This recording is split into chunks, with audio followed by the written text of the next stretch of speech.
This audio presentation of the law of the rhythmic breath, teaching the generation, conservation, and control of vital force by Adelia Fletcher is brought to you by audioenlightenment.com, copyright 2016, all rights reserved. Dedication to Rama Prasad, who lit the torch that illumined my path. This book is most gratefully dedicated. May in turn shed light for other seekers. When all the motions of the body have become perfectly rhythmical, the body has, as it were, become a gigantic battery of will. The body, a means to an end, an instrument intended for the culture of the soul. From Raja Yoga. Chapter 1. Breath is life. Is it wantonness in use, or perhaps the unspeakable deadening factor thoughtlessness that has robbed the pregnant aphorism, breath is life, of every atom of its profound significance? None has ever gainsaid it, yet to the mass of mankind it means no more than one word to write Omicron Mu. And to that suicidal mania, fear of fresh air and droughts and its accompanying folly, flagrant neglect of the primal function of breath, the world pays an annual tribute of a lowest estimate of 250,000 lives, all sacrificed to preventable disease. Even without a regret for these sent thus prematurely through the gates ajar, thinking of the crushing weight of sorrow this entails upon the world, though not our loss, the sorrow affects all within its environment. But not alone the mass of humanity have been thus apathetic, until the beneficial cult of deep breathing, a growth in rational doing, and thinking of the present generation only. The man of science whose life work is to relieve human suffering equally ignored this flaring truth, breath is life, pointing unerringly to fundamental truth of being, but which, throughout the centuries of Western civilization, might as well have been a dark lantern. It is my grateful task, nay, my happy opportunity, to prove to you that it is a torch of such wonderful illuminating power that man's electric searchlight should pale before it. It was a gain, a stalwart stride in the right direction, to call attention to the error of commonly fixed habits. But all that has yet been accomplished is little more than one drop of purity in a swamp of miasma. Busy people think they have too much to do to give attention to a function they have always supposed automatic, never dreaming of the subtle sources of disorder affecting its normal activity, and is subtly feeding and sowing disease. Also, to make a bad matter worse, in all the so-called systems of breathing taught, good, bad, and indifferent, the fundamental principle of rhythmic harmony has attracted little attention, and is rarely understood. Most persons who are interested in any system of breathing have become familiar with the term yoga breathing, yet it is so completely misunderstood that it oftener excites a smile and serious attention. But this is another instance where the precious pearl truth is in sight, and unseen eyes confound it with a worthless pebble. All the ridicule, misunderstanding, and deprecation of this cult are in reality due to the fact that few expositors of yoga breathing have explained either in their writing or verbally to pupils the rationale upon which it is based. Reticence of this vital point is due to one of two reasons, either ignorance, or the belief that the age was not yet prepared to be entrusted with the truth of life, which was till recently guarded in India as a most sacred mystery. But in our day and generation, Occidental peoples accept nothing blindly. All must know the why and the wherefore. We find the answer in the profoundly scientific teachings of Hindu physiology, founded upon the inspirational truth preserved to us in the Tantric philosophy and in those sacred Sanskrit writings, the Upanishads. Only the arrogant egoism of Western civilization has made it possible that enlightened minds could read the Upanishads, as they have done for years, and overlook the significant fact that contained with reference to the union of breath with life. These facts are the foundation for the deepest, most philosophical, and only scientific cult of physical health and spiritual life. But clothed in the most poetic imagery, they have been studied, translated, and read for that alone, as curiosities of literature. It is a deplorable fact that these so learned minds rejected, without the experiments which they are assured would verify the statements, but with cheerful indulgence for the childish vagaries and the credulity of those sacred writings who believe them, all these profound truths weighed with the most beneficial results to humankind, and which, in consequence, have remained occult mysteries closely guarded by the few who understood them. The forms of yoga breathing which excite the greatest incredulity, because differing radically from accepted theories of the function, are best described as alternate breathing, that is, through each nostril in turn, the exhalations preceding the inhalations from the same nostril. This method is profoundly scientific, being based upon a phenomenon of normal breathing almost unknown to the Western scientist. 8 years ago, I heard of 2 Buffalo physicians who had discovered it.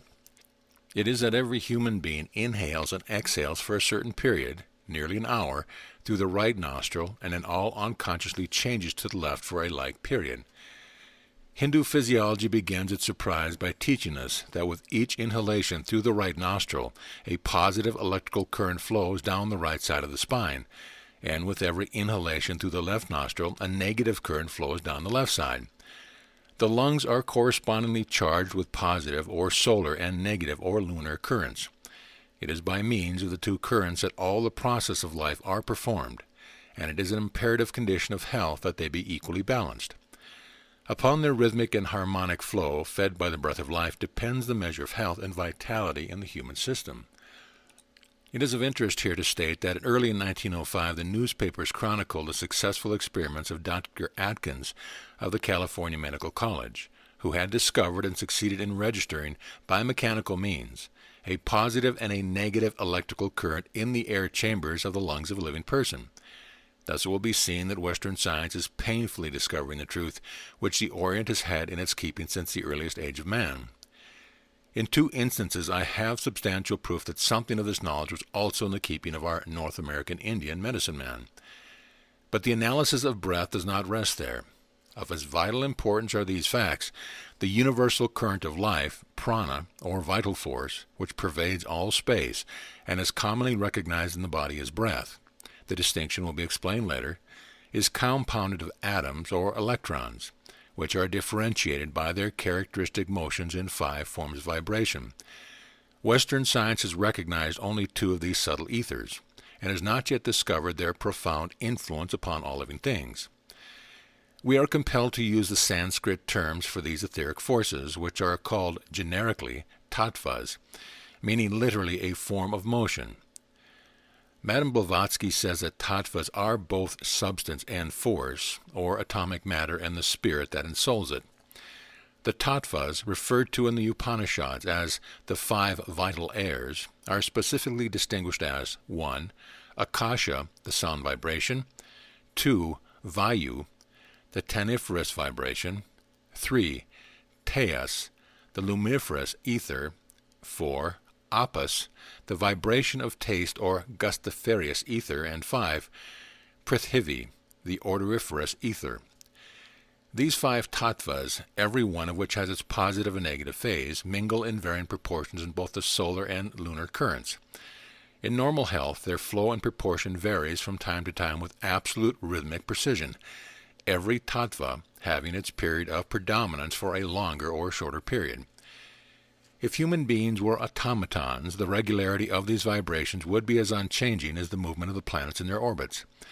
But free will and emotions, every thought and act of man, have their effect for good or ill, and ages ago the Hindus discovered that the inception of every disease is in any influence which disturbs nature's intricate but symmetrical balance of these etheric life forces, which, corresponding to the elements composing the body, are renewed with every breath, and being elemental subdivisions of prana, furnish and modify the activities of the whole human entity.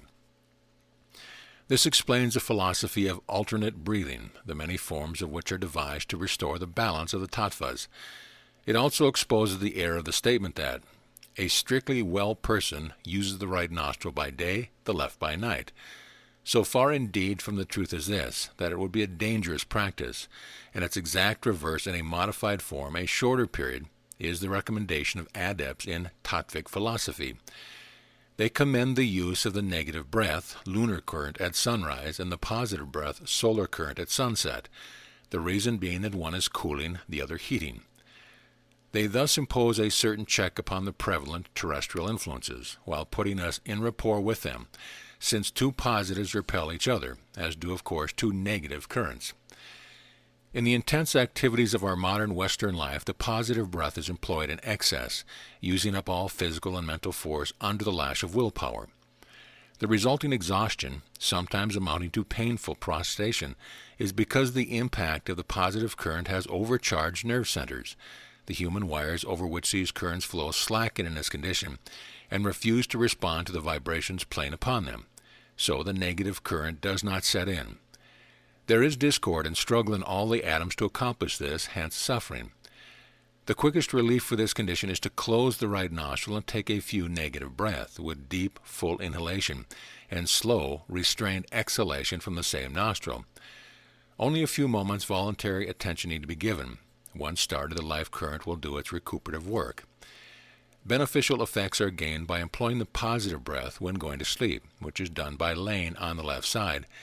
It counteracts a tendency to an excess of the negative principle in the heart at evening, at which time the negative or lunar current is stronger, and also protects the sleeper from the frivolous and wasting activities caused by the invasion of idle thoughts, called dreams, upon the field of the subconsciousness when the guarding mind is off duty. At dawn it is well to turn upon the right side, but other movements in the night can be made according to comfort and convenience. Nature may be trusted to take care of breathing if we start it rhythmically. The overwhelming importance of maintaining the equal balance of these two currents will be appreciated when it is known that the excessive preponderance of either causes death, each displaying characteristic symptoms, and causing negative or cardiac death and positive or spinal death. The former is commonly diagnosed as heart failure, and there is little doubt that in many cases the patient could be carried safely through the critical movements if the attendant stopped the left nostril and made the positive current of prana flow. There are cases where exactly the opposite treatment might be necessary, but if the nurse could not determine which breath was flowing, a few alternate breaths would assist nature to restore the balance. In cerebrospinal meningitis, not serum, but such care as shall ensure the rhythmic flow of the alternating current down the spine is the treatment the symptoms call for, which agrees with but goes beyond the learned decision that fresh air was the only hope in this disease. How to direct and control these life currents in manifold ways, promoting health, happiness, and efficiency is the purpose of this book. Those who wish to acquire the power should commit to memory the names of the tattvas, and as a preliminary exercise can practice alternate breathing on a count of 4 and 8 pulse beats or seconds, for inhalation and exhalations respectively, that is, 4 to inhale, 8 to exhale, or 6 and 12 according to the lung capacity, which should not be forced, merely encouraged. Placing the first and second fingers on the left hand so that they can alternately close the left and right nostrils, begin the exercise by a thorough, deep exhalation. Then close the right nostril and inhale through the left. Hold the breath for a perceptible moment. Then, with gentle restraint, exhale it through the right nostril. Next, inhale through the right nostril and exhale through the left. Repeat 4 times, 4 negative breaths and 4 positive ones, 8 in all. And practice. It takes but a fraction of time, on rising in the morning, at noon, and in the evening. The exercise can be taken standing, sitting, or lying down. In the former, the spine should be held free and erect, and under no circumstance be twisted or bent from the shoulders, for it is the nervous system which should receive the first and most immediate benefit from the practice. Taken in bed after retiring, the exercise are very calming and sleep-inducing. It is by means of these universal vibrations that in actual fact, a literal truth, the heart throbs of the eternal spirit pulsate through us. It is in this way that we actually live and move and have our being in the God of gods, the very light of light. This tattvic law of the universe solves the mysteries of the omniscience, omnipresence, and omnipotence of God, for there is nothing where he is not. Chapter 2. The Master Key of Creation. Harmony is the least known but the most indispensable factor of health and mental serenity, while discord is the beginning of all disease, discomfort, and all the family of disorganizing elements, the names of which you may have noticed, all begin with the significant prefix dis. Harmony, therefore, is the law of order, the normal, natural condition of every atom and its component spirali, for which particle science is reviving the name corpuscles. Within the crowning work of creation, the body beautiful of the human creature, as well as in the visible and invisible world about us, and discord is the law of disorder. To live in tune with the universe, we must live in harmony with its laws, and the law of the rhythmic breath gives us the master key to these laws. Studied, understood, and applied, no other road leads so swiftly to spiritual consciousness, and at the same time the law reconciles science and religion as never before. For generations men read Buddha's declaration that ignorance was the root of the huge poison tree of mundane existence with its trunk of pain. But ignoring his wheel of the law in the body, they have sought for knowledge far afield, everywhere but within, in self-study and self-examination. And alas, so far have men depreciated the higher self in man, which differentiates him from the lower animal, that they have thought to arrive at accurate knowledge of his physical characteristics by submitting helpless brutes to the tortures of vivisection. When the scientist understands the tattvic law of the universe, which opens to him the miracle world of nature's forces, he will realize what awful powers of discourse he thus sets in motion, powers which, by the immutable law, must return like a boomerang upon himself. Then indeed will the helpless dumb creatures be freed from man's reign of terrorism. When we speak of harmony as inseparable from health and all joy and living and doing, we are not dealing with an abstract quality, but with a concrete principle of motion underlying the ceaseless activities, visible and invisible, of our universe, a macrocosm in which there is no dead matter, but life everywhere. To the minutest particle, all is vibrating with ceaseless energy in that mysterious, invisible realm, which men are beginning to penetrate by means of cunning instruments devised with infinite patience and skill to supplement the perception of the physical senses. Science is creeping close to the long-hidden truth. One of the recent discoveries is that this motion is continually changing from one philosophy to another. This is the source of that beautiful diversity and unity which keeps us wondering at the infinite variety of nature's marvelous works, and it is caused by the characteristic vibration of the tattvas, which are differentiated by form and color, and whose energies can thus be analyzed and recognized in all the planes of their activities throughout the universe. It is by this means that Hindu physiology has traced their power, office, and effect in human economy. We are all familiar with the fact, indeed every schoolboy knows it, that our bodies are said to be composed of the four elements, air, fire, water, and earth. Yet how many ever think of it as anything but a figurative expression? Now I am going to show you that it is a statement de facto. But how much it shall signify to you, dear reader, depends upon yourself. You must think, or it will be barren of results. This caution is based upon experience, for many persons have learned this elemental distinction concerning the nature of the tattvas, and not applying the knowledge have gone no further, failing as utterly to grasp its deep significance as in an old familiar statement. Bearing in mind the previous explanation of the positive and negative breath current, flowing in regular alternation through the right and left nostrils respectively, and their differentiation into the 5 tattvas, we proceed now to an examination of the character and property of the separate tattvas, and the effect of their action upon the physical or gross body. Akasha is the most refined or tenuous of the elements, and on the gross plane of the physical body is correctly classified as ether. Don't let it confuse you when all the tattvas are referred to as ethers, for on their subtle planes of activity they are so tenuous that, wanting a strictly scientific nomenclature, we must call the others also ethers. They never, however, lose their distinctive qualities. Always, even in the closest union with one another, they retain these characteristics of form, color, and action, which betray the presence of the vibration, although every element restricts and is modified by the vibrations of the elements which it is combined. Hence there are manifold permutations in form and color, producing variety. Akasha is circular or oblong in form and gives the shape to the orifice of the ear, the organ of hearing, whose perception its property of sound stimulates. It is represented as a circle with a single dot in the center, and also as a dotted circle, for matter subjected to its influence gyrates with extreme velocity in teeny points that chase one another within the circle. The positive phase of Akasha is colorless, sometimes described as white, but it is a white pulsating with light, and its negative phase is indigo, so dark that to some eyes it appears black.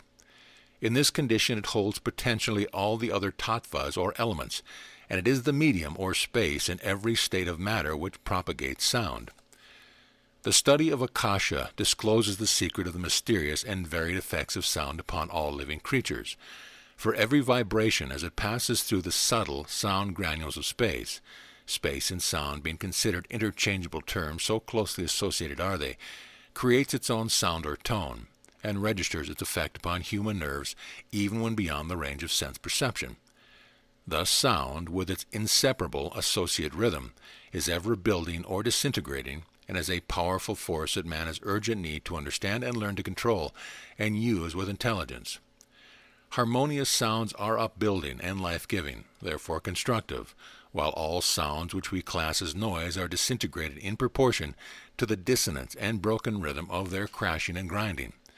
The suffering such warring turmoil inflicts upon sensitive people is very real, and only more subtle because less perceptible.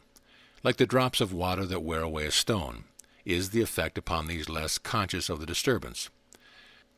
The vibrations of vayu, or tangiferous ether, the air, are spherical in form, and its motion is the duplicating of spheres or groups of spheres. The particular property of vayu is locomotion, and it stimulates or gives birth to the sense of touch. Therefore we find its physical influence predominates in the skin which it forms and nourishes. Motion in any part of the body is due to the vayu centers at that point. It is naturally prevalent in the lungs, or ought to be, and is prevalent and dominant in the hands. The color of vayu is usually described as blue, but also sometimes as green. I believe the reconciliation of the disagreement to be the blue is the negative phase and the green the positive. In permutation with other tattvas, where vayu predominates, we have green-blue and blue-green and yellow-blue. When green is reflected upward, that is, the activity is upward instead of downward, it becomes a mirror for the higher force, absorbs the higher vibrations, and is no longer green but is negative blue. All its effects, in combination with other tattvas, corroborate this conclusion. As we progress to the evolution of the tattvas, this will become clear. Tejas is the luminiferous ether and the fire element in the physical body, the agent which keeps up internal heat and maintains the body's normal temperature. It stimulates the sense of sight, is therefore dominant in the optic nerves, and must be recognized in the form of light as well as heat. Tejas has the property of expansion, and causes the swelling in inflammatory disorders, and of course it is prevalent to great excess in fevers. Its form is that of a triangle, its vibration moving at right angles, hence causing friction which generates heat, and its color is red. Apus, the gustiferous ether, is the water element, and in its purest, most subtle state is white or violet in color. It stimulates the sense of taste and possesses the property of contraction. It predominates in the tongue, both in its office as a sensuous and as an active organ, and its semi-lunar or wave-like vibrations are the chief motive power in the production of voice. The combination of apus with other tattvas in manifold permutations produces the exquisite variety in vocal tones, gives to them their color, for every tone has a distinctive color, and creates that subtle element which sways the emotion. It is the color of the tone, which is a manifestation of its form, that affects the nerves, sympathetically or antagonistically, and a wide field for the scientifically accurate application of the therapeutic value of music is open to the earnest student of the tattvas.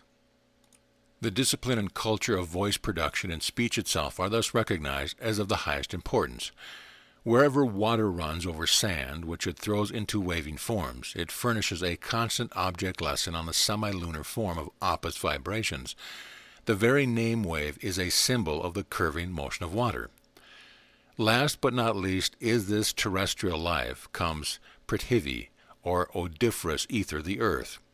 It is the vibration which excites the sense of smell, and its characteristic properties are resistance and cohesion. Prithvi is quadrangular in form, and as do all the tattvas, impresses its form upon the nerve ganglia in which it is predominant. Its color is yellow, and it is disorder of the earth vibration which causes liver troubles, as the yellow tinge of the skin betrays. For convenience in study and references, capitulation of the tattvas is given. The tattvas manifest their power in two ways, gross and subtle. Our bodies are the gross manifestations of their activity, and through these, animating them, and giving them all life, motion, and force, play unceasingly the subtle tattvas, which govern the body physiologically, mentally, psychically, and spiritually, in an ever-refining gradation of force and substance clothing that force. Every nerve center or plexus is governed by a particular tattva, that is the seat of its special manifestation. Thus, through all the tattvas are present, there is a ruling one which is always in health predominant. Now, I neither ask nor wish that anyone should believe any of these statements blindly. Don't accept them because I say they are so. I do ask that all who wish for freedom of mind and body, for health based upon the serenity and confidence that come from knowing the exact nature and action of the agent you are employing to obtain that blessing, I ask you to make the whole subject a matter of serious study and thought. Reason it out for yourself. Look first within. In the calm meditation it quiets the troops of idle thoughts which make havoc on our energies and are a never-ceasing source of discord. And when you discover that the very name Tejas is potent to raise your temperature if you send it with commanding thought to its center of action, see Chapter 9, you will begin to realize the truth. With the first glimmer of this confidence you will find your attention wonderfully sharpened to the relation of external objects, and no moment of thought on the subject will be fruitless. In India, nothing is ever told to the student of occult mysteries which can be learned through study and thought. For speculating upon these hidden relations of natural forces furnishes the wings upon which intuition takes its flight straight to the cause.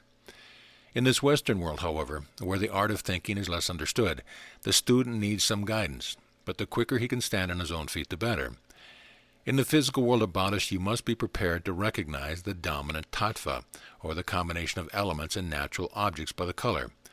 Thus all the vegetable kingdom germinates in Mother Earth, Prithvi, which is yellow, and draws nourishment in proportion as it sends its roots deep into her bosom, while it breaks into leaf and blossom and fruit in the ambient, elastic air, Vayu, blue, and from the yellow and blue of its earth and air progenitors is evolved the grateful, refreshing green. The tattvas are the artists who grave the wonderful geometrical lines which can be studied in seashells. Cross-sections of the shells of nummulites show prahriti vibrations. The skin of a rattlesnake is a most interesting study in the proof of the tattvic law. This creature that hugs the earth and lives in it is striped down its back with cubes placed point to point, the outer scales of which are yellow. Tejas is the next most prominent influence, giving red points to the scales, and its color is seen in the reddish-brown of the darkest scales. Every scale has a mid-rib dividing the positive from the negative. In snow crystals, every tattvic vibration can be traced, and when examined separately, within their dazzling whiteness, it is found that all the colors of the spectrum are held latently.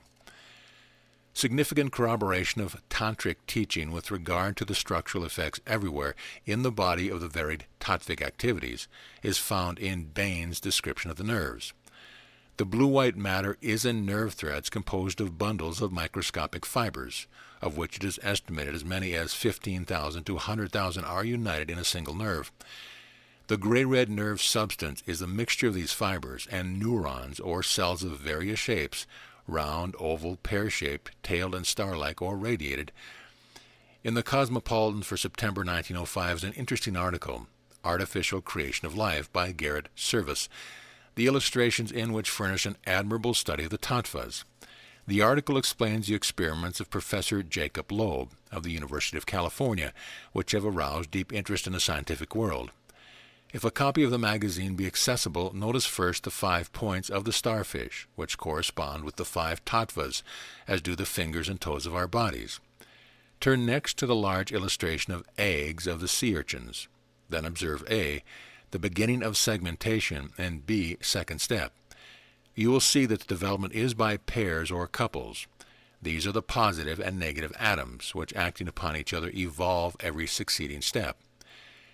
In A, Akasha prevails. B, Vayu. C, intermediate Akasha predominant with Vayu and beginning of Tejas. D, all the proceeding with the addition of a strong vibration from Apis, the water element, in crescendent-like waves. Tejas is predominant, in which state this artificial creature is said to starve to death. Now the reasonable conjecture is that the absence of Prithvi vibrations is the cause of the cessation of evolution, and I've had the satisfaction, since making the above notes, of finding the following corroboration of my conjecture. In one of the Upanishads, the division of the 5-fold elements composing the physical body is given according to their use. Water and earth are said to be the food, fire and air the feeders, and ether the bowl in which all are poured. It would simplify and facilitate the investigations of modern scientists beyond average comprehension if they would accept as the ground or basic of their research and experiments the tattvic law of the universe. Thus, radium, in whatever aspects of its activity, is a form of Tejas, Every manifestation of heat or light is caused by Tejas vibrations. Radium is the highest vibration of the solar current of Tejas yet discovered by man, and in February 1905, Professor Rutherford of McGill University announced as a revolutionizing theory the fact that the internal heat of the Earth is from radium. To the knower of the tattvas, this is the only possible conjecture, for the core of the Earth is its solar plexus, and must vibrate with the most subtle form of Tejas, sun rays of a power inconceivable before the discovery of radium. As I weave these notes made 7 months ago into this chapter, the morning paper chronicle from faraway Johannesburg, South Africa, Professor George Howard Darwin speculating upon the probability of radioactivity in the sun, which, if proved, will subvert all the scientific theories of its constitution and of the age of the existing solar system based thereon.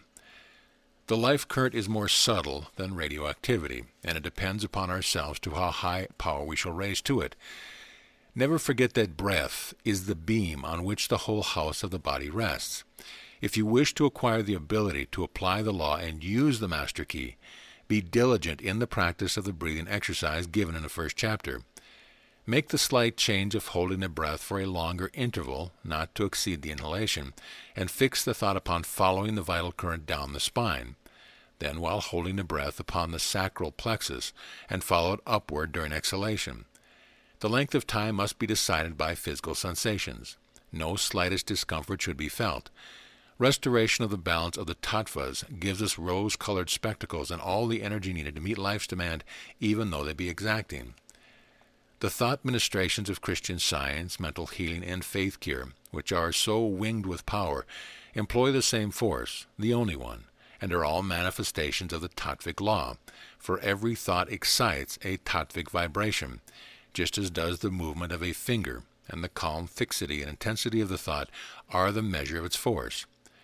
The throb of the great heart of the universe proceeds from the unknowable primary cause, divine spirit, back of all life, and its perpetual source. Its dynamo holds the secret of perpetual motion, fed by the positive and negative currents of divine breath. The thought active and thought quiescent or receptive of him who spake the first word and declared, "It was very good." And the harmony of the spheres is no poetic imagery, but describes the rhythmic movements, vibrant with melody, of the great breath after the tattvas, by interaction had been evolved one after another. Chapter 3. How to Gain the Master Key. Every natural force is ready to work with and for us if we use it intelligently according to its law. All readers of the previous essays must comprehend now, I think, that the tattvic forces are the active agents of all cosmic intelligence and energy. Our task now is to learn what is our measure of responsibility for their harmonious movement, and how we can gain the mastery instead of being mastered by them. In the physical body, the nerves are the lines through which the tattvas speed to their assigned field of influence, and one nerve may carry several vibrations simultaneously, just as a single electric wire transmits many messages. The moment they enter the human body, however, the tattvic vibrations encounter the disturbing influence which are ceaselessly arising in the average mind. The reason for this, though they have so completely baffled a scientist that there are still many who deny that thoughts can possibly influence matter, are extremely simple, logical, and absolutely scientific. In the tattvic law we find a solution. It has been demonstrated beyond question that emotions of hate, passion, fear, or a guilty conscience generate poisons in the human system which, when not active enough to kill, the poisoned milk of an angry mother has been known to kill her nursing infant, are the primary cause of many disorders, and they give their distinct colors to the secretion of the perspiratory glands. These effects are caused by the abnormal vibrations into which the tattvas are thrown by the above mental states. Thus, with every thought, we are molding these bodies of ours to ease or dis-ease. Every atom, every molecule of your body is as sensitive to the thoughts within, yea, and only less sensitive to those without, as is a feather to a riffle of air. It is only strong, positive personalities who think their own thoughts. More than half of humanity simply reflect the thoughts of other people, for the tattvas carry them to responsive minds. They are the wings of thought.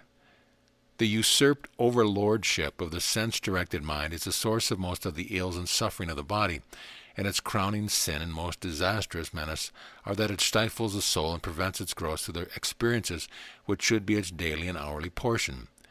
The sooner you recognize that you are a soul and have a body, a worldwide difference from the ordinary conception, the sooner you'll become conscious of an increased vitality and strength. For the rousing of the soul to conscious activity through this recognition raises the tattvic vibration to a higher, more subtle plane. The resulting sense of well-being is the proof that you are actually remaking your body of pure materials through the harmonic cooperation of all the elements needed for its upbuilding. When once you have experienced the thrill that this consciousness gives you, you will never again deny the dynamic power of thought, nor the deeply significant truth that spirit works through matter. These physical bodies of ours are always in a state of flux and reflux, like molten metal or plastic gypsum, every component atom taking the form, that is the vibration, which the thought of the moment gives rise to. Every thought, even the most idle and fleeting which the mind admits to its sanctum, speeds away on one of the wires centering there, to affect for good or ill the molecules influenced by that nerve. When you banish the army of discordant warring thoughts which sense perceptions are ever giving rise to, and declare your real self, your soul the ruler, you are exercising a willpower which connects your soul with the great central dynamo, the divine spirit, and with channels freed from their flow, streams of vital force will speed over your nerves in full rhythmic currents, which will stimulate all the atoms to harmonious vibration. Now the problem before us is, how are we to quiet the frivolous, discord-breeding activities of our minds, so that our soul shall come into recognized rulership of their mundane kingdoms, the physical bodies, and be able to restore the rebellious subjects of these kingdoms to their coordinate action which their unity of interest demands. Here is where knowledge of the tattvas is of overwhelming importance to every human being. We cannot accomplish this by study and reading alone. Knowing and doing are two distinct acts, and it is only by using our knowledge that we make it our own. The only road to the conquest and control of these so restless minds is through diligent practice of methods of breathing and concentration, which, beginning by regulating the normal flow of the tattvas, which purifies and strengthens the nerves, then gives us the power to silence the clamor of the senses, and with the soul freed from the shackles of these energy wasters, to send the vital currents wherever we wish. It is difficult for some to understand how the positive and negative currents of prana can flow down the right and left sides of the spine and speed over the nerves, since breath, they say, can enter the lungs only. The gross bulk of the air, that which inflates the lungs, does not penetrate through muscles, nerves, and bones, but the subtle force within it, that which is life-giving, renewing, and rebuilding, speeds everywhere, an electric, vital fluid, and the more rhythmical the breathing, the greater the tendency of all the molecules in the body to yield to this current and move in the same direction, which vastly increases the electrical power.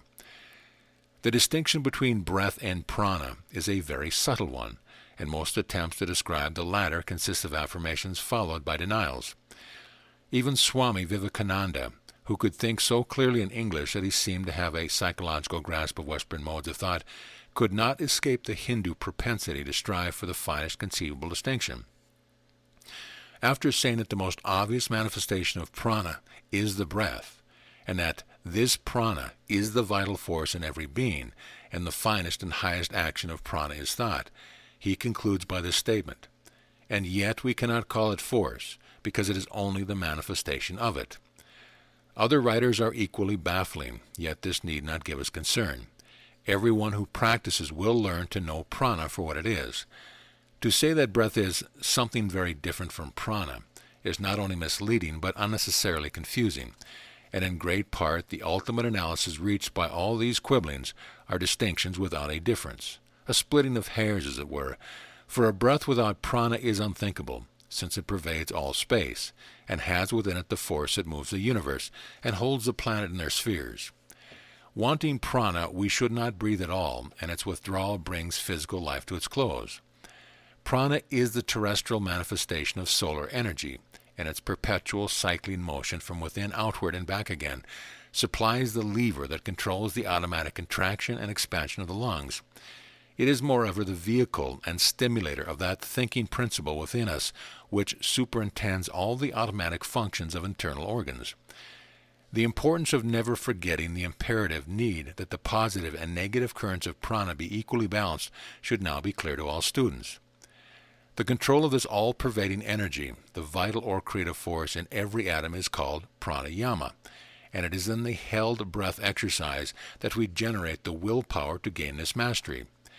The philosophy is this, that the force of the vibrations thus concentrated upon given centers or nerve plexuses strikes with such an impact upon the myriad of molecules and atoms as to impart a sympathetic, rhythmical direction and motion, and, holding steadily to a single focus, the customary scattering mental impulses, thus generates higher and more subtle rates of vibration. The higher they are, the purer and finer, and the greater the power of the tattvas, which make up the current of prana. The next exercise, therefore, for which the preceding ones, besides having their special effect in regulating the vital currents and calming the nerves, have been a preparation, gives precedence to holding the breath, hence its name. The held breath is also alternate, and begins like the other exercise with a negative, left inhalation, closing the right nostril. The usual count for beginning is 4 for inhalation, hold 16, and exhale through the right nostril during 8. Then inhale through right nostril and continue by same count. A complete exercise is 1 negative breath followed by a positive, and therefore includes 2 held breath and corresponding exhalations. This is 1 round, and 4 repetitions are sufficient for 1 practice. Rid yourself of any impression that you must use force to hold the breath. That will cause constriction and tension somewhere, usually in the throat. You simply arrest the outward motion, and the whole passage over which the vital current flows, from nostril to the base of the spine, is perfectly free. If you cannot so realize it, imagine to yourself an open conduit filled with purest ozone running down through the center of your being. Nothing but vigor can or should radiate from it. This exercise for pranayama should never be taken within 2 hours after eating, and is best practiced before meals. 4 practice periods daily are sufficient, and the most favorable hours are early in the morning, the nearer sunrise the better, at noon, in the gloaming, and just before retiring. It is very important that regularity should be observed in practice. More rapid progress will be made in 2 regular periods, same time daily, than in many irregular ones. Length of count can be increased from 4 to 6 as you gain power, preserving, however, the same ratio as 6, 24, 12. Upon this point, Hindu teaching lays emphasis. If you turn the thought inward, following the current down, there will be no sensation of discomfort, oppression, or constriction anywhere during the holding of the breath. Under this mental direction, the vital force will surge upon the designated centers with stimulating power. The following directions for concentration are to be considered merely as suggestions for practice, and should be varied according to personal needs. During the first round, concentrate the thought upon the sacral plexus. Second round, upon the solar plexus. Third, between the shoulders, rather low down. And fourth round, at the back of the throat, upon the nu vital in the great vagus nerve. It is important to concentrate upon the same center or centers in 1 round. The solar plexus, back of the stomach and in front of the aorta, the spot often described as the pit of the stomach, sends out important ganglia through the viscera, and it is to the whole nervous system what the heart is to the circulation of the blood. Concentration in this center not only affects profoundly the whole digestive system, intestinal as well as gastric, stimulating normal functioning of every part, but it reacts beneficially upon every remote center through the higher power of the electric current thus generated, and strengthens the whole body. Hold the thought while centering it here upon a luminous, deep blue disk encircled by rings of yellow, orange, and red. Close your eyes and fix your mental gaze upon the disk. It is a great help to mental control, and you will soon see the glow and color so plainly that you will not need to imagine them. The whole rainbow of colors can be seen by psychic vision. Sometimes it is an aid in getting control of the mind to transfer the thought after the first 8 of holding to another plexus for the last half of the count. Thus, hold first on sacral plexus, then raise the thought to between the shoulders for the last half of the 16, and hold on solar plexus during 8, then transfer to the throat for remainder of count. The downward flowing currents are physical in their influence, and the upward flowing are psychical. So it is always best to terminate practice with concentration upon upper centers. Other important centers for concentration are the heart, the tip of the nose, the toes, big and little, soles of the feet when they are cold, between the eyes, the tip and the root of the tongue, the little fingers, and the brain center or top of the head. Concentration upon these vital centers is force-creating, as faithful, regular practice will soon convince you. To the invalid who seeks in these exercises restoration of the health and vigor longed for, I give this special message. First, image clearly what you wish to attain, and then hold the image steadfastly in mind, an image or picture of health, strength, activity, and helpfulness instead of their enslaving opposites. As far as possible, consciousness of infirmities must be banished. Waste no strength in denial of suffering. It is fearfully real for the time being, but every moment when you can put all the complications in the background, rising to a plane of serenity and harmonious vibrations above them, assists in reflecting better conditions. This is why we should become as little children. The child's mind is as free from prejudice and beliefs as a fresh washed slate from marks. It reflects sympathetically every vibration cast upon its innocent, undefiled substance, and is most helpful when we grown-ups can cultivate a child's power of make-believe. We are coming to realize that we choose for ourselves of what stuff these physical bodies shall be molded, and in the ceaseless activities of our minds determine whether they shall be harmonious or discordant. Chapter 4. How to Use the Master Key. The secret of all success in every undertaking is concentration of all energy and all endeavor upon that aim. Remittent effort, with many irons in the fire sharing attention and strength, is a wasting drain upon time and human energy, and never, unless under rarely fortuitous circumstances, produces more than mediocre results. This importance of concentration is well understood in its bearing upon the material interest in life, but its real potentiality is not even dreamed of until, in connection with the rhythmic breath, it is used to bring the mind under control, and through the mind the body. This system of teaching the overcoming of the lower self, by no means belittling the body or any form of matter, but recognizing the power and influence of every atom, proves to us in clarion tones of conviction the personal responsibility of all who are endowed with intelligence for the perfection of that body through right thinking. It is by controlling these bodies of ours first, with all their passions and emotions, none of them designed for our undoing but as schools of strength, that we build the ladders which carry us to unknown, almost unbelievable heights of intellectual and spiritual power, heights where we know that all lasting, enduring power is indissolubly united with, because proceeding from, the spiritual force, and is fed by rhythmic currents of tattvic vibrations of so high and subtle a character that they are unaffected by the disturbances of the gross planes of being. Only spiritually can we know them, and in rare exalted moments they give us a perception of the harmony of the spheres. The source of strength thus open to one is inexhaustible.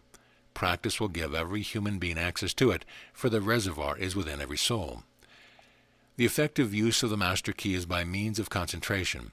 Only thus can we gain so firm a hold upon the key that we can unlock and open the magic realm of power to which it gives access.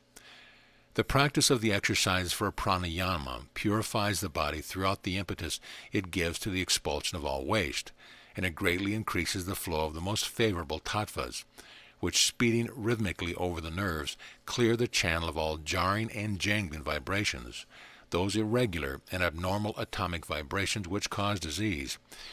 In brief, this exercise, through bringing the vital forces prana under control and raising the currents to vastly higher power and more subtle vibrations, prepares the way and stimulus to gain the power of concentration, for every particle of control over prana is control over the mind as well. Concentration is the bridge which spans the gulf between the visible, physical world and the wonderful invisible one of nature's finer forces.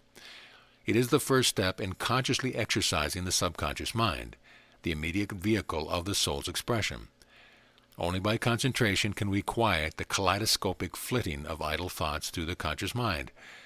Through their train of upheaving motions, they are constantly beating upon nature's harmonious vibrations and throwing them into waves of discord.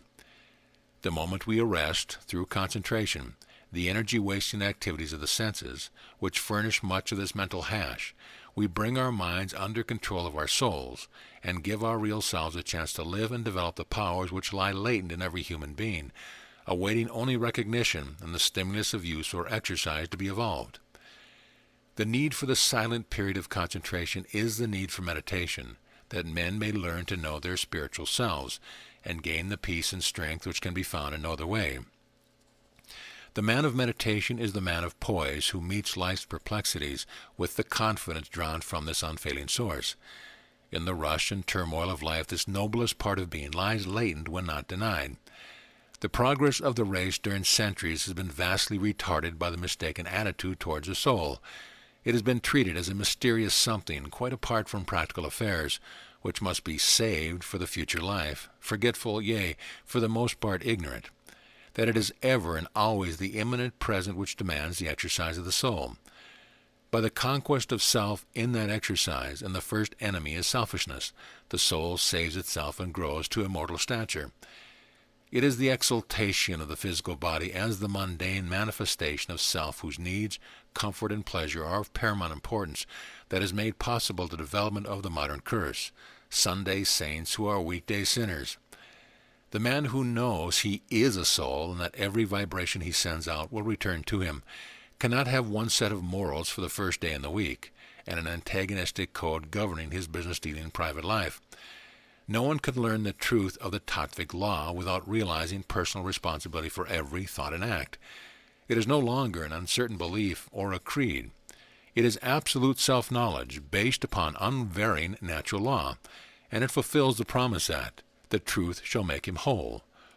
The cult of the power of silence arose from the imminent need to save the world from the abyss of materialism into which it is plunging with its famous 7-league boots of so-called progress.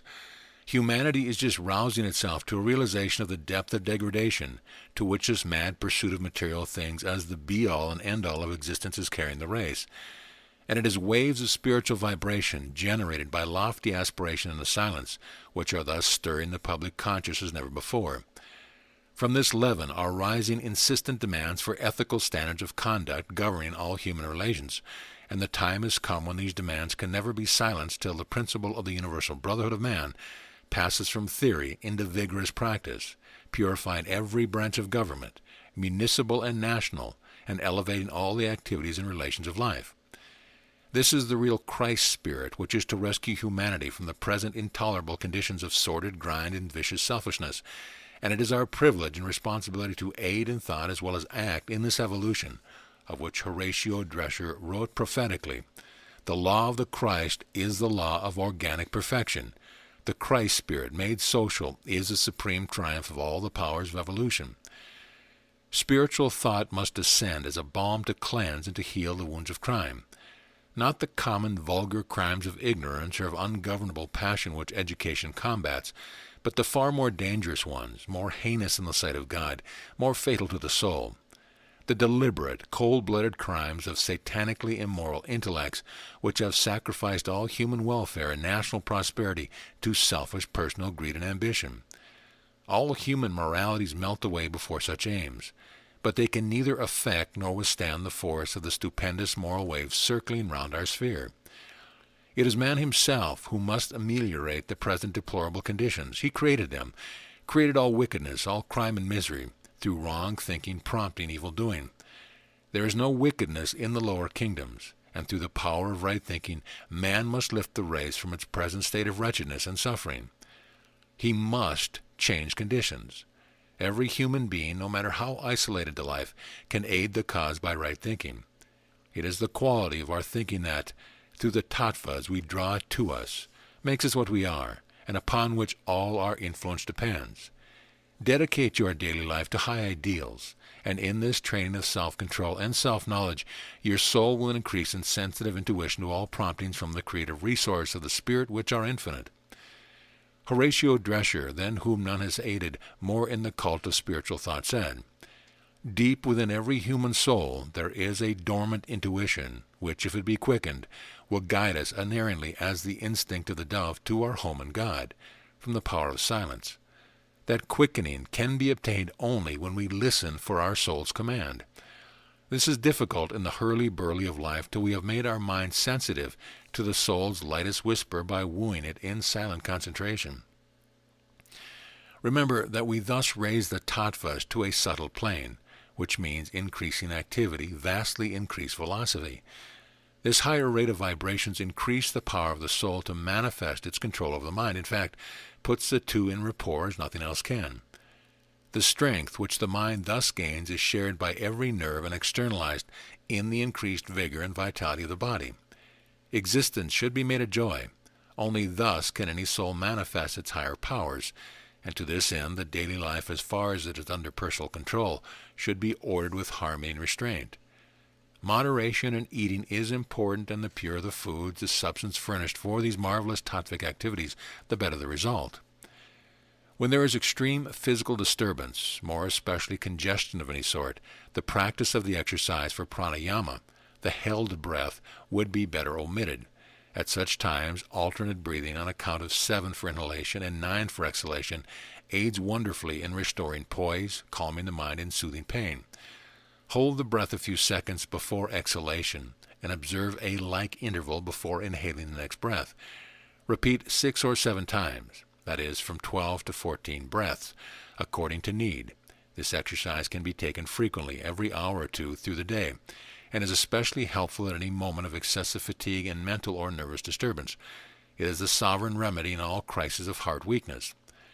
For pains in the back, the held breath exercise affords almost immediate relief, and its continued and regular practice strengthens a weak spine more than anything else I know of.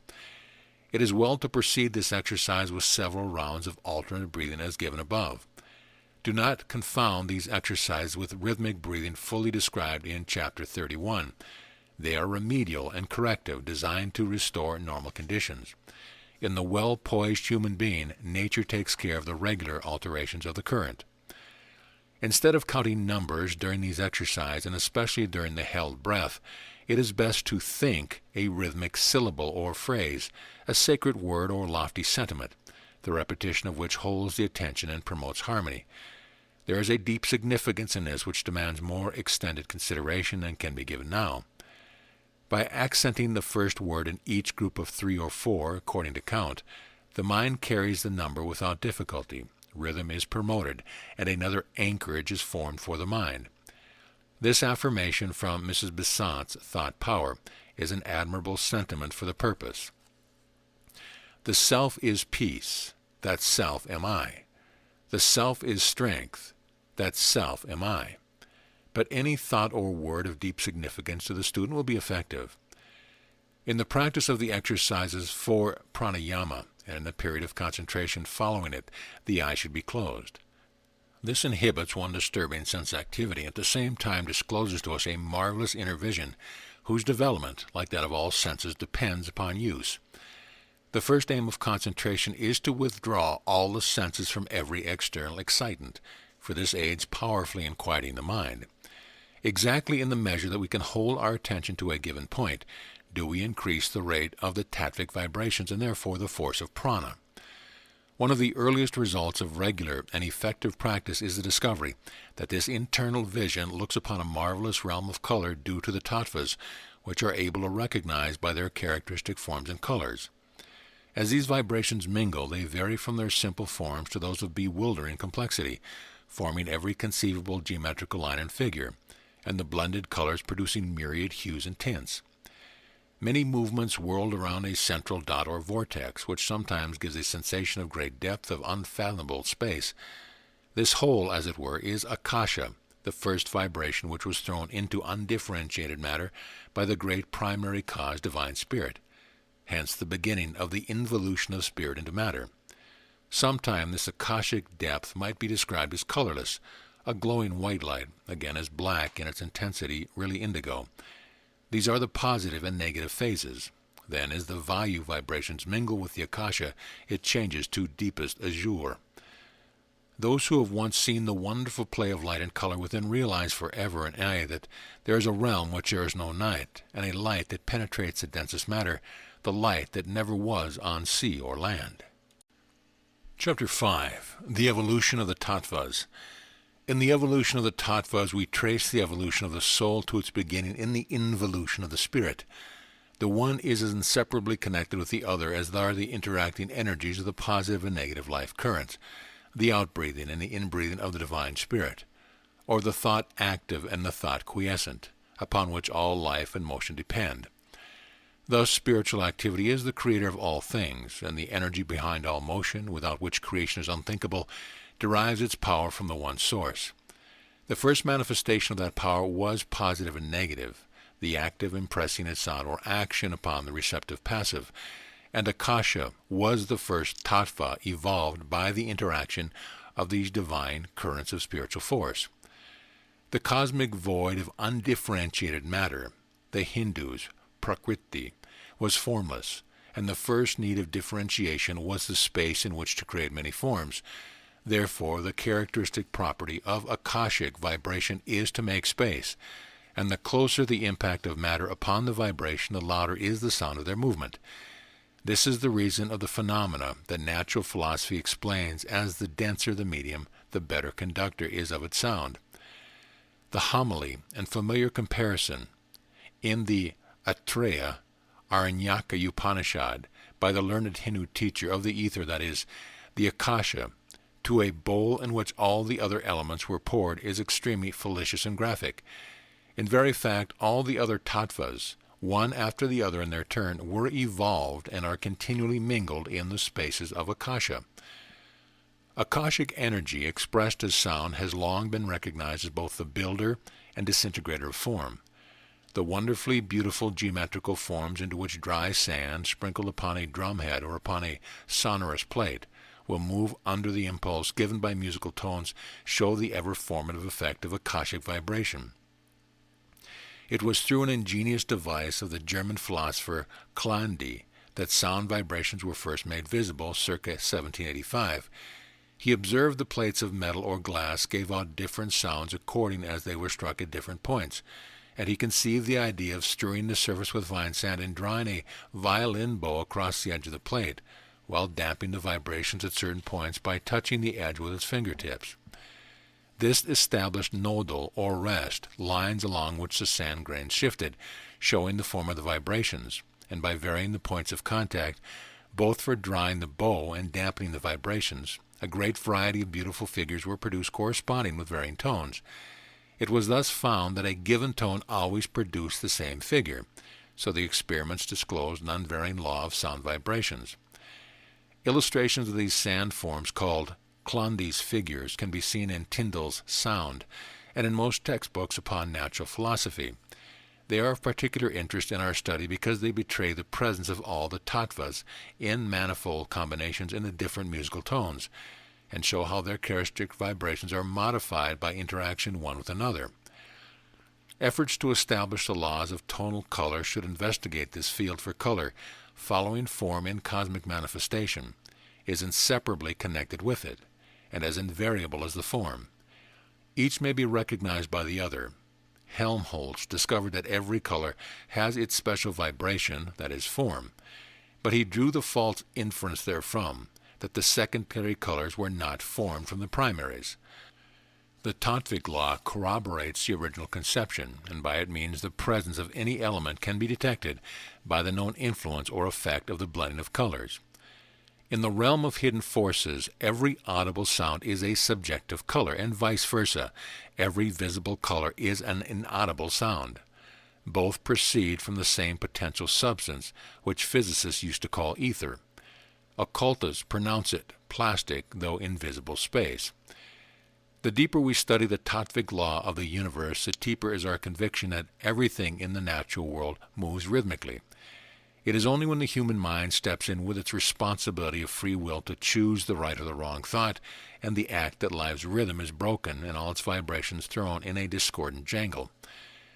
There is a center of unity in all things, the ever-present Akasha, and creative power working in the center always manifests itself with rhythmic harmony. Holding as it does every form, and therefore all colors potentially, Akasha at all times foreshadows the quality of all the tattvas, and intervenes between every two. Every progressive step in the evolution of the tattvas is instinct with divine intelligence, preparing the way for the crowning effort of creation, man with his manifold activities, equipped to conquer and dominate the vast realms of inanimate nature. Space having resulted from the interaction of the positive and negative currents of Akasha, there was room for locomotion, and the spheres of Vayu, appeared next and began to whirl in the Akashic vortices, born of the union of the Akashic currents. Again, I must refer to the illustrations of Professor Loeb's biological work in the September 1905 Cosmopolitan, for as far as that spark of laboratory-created life progressed, it corroborates the Hindu's revelation of the evolution of the tattvas and the law of their several activities and influence. After Vayu, the next need was heat to expand the air. Therefore, we find that the mingling of Vayu vibrations with Akasha produces Tejas vibrations of light, which generate heat, and which manifest their presence in this dual character. Through the actions of heat upon air, water is formed. Hence, Apas vibrations were the next result of creative energy, and the combined activities of the other tattvas condensed water into Prithvi vibrations, completing the primary differentiations of cosmic matter. Thus, with the fifth tattva, the self-conscious universe, an ocean of subtle, fine psychic matter came into existence. By successive interaction, following the established law, the tattvic vibrations becoming ever coarser in their descent, the other planes of existence through the mental to the physiological were evolved, till the involution of the spirit in the terrestrial elements were completed, and the earth with its teeming life whirled in space. The evolution of the soul thus involved is man's task in his earthly pilgrimage, and it is alone through spiritual thinking and living that he can make the task a daily joy, and feel the exhilaration facing every duty with more than half accomplishes the work. A spiritual philosophy of life is the foundation of all right thinking and living. In it is found the solution of Ruskin's assertion. It is only by labor that thought can be made healthy, and only by thought that labor can be made happy. Health is the mainspring of all successful effort, and the spiritually alive soul can command health as the first blessing. It is the natural and inevitable reward of right thinking and spiritual living, that is, living under the direct guidance of the soul. When we consciously subordinate the physical to the spiritual, all the atoms in our bodies feel an impulse toward order from the rhythmic flow of the tattvas, and even the most rebellious yields to the magnetic attraction and vibrates in harmony with the prevailing rhythm when the currents are fully established and maintained in perfect equilibrium. This is the secret of all the miraculous recoveries of bedridden invalids, for in moments of supreme exaltation through faith or enthusiasm, the tattvic currents are raised to so high power as to sweep all obstructions from their path, and to impart synchronous action to the hitherto warring elements, which almost instantly thrills the body with a sensation of strength. The higher we raise our vibrations through the purifying action of rhythmic breathing and beneficent thinking, the more we shall be in touch and cooperate with the finer forces round about us, their waves even breaking over us, and waiting for our recognition to lift us to higher states of efficiency, of comprehension, of intuition, of power to think and to do. Spiritual perception and spiritual strength make possible a degree of activity, both mental and physical, a power of accomplishment in any given task utterly beyond the capability of mere physical energy. Work which on the physical plane is effort becomes a joy and an inspiration when we call to our aid our ever-ready, ever-waiting spiritual forces. It is the attitude of thought which makes all the difference, because every atom of energy in the physique has its source in the spirit. But on the material plane of manifestation, as when we speak of mere physical strength or brute force, the vibrations are grosser in character, unfit material for the spirit's activity, therefore lacking entirely the spiritual fire which sustains enthusiasm and gives electrical force to every thought and act thus inspired. It is this spiritual energy which in rare emergencies and moments of supreme excitement enables people to forget the limits of physical strength and thus to execute the ordinary impossible. I knew a very delicate young girl, the accepted estimate of whose strength and endurance exempted her from even the usual exertions of daily life in the home, who under the excitement caused by a disastrous fire very near, moved several inches out from the wall a bookcase 8 feet high which was filled from top to bottom with heavy books. It was all that 3 strong men could do to put the case back in its place the next morning.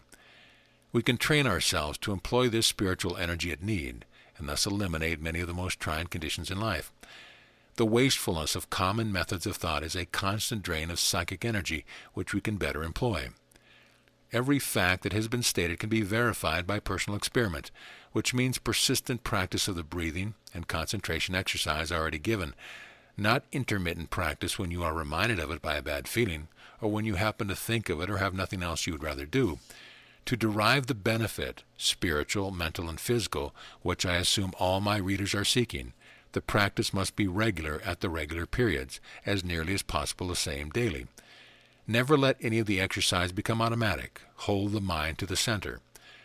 I have tried to make it very clear that the purpose of the exercises in alternate breathing is to restore the balance of the tattvas and the alternating currents of prana, positive and negative, the inequality of which is the primary source of all disease. Habitual breathing should be as full, deep, and regular as conscious direction from time to time can make it. Habit is everything in this, and in forming good habits, nature comes to our aid with joyful alacrity. I have failed utterly in my purpose if I have not convinced you that physical, mental, and spiritual harmony are promoted by habits of rhythmic breathing in the purest air obtainable. It need not be cold air to be pure, but it must be fresh, unbreathed air. Continued practice of the exercise will convince you that you are treading the long, hidden, closely guarded path leading to nature's treasury of secrets. If your interests and pursuits are scientific, before your clearing vision wall after wall, hitherto baffling, will fall, disclosing long vistas cleared and ready for your seeing eyes with assured foundations, basic laws inviting your fascinating experiments into the myriad permutations of these marvelous forces. Never for an instant are they inactive, but ever building and disintegrating the visible and the invisible universe, involving and evolving through their vibrations every atom therein contained. Chapter 6. The Universality of the Tattvas. It should be plain to all my readers now that to neglect proper exercise of the lungs by deep, full inhalations of pure, unbreathed air is a positive self-limitation of vital force which can be justly named slow suicide. The individual thus living, even under the most fortunate circumstance otherwise, never attains a maximum of his or her efficiency and power, and invites every disease. You thus feed the disintegrating forces with the corruption which increases their activity, and shut out the renewing elements which upbuild, while furnishing the stimulus to cast out the worn-out products of physical energy. And this manner of living, which is the confirmed habit of multitudes, is the progenitor of most of the ills from which humanity suffers. The day of dawning, when that infamous old aphorism meant that ills that human flesh is heir to, will be recognized for what it is, the hideous subterfuge of ignorance and credulity.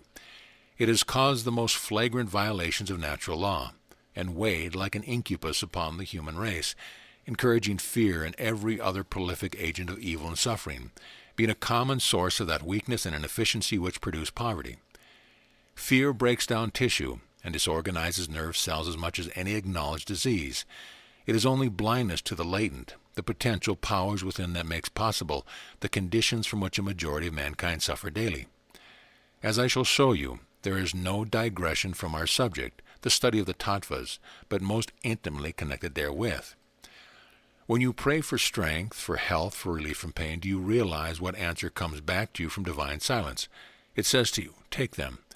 The avenues are always open to you, nothing obstructs them but your own will and wrong thought. The moment you think health and strength yourself, the moment you begin to clear from all obstruction the channel of communication which the source of life force, for every vibration on the mental plane, reacts upon those of the physiological plane. Notice particularly that your very thought is instantly reflected in a fuller inflation of the lungs, which checks the disorder within and improves the vibration, and throughout the universe like seeks like. Therefore, by a simple change of mental attitude, simple but oh so important, you invite harmony instead of discord and cooperate with nature in her ceaseless effort to restore all the disordered vibrations in your body to their normal conditions of perfect rhythmic balance. From the ever-blessed moment that you realize your soul to be the rightful ruler of its tenement, the physical body, and bring your will under the soul's control, thereby transmuting it into soul force, rhythmic vibrations will inaugurate their curative, restorative work. Say in your heart, peace, peace, peace, ye warring factions. Ye can no longer have dominion over me. I am one with all the power for good in the universe, and I will admit only good. The more you know of the tattvic law of the universe, the deeper will be your conviction of these truths, and of the individual responsibility for health as the first condition for beginning to fulfill God's intentions when He first thought of you. Shakespeare's intuitions grasp a sublime truth. The world is a stage, and like the actors in a play, to each and every one is assigned a given role. There is a part adapted to you as to no other, and yours is the task to develop those spiritual and moral qualities that lead to the perfection of your latent abilities, and give you the key, through intuitive comprehension, to the secrets of your strength and your weakness, both physical and moral. To obey the command, know thyself, is to learn the nature of these hidden forces, the tattvas, whose ceaseless activities, governed or misgoverned, make us what we are. The varying effects of the different tattvas in their activities within the physical body are as dissimilar as their characteristic qualities, and therefore the predominance of certain ones, even when that condition is normal, is unfortunate and their excess is baneful. It is through the freedom of the will that you can control and correct the forces generated in your body and draw to you the beneficent ones you desire. The characteristic form, features, and coloring, complexion, hair, and eyes which distinguish human beings one from the other are due to the particular permutations of the tattvas, which on the gross plane of their activities make up the component elements of different physiques. Their mental influence is, of course, equally important and individual, the physiological being, in fact, its reflection. The opinions formed, the bent of every mind being due to the bias given to it by the prevailing elements or tattvas. This individuality, stamped by the tattvas, is determined by the color, that is, the vibration of the planet under which one is born. This fact gives us a scientific basis for astrology, every planet being the center of a specific tattvic influence, just as there are the ganglia of the nervous system. This agrees with and explains the puzzling tenet of Hermetic philosophy, as it is above, so it is below, and shows the close parallelism between the microcosm and the microcosm. Always an acknowledged truth, modern science has yet to point out the first coincidence. The tattvic vibrations corresponding thus with the planets necessarily vary in force according to their movements, every planet, and therefore the force of vibrations emanating from it, being modified in manifold ways according to its nearness to or remoteness from a sympathetic or a dominating sister orb. Much more concerning these correspondences will be developed in later chapters. It could not be so well understood now. It suffices to state here that every activity in man is a microcosmic reflection of the macrocosmic activity. This tattvic influence is the energy, working by the same law throughout the kingdom, mineral, vegetable, and animal, of this vast universe. Their myriads of permutations furnish the diversity which charm us, and their invariability that ever-recurring unity of action that baffles the physicist with amazing paradox. In the process of evolution, every tattva, though retaining its essential primary qualities, the properties already described as differentiating one tattva from another, see the table of tattvas, chapter 2, combine with the other tattvas in the proportion of 4:1, and in the mingling is modified by their qualities. Thus, every molecule of vayu consists of 4 parts of vayu and one each of the 4 other tattvas, forming a 5-fold division, together with 2 phases, negative and positive, which make up the mystic 7-fold. This number is now recognized in science as establishing the periodic law or system, which, grouping elements according to their atomic weight, shows that elements of similar chemical behavior occur once in 7, that is, in octaves, as do the tones of the musical scale. Bearing in mind the process of their evolution one after another from ethereal space to the cohesive resistance of Prithvi, the earth vibration, it should be understood that every successive tattva, even in its primary and most subtle form, becomes more complex, for it contains the impress of those preceding it. Thus Prithvi partakes of the qualities of the 4 preceding tattvas, and adds its own specific property. 2 adjacent tattvas mingle more freely with each other than with the more remote ones. For example, Prithvi and Apas are more sympathetic and congenial than Tejas and Prithvi, and Apas yields to Tejas before it does to Vayu. We see this process exactly illustrated in the change of ice, Prithvic state of matter, through water to vapor. Akasha intervenes between every 2 states, receiving the cancelled vibrations of the element passing into a latent condition, and yielding the potentiality of the supervening element, continually, you see, to serve as the bowl in which nature does her mixing. In physics, an important law of motion, known as Newton's third law, is this: for every action there is a reaction, equal in amount and opposite in direction. This principle governs all tattvic vibrations. In the separate tattvas, every atom is reacted upon by an opposite force, the negative atom by a positive atom. And when the equal and opposite vibration of the same tattva meet, they cancel each other, and together pass into the akashic state. An illustration of this law can be seen when two waves of equal size come together, so that the crest of one falls into the trough of the other.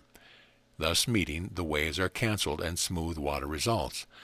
This conjunction or rest point is akashic, for akasha precedes and follows every change on every plane of motion and life. In the action of light waves, the same phenomena has been observed whenever a difference of path brings passing waves, so that the crest of one set of rays falls over the trough of the other set. The conjunction, akashic, of the two beams of light produces darkness. The interference of sound is when the condensed part of one sound meets the rarefied part of another, and they neutralize each other, producing silence, is yet another illustration of this physical law. It was formerly considered an acoustic paradox. These few illustrations show how the tattvic law explains the most puzzling and contradictory secrets of nature's workshop. They are given only as index fingers pointing the way for every interested student to make original discoveries. This, to every real thinker, adds a zest which nothing else can give, and becomes a spur to constant effort and constant progress. Chapter 7. More about the all-pervading tattva, akasha. Recent scientific discoveries which have tumbled century-honored theories from their pedestals to an abyss where we are hastening to bury them in that oblivion of disuse which the world heaps upon its recognized heirs, make it important to the student that a little more space be given to pointing out the interesting corroboration of the tattvic law which we can find in all these wonders. The greatest bar to scientific progress is stated in this trenchant from Madame Blavatsky. Pure force is nothing in the world of physics. It is all in the domain of spirit. Now notice this particularly. It is the world of force which the modern scientist is beginning to penetrate, a world of such stupendous forces as astounds him, and at every step he is coming nearer to the tattvic law. The 49 fires of the Vedas are the 7 permutations of the tattvas and the 2 forces, hidden as yet and undefined behind the positive and negative currents of prana. 7 times 7 equals 49.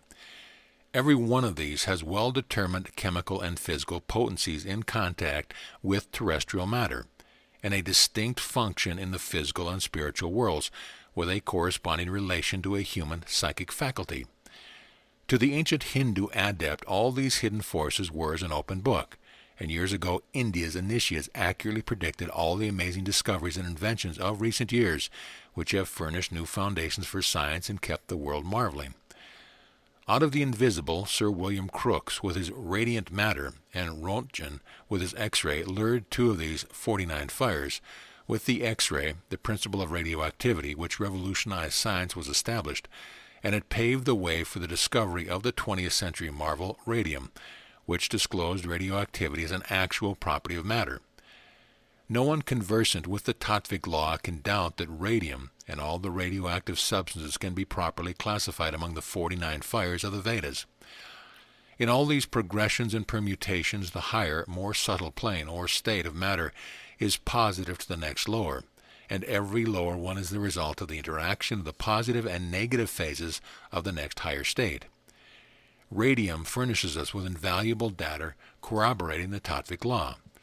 But in order to comprehend the velocity of these vibrations, which are ceaselessly bombarding us, and the intricacy of the tattvic permeations, a few words concerning the nature of atoms will be helpful.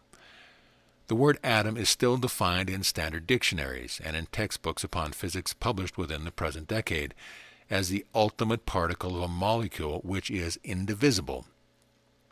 In a very slipshod fashion, atom has also been defined as interchangeable with molecule, and therefore it has crept into very general usage in the same sense. Although a molecule is described as the smallest portion of any substance in which its properties reside, it is possible, by means of heat or some other chemical agent, to separate a molecule into two or more particles called atoms, and these cannot be further divided, was the ultimatum of natural philosophy. Until quite recently, the hydrogen atom was the smallest mass of matter known to science, and therefore the accepted unit of atomic weight. But what says Professor George Darwin as to this? It has been proved that the simplest of all atoms, namely that of hydrogen, consists of 800 separate parts, while the number of atoms in the denser metals must be counted by tens of thousands.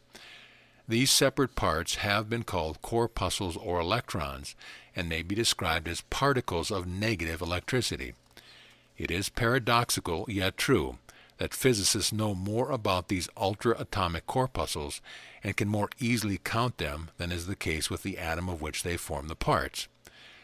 Some of these corpuscles move at a speed of 200,000 miles a second, and the unscientific reader will get a clear idea of their minuteness if told that the molecules, of which they are parts, is so small as to be invisible even under the most powerful microscope. Sir William Thomson made this graphic comparison. If a drop of water as large as a pea were magnified to the size of the earth, the molecule would appear scarcely larger than the original drop. Radium gives off three kinds of rays which have been named respectively alpha, beta, and gamma. The alpha rays are compared to the ions or teeny particles which fly from red-hot metals. They are positively electrified, and the particles are about twice the mass of the hydrogen atom. These rays have a velocity of 20,000 miles a second and are constantly emitted from radium in its natural state without perceptible loss to its substance any more than the exhalation of its odor changes a flower. The beta rays are negatively charged corpuscles, about 1/2000th the size of those making up the alpha rays, and save for their greater velocity, circa 100,000 miles a second, are said to exactly resemble the cathode rays produced by an electric discharge inside a Crookes tube. The gamma rays are not so well understood as the two others, but are believed to be identical with X-rays. Are they not the union of the alpha and beta rays after passing through the Akashic state, forming a tattvic permutation? A spectrum analysis of the rays should determine this. The spectrum of every substance and element reveals its tattvic nature by means of the prevalent color or colors, and the greater the heat to which the matter is subjected, the nearer it approaches its solar instead of terrestrial state. Akasha is well named the all-pervading tattva. In chemical change of one state of matter into another, you have been shown in these illustrations not only that Akasha intervenes, but how it acts, that it is the substratum or base in all phenomena or paradox which baffles a scientist. As in things external, so it is within, and your observation of natural phenomena will aid vastly in the understanding of your own microcosm, wherein the tattvic law comes under the influence of your thoughts and willpower, and the currents of prana may thereby be thrown entirely out of rhythmic balance. In consequence of its universal prevalence, normally, it is not surprising to learn that the excess of Akasha is disastrous, and according to the phase of its activity causes discomfort or misfortune. Among the traits and emotions which give evidence of this predominance or excess are forgetfulness, covetousness, and obstinacy or headiness, and blindness and unreason in matters concerning the affections. Emotions of repulsion, shame, and fear are due to the same source. The tremor which shakes fear-shaken people comes from hollows in the veins caused by Akashic vibration and excess. To this effect is due to the physical and mental tension which so unnerve the victim. The remedy, do you ask? What is free will for if not to give us power to choose our thoughts and the deeds resulting therefrom? The bliss of ignorance is that we are not to blame if we do not know the error of certain thoughts and actions. Invariably we must suffer both mentally and physically for such error, but only knowledge bringing power brings also responsibility. Never forget that it is the form of motion that causes the state, and that form can therefore change it. A caution is necessary here. It is impossible to energize the nerves when they are strained by constant tension. Paradoxical as it is, these two conditions are often confounded.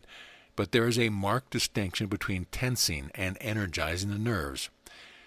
The accepted theory of tension considered mechanically, as of a wire or rope, is to put all the strain upon it that it will bear.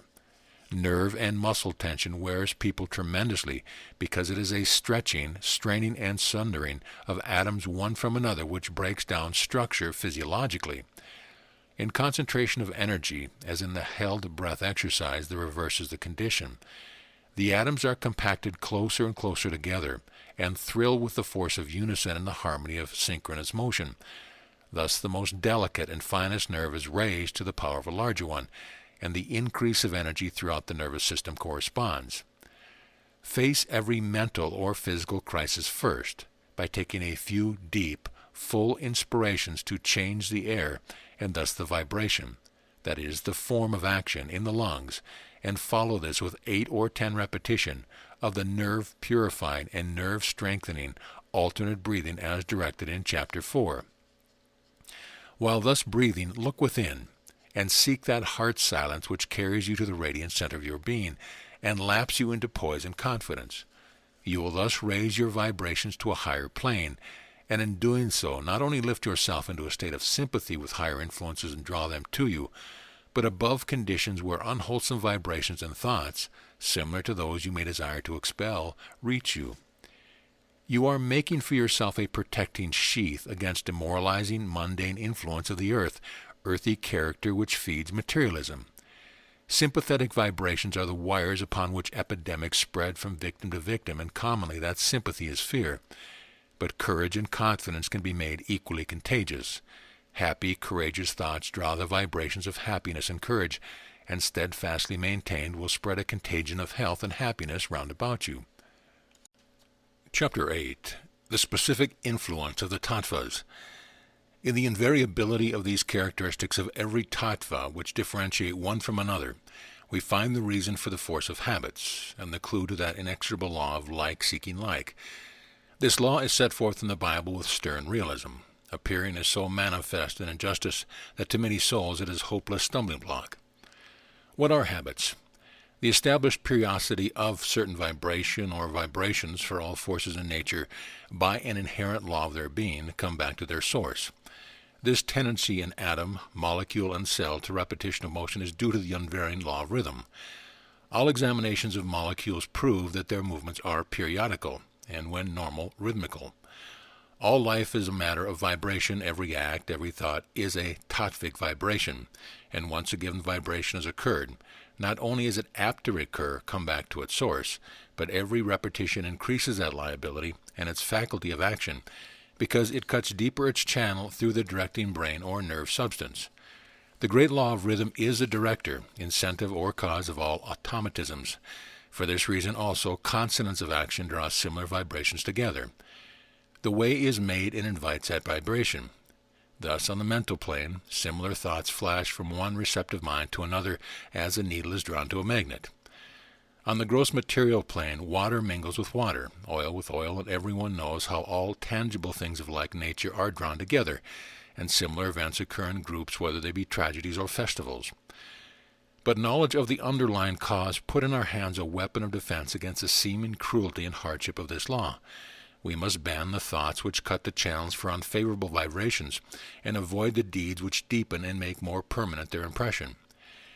Ignorance is described in Sanskrit as darkness, called avidya, and is considered a very dark state of akasha. The gross vibrations have become set, as it were, through the non-reception of other vibrations, meaning fresh ideas, and as the victim of mental inactivity grows older, this avidya state renders it even harder to make an impression upon such a brain.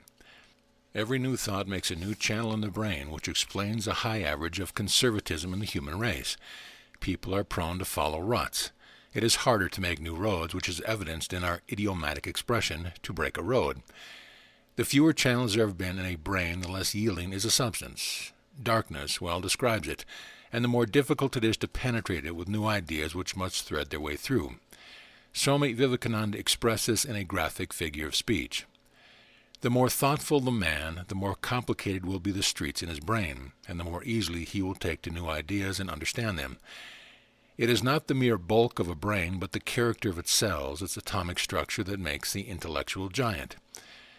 This follows the law of the whole physical economy, that parts or organs which are kept in a state of activity are more pliable and respond to unusual demands upon their strength or endurance exactly in the measure that they have been exercised.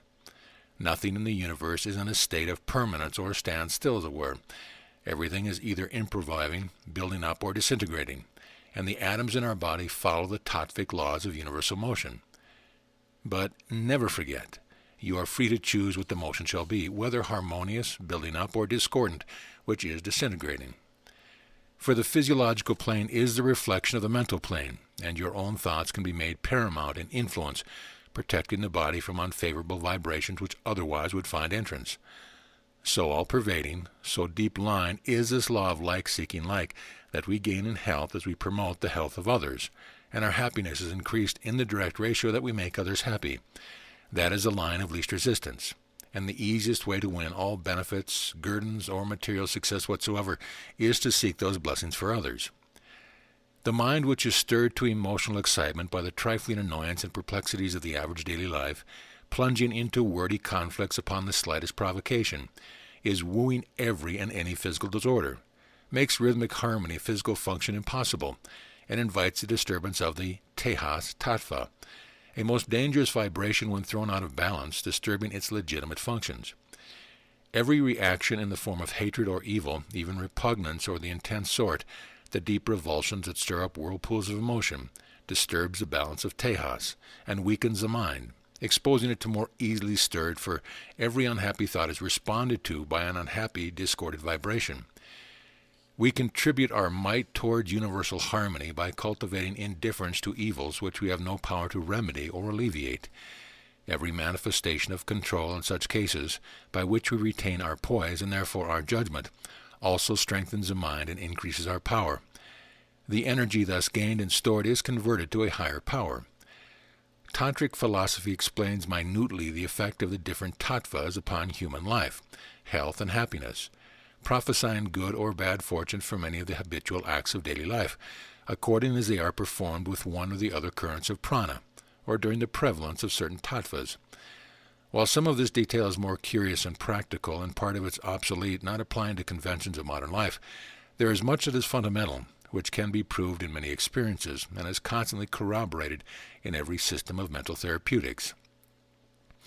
The all-pervading akasha has centers of dominant influence in the brain and ears, and there are periods when it is prevalent in the throat, spine, heart, and anus, always active in the exercise of thought, and becoming predominant during intense mental application and in meditation. Brooding and melancholy induce excess and in consequence affect the general health. Knowing this, we must utilize the normal and fortunate powers of akasha, and inhibit its malefic influences by changing our vibrations when they manifest their presence. The natural corrective of happy thoughts is beneficent because they encourage the flow of prithivi, the extreme of the tattvic scale from akasha. Not rose-colored spectacles, but yellow ones should be given to people addicted to the blues, and they should be kept in the sunshine when possible and be surrounded by floods of golden light, living in yellow-hung rooms. Hysteria and lunacy indicate the disastrous preponderance of akasha and call for the yellow treatment, and every influence possible that will reduce the akasha vibrations to their lowest normal flow. The consideration of prithivi, which must come in its natural sequence, will develop more details. Remember that as the foreshadower of every other tattva, all possibilities can be developed from the akasha. That is the form of its mental prevalence, and it is for us to choose the ingredients and do the mixing. It is the stagnation and misuse of akasha which are to be shunned. The taste of akasha is said to be bitter, but I believe it can also be proved to be salt.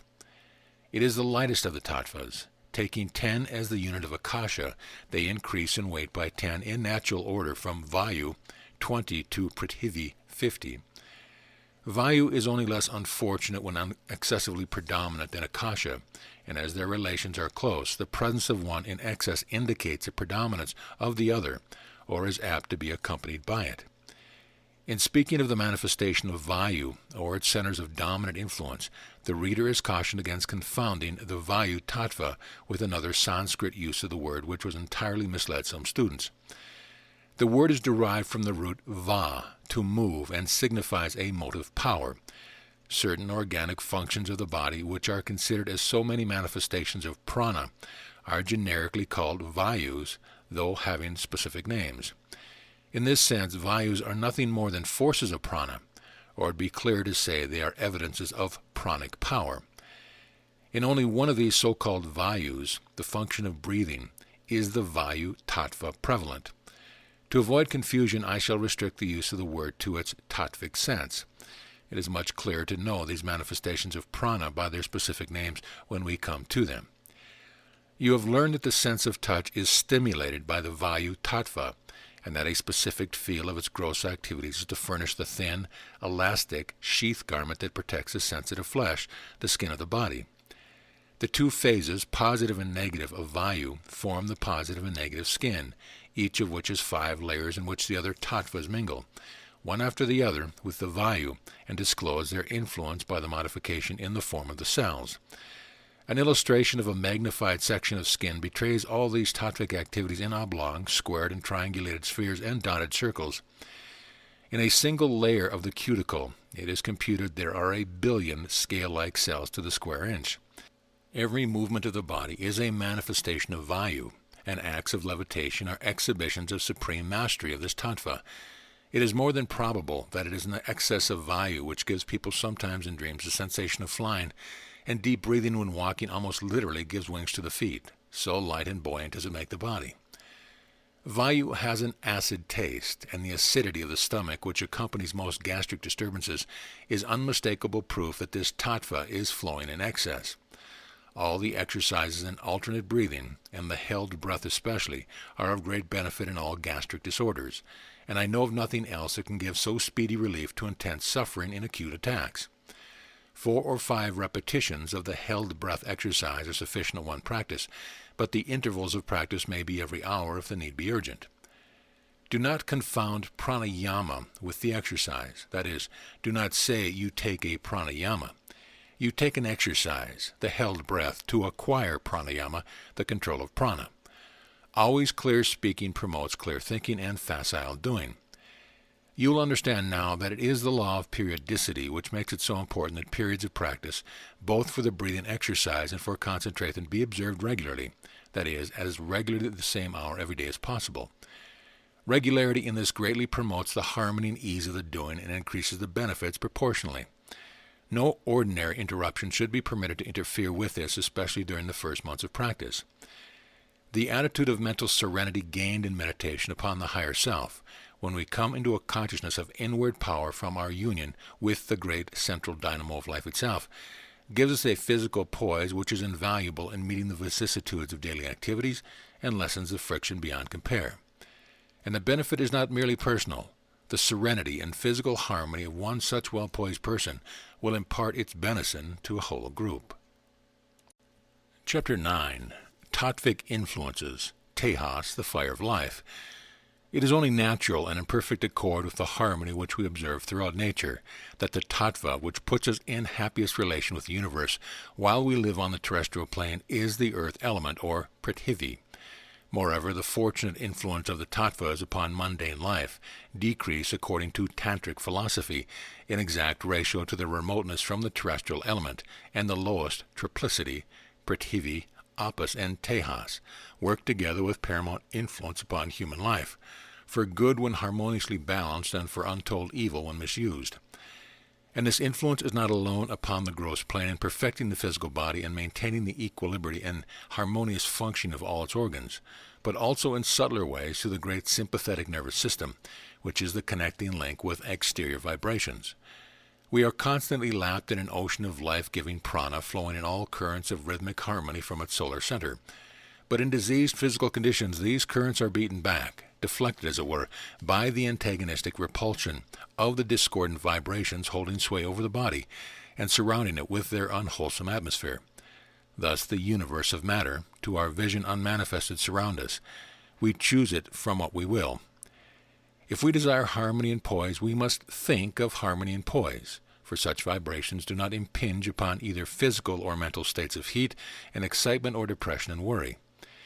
Here is the place to protest emphatically against the false logic which argues that there is no deep feeling, no earnestness, unless it expresses itself with passion and excitement, and defends the strenuous life as the only progressive life of deeds and accomplishment. At this particular epoch of racial evolution, especially as expressed in American life, the influence of this sophistical denunciation of the good, the true and the beautiful, in defense of the bad, the wrong, and the hideous, is deplorable. The intemperance of living which it advocates and extols as national menace, for it affects men and women mentally and morally as well as physically, and character deteriorate even faster than physiques under the inquisitive strain after success at any cost.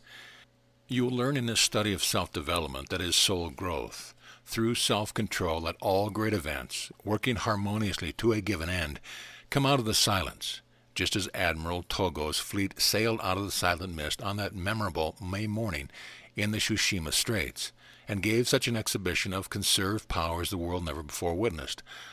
All that this wonderful self-contained nation, Dai Nippon, has accomplished is an object lesson of superbly controlled force. She is unlikely to fulfill any of the dire Western prophecies of yellow peril, fear of which exists only in the strenuous imagination that picture the possibilities of power misused, for Japan's samurai spirit is not predatory. Those who understand how deeply Bushido influences the national life realize that Japan, as in this word, not merely enlarged the universal vocabulary of expressive, high-thought symbols, but that she has given to the world an exalted, ethical standard of character. Bushido, the soul of Japan, implies the spirit of discipline and sacrifice, of gentleness and firmness, of honor and integrity, of heroic endurance and chivalry. All that the Western world can teach Japan of material progress is elevated and transmuted through Bushido in something which the average Western mind, the commercial, how much can you get for it mind, cannot comprehend, in which, therefore, danger is scented. But the whole secret is that the Japanese have never lost touch with nature. They have kept close to the soul of things, to the heart of the universe, with senses trained to the consciousness of the nearness of the spiritual plane, which the Western people have blindly ignored, when not denied in their headlong pursuit of things material.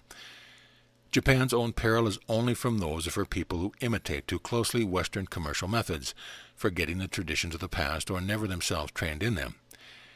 We who have worked so hard and made such tremendous sacrifice of the best things, the real prize in life, pursuing wrong roads leading to precipices or blind alleys, and forming wrong habits of thinking and doing, must now go into the silence to find our moral as well as physical equilibrium, to discover the right path leading to rational living and thinking and forming of normal, harmonious habits.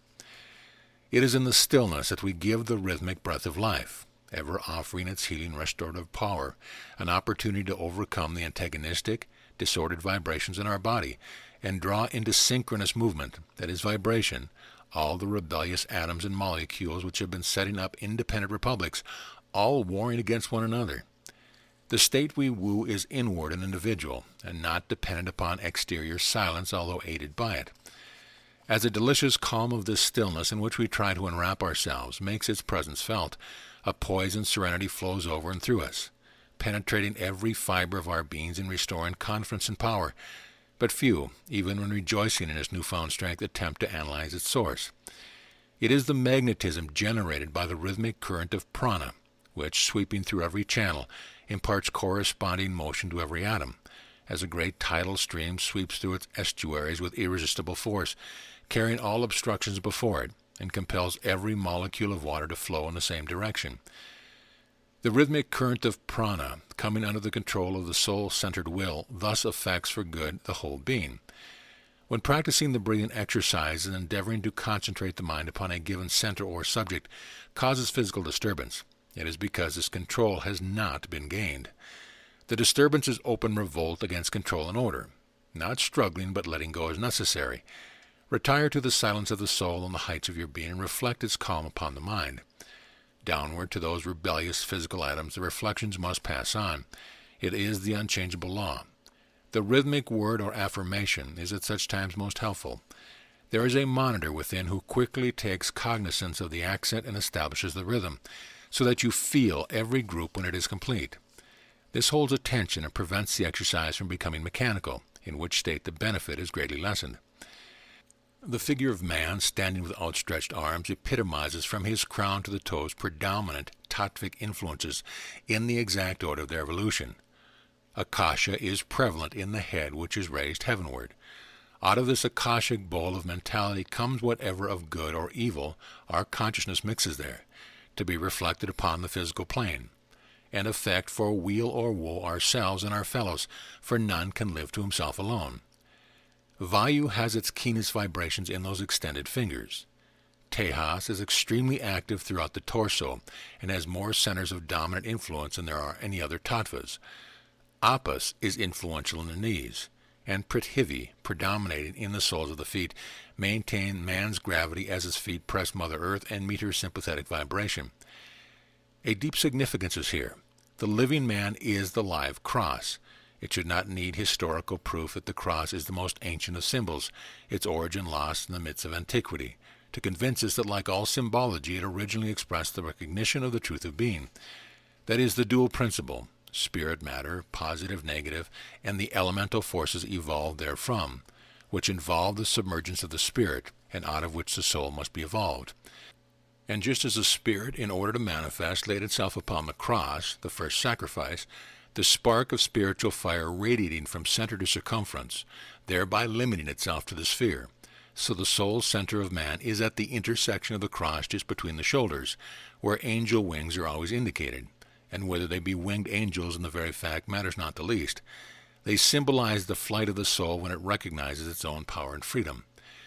The intimate relations of Tejas with the vital organs so compactly fitting the one to the other in the torso makes the rhythmic flow of this tattva, in its divinely assigned proportions, of paramount importance to both health and happiness.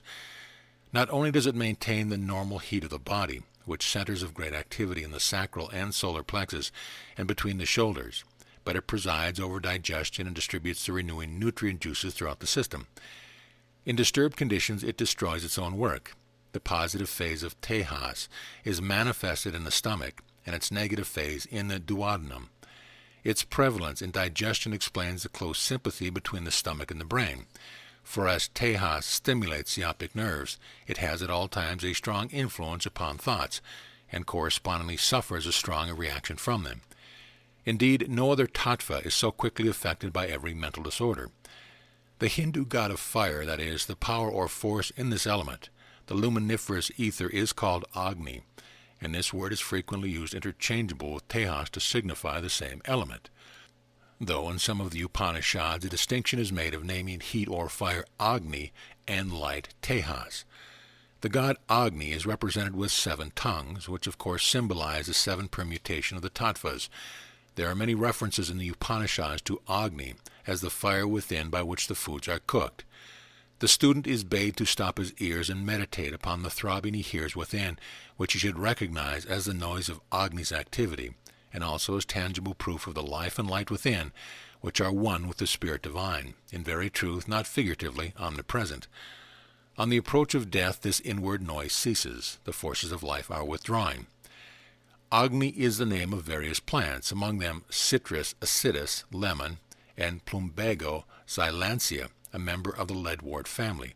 Other plants are called Tejas, among them several scarlet-flowered ones, and we were to make a careful examination of these plants, we would doubtless find they all possess some pungent or heating property. The fibrous aril of the nutmeg, known to commerce as mace, betrays in its red color and its fiery pungency its affinity with Tejas, the taste of which is pungent. Tejas is closely associated with minerals, and during its flow, according to tattvic philosophy, the thought of minerals and quadrupeds rise in the mind. Gastric juices, lymph, bile, and marrow are in Sanskrit called either Agni or Tejas. When people are cold to the marrow of their bones, something is wrong with Tejas. In all hot disputes and excitement, Tejas vibrations are disordered and increased, and in excess it becomes the instigator of the most diabolical crimes, blindfolding reason and shackling self-control. In Sanskrit, impatience and inability to put up with inconvenience, general cantankerism, as it were, are called Tejas. The word identifies the sharp edge of a knife, as also the point of a flame, and all brilliant, dazzling, glowing, flaring things are known as Tejas. I believe the Tejas Tattva to be the chief force employed in all intense, effective organizing thought, and also the space-annihilating vibration which is the mysterious agent in thought transference, and which transports us mentally from New York to Tokyo at the speed that leaves Puck a laggard. This conjecture is corroborated by the fact that the Sanskrit name for the brain is Tejas. The concentration in the brain of this radiant, disintegrating, and transforming force in a state of great activity would account for the vast discrepancy between the fatigue effects of mental and physical exertion. It is well known that the breaking down of tissue in the brain during intense application is so rapid that 3 hours of brain work is as great a drain upon the physical force as the whole day of manual labor. A logical diagnosis of rheumatism by the Tattvic law explains its cause as an excess of vayu and a decrease of opus vibrations causing extreme acidity of all the secretions and excretions of the body. The intense suffering in the bony structure arises from the pressure upon these vibrations of the cohesive Prithvi Tattva, and the relief which hot bath and inundations of pungent oils afford is due to the expansion of the luminiferous ether, the flow of Tejas being thus accelerated and encouraged. An increased flow of opus naturally follows, and this water vibration dilutes and washes away the acid impurities whose clogging wastes have choked channels. For some years before radium was discovered, the miners working in large Montana mines were familiar with a strange mineral which they were positive possessed curative properties. They called it medicine ore or rheumatism rock, and they carried bits of it in their pocket believing it a positive cure for kidney and stomach problems, miners' consumption, rheumatism, and some nervous disorders. The mineral emits phosphorescent light under slight friction, but there is absolutely no perceptible heat in it, and the radiance is most brilliant under water. When radium was discovered, it occurred to one of the miners that the rheumatism rock might contain the rare new element, and he induced some Butte chemist to examine it. Careful test and analysis disclosed a trace of radioactivity, and the mineral has been named radiumite, but no one can account for its strange medicinal virtues, which have been substantiated by many experiments under close observation of a prominent Butte physician. It is, of course, an igneous rock aglow with the subtle Tejas vibrations, which explains clearly and scientifically its magical, curative, and invigorating properties. To the underground worker especially is it a blessed boon, supplying him with the life element of which his deprivation of sunshine and light robs him. You see it is of vast importance to human well-being that the balance of the tattvas be maintained, and this is the remedial office of alternate breathing. It is sometimes very helpful in crises of great fatigue and exhaustion following strenuous exercise to take several deep negative breath inhalations left nostril, exhaling all through right nostril. Hold the breath in and out while you count 9, and increase this count as control is gained, but never do to the point of least strain or discomfort. Take the exercise lying prone upon the back, perfectly relaxed, or when walking in the open air. Chapter 10. Happiness Vibrations, Opus and Prithvi.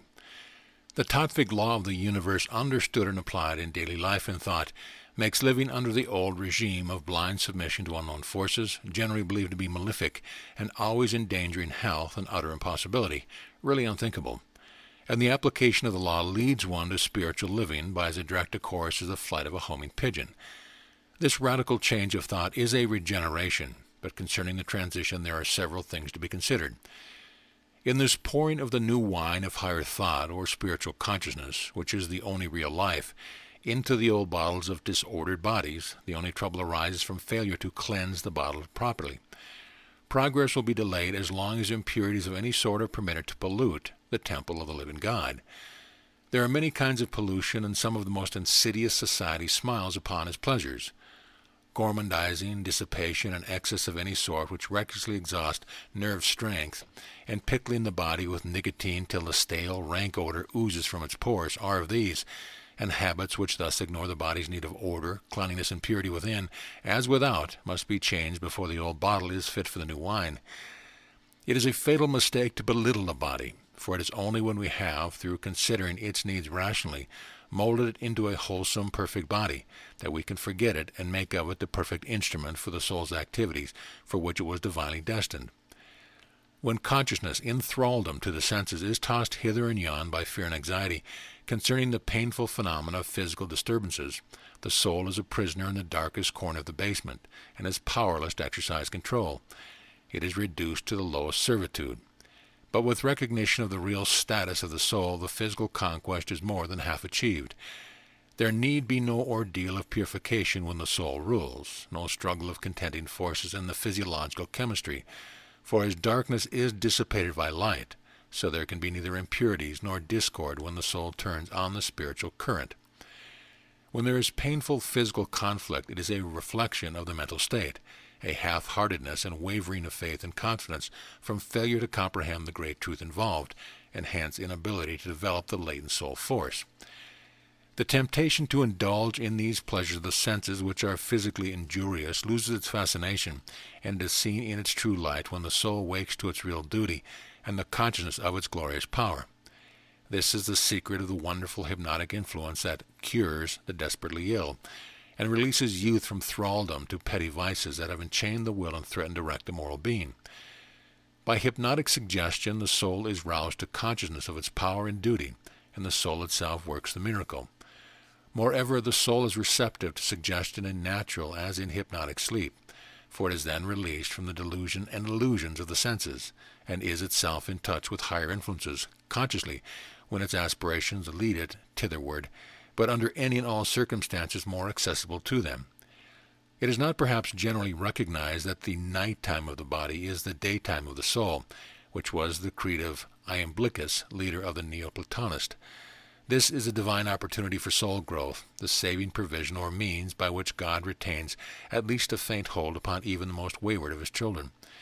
It explains also the inestimable value of the quiet period of introspection and uplifting thought which should precede the laying of the hand upon the pillow for the night's rest.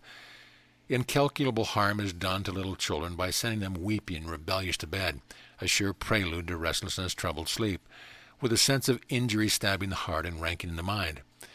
It is a preparation inviting all evil influences and repelling the good. Life's cares and the world's travail should be dropped with our garments, and we should trust ourselves with happy confidence to the blessed ministrations of the divine mystery of sleep, when the soul is offered release from its physical trammels.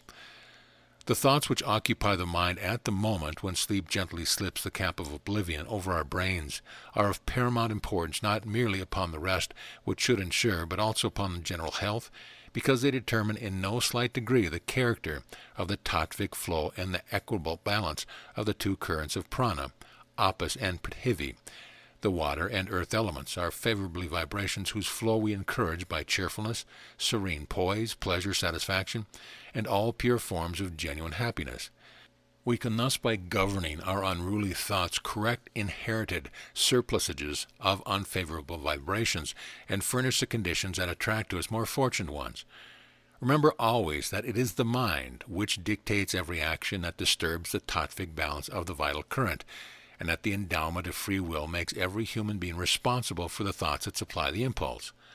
The Tantric philosophers held the firm conviction that if the human mind were steadfastly fixed upon any object for a certain time, it was absolutely sure by very force of will to attain that object. Now tell me, is there anything new under the sun? I must here enter my protest against this age-honored belief in the power of mind being in our day miscalled New Thought. Its proper name, given it something of a dignity, is due to the revived cult which is mercifully encircling the earth as higher thought, as distinguished from the stultifying bondage of materialism. It is older far than materialism, only a passing phase of whereward humans struggle to know all things, marking the close of the Black Age. Why belittle the golden light of the truth by a term new, as if it were but half known and untried? The therapeutic effect of happiness has been long recognized, and every physician feels that his battle with disease is half won when he can keep his patient in a happy, cheerful frame of mind. Yet the vital significance of this favorable mental state has probably never been even surmised in Occidental practice. It will advance the science of medicine, purely empiric now, more than any discovery since Harvey's of the circulation of the blood, when it is known that instead of being itself a direct product from blood, as noted physiologists have maintained, the nerve force, called by them nervous ether, imparts to the blood all the energy and power it possesses. Indeed, Tantric philosophy pronounces the system of blood vessels only the shadow of the nervous system. All physiological effects are the products of nerve activity. Every atom of energy in the human being is transmitted by the nerves, and the form of that energy and the tempo of its vibration, without its rhythmic harmony or broken and discordant, is determined by the mind. Happiness is an upbuilding force only equaled by the sun's rays. It is sunshine in the heart, and it moves with a joyous rhythm that sings through all the nadis, nerves and blood vessels of the body. Therefore, no medicine in the pharmacopoeia possesses the curative virtue of happiness vibrations, while anxiety, worry, depression, and excitement of the heated flurry sort cause varying forms of stagnation and disintegration, which disturb the balance of the tattvas, compel the flow of those which in excess are most inauspicious, and invite the very discord that fear dreads. Wrong thought and fears are the busiest builders of disease, suffering, and weakness that I know of, for they are the disruptors of the physiological balance of the tattvas, that is, their manifestation on the gross plane of activity. It is the perfect balance of the positive and negative currents of prana which maintain life. In the well-poised, symmetrical, harmonious life, Prithivi and Apas are the predominant tattvas. In temperature, Prithivi is next to Tejas, and Apas is the coolest of the tattvas, exercising a restraint upon the two heating forces, as does Vayu in a lesser degree. The craving for water when overheated is perfectly natural and can be gratified with benefit only, if the water be taken at a rational temperature, that is, cool but not iced. Akasha says Ram Prasad has a state which neither cools nor heats. This state is, therefore, the most dangerous of all, and if prolonged causes debility, disease, and death. The lowering or raising of the body's normal temperature, a condition always watched with keenest anxiety by physician and nurse, is one of the first symptoms of disturbance in the balance of the tattvas. If, for example, Tejas flows too long, it is robbing Prithivi, which follows it, of part of its assigned period of activity, and the temperature of the body rises above normal heat, and in like manner, every tattva which exceeds its regular period prevents its successor from setting in where it should. And as every one has its assigned field of activity, some organ where it is supreme, some elemental need which only that tattva can supply, discord, disorder, and disease quickly manifest themselves. This is the real office of pain, not disciplinary but beneficent, to give man immediate warning when he has transgressed the divine laws which secure his well-being. When the tattvas flow in rhythmic sequence and harmony, the delicate transition of one into another as they change is imperceptible. All ignoble emotions as jealousy, envy, malice, carping, criticism, or fault-finding, and uncharitableness have their physiological effect in disturbances of the tattvas, compelling the prolonged flow of these unfavorable interterrestrial activities, and repelling the joy-giving and health-uplifting vibrations. Of all the tattvas, Apas carries the breath deepest, and next to it comes Prithivi, which discloses one secret of the inestimable benefit, the revivifying effect derived from deep breathing, without which these beneficent tattvas are denied their fullest activity. The dominance of Apas in this function is confirmed by the great semilunar ganglion which supplies the diaphragm with its nerves of involuntary motion. Any injury to these nerves is marked by symptoms of suffocation as in drowning, from which the patient sometimes dies suddenly. These two tattvas work together in complete harmony, under direct command from the soul, for the release of the body from the dominion of pain and disease. Apas, the universal solvent, slacks thirst, allays fevers, washes away the germs of disease when we will but it perform that office, and imparts endurance under the privation of hunger and thirst. The exercise of the held breath encourages in a marked degree the flow of Prithivi, and it is brought into great activity during pranayama. This tattva gives endurance to acts performed during its flow, increases the power of attention, stimulates memory, and strengthens the willpower. The prevalence of Prithivi imparts a golden tinge to the circle of light above our heads and to the brilliant play of light vibration seen within. This inner light sometimes glows as brilliantly as the sunshine streaming through the purest atmosphere. It is a startling proof of the reality of this inner world, pulsating with golden glory, which we penetrate in concentration when, after such experience, one opens the eye upon a gray and gloomy sky. This has often happened to the writer whose gaze from her study window sweeps over across the housetops to a hill-bound horizon 30 miles distant, and at such times the external gloom seems the unreality. Prithivi is sweet-smelling and sweet to the taste, while Apas is astringent, salty, and is itself the taster, That is, it stimulates the sense of taste. Apis is the predominant tattva in saliva, which accounts for the extraordinary solvent power of this digestive fluid. It is gross injustice to the whole digestive canal to hastily cram it into a load of half-masticated food, thus depriving apis of opportunity to perform its assigned work and thrusting upon the other tattvas an office they are unfitted for. Much of our food is put into the mouth in the Rhythmic solid state and should be reduced to apis liquid before we permit it to pass through the apis gate of taste by swallowing it. Tejas works harmoniously after apis, but when required to perform not merely double duty, but work it is, chemically speaking, unable to do the effort generates an oversurplus of vayu. Gastric disturbances of the most serious character have no other origin than this.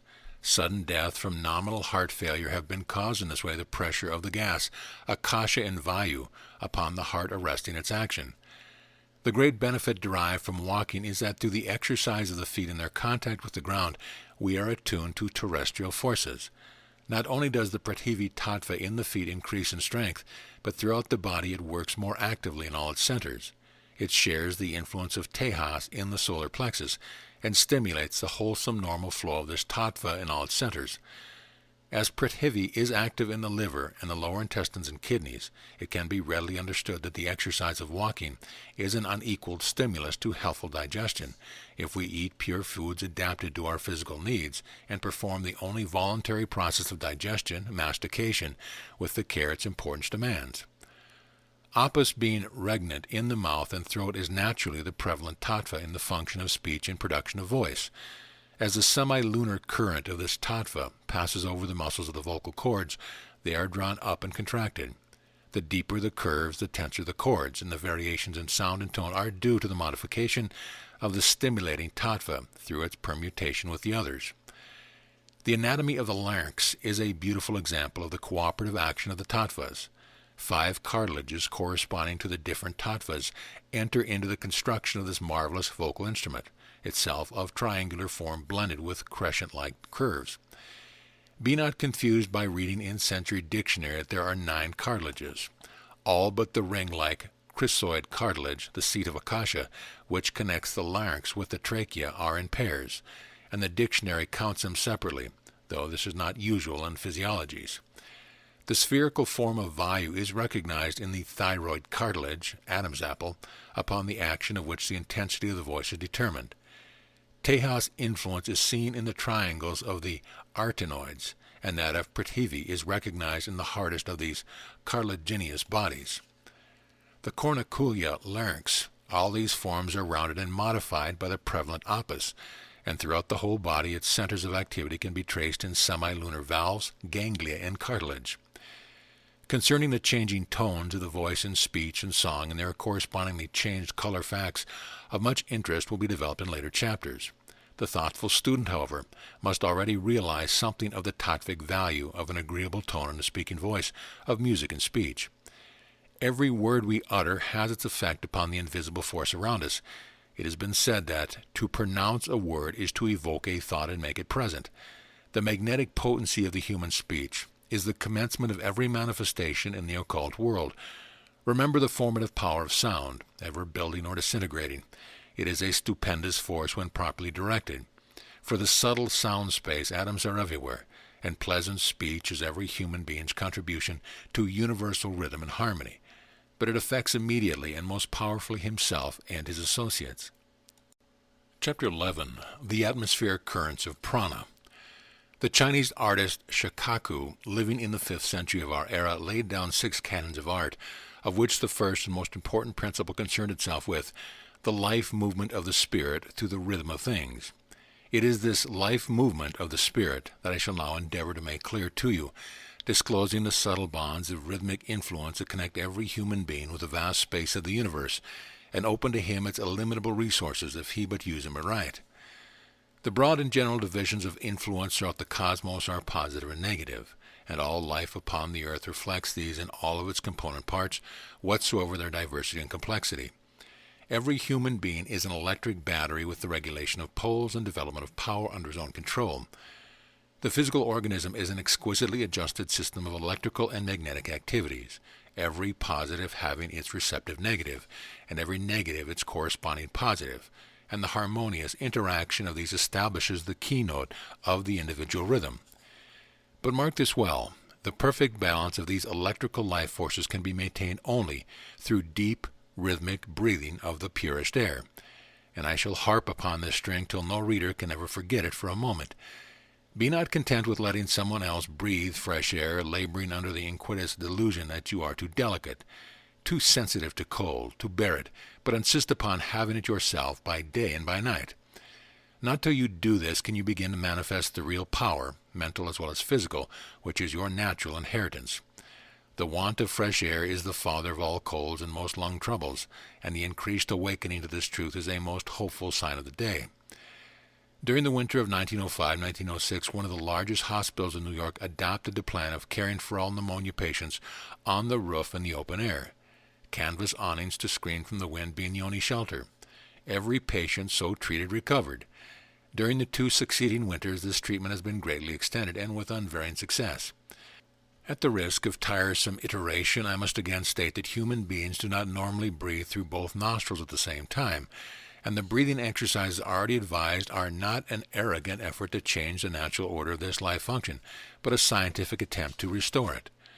Nor are the new inventions or devices originated in the Occident.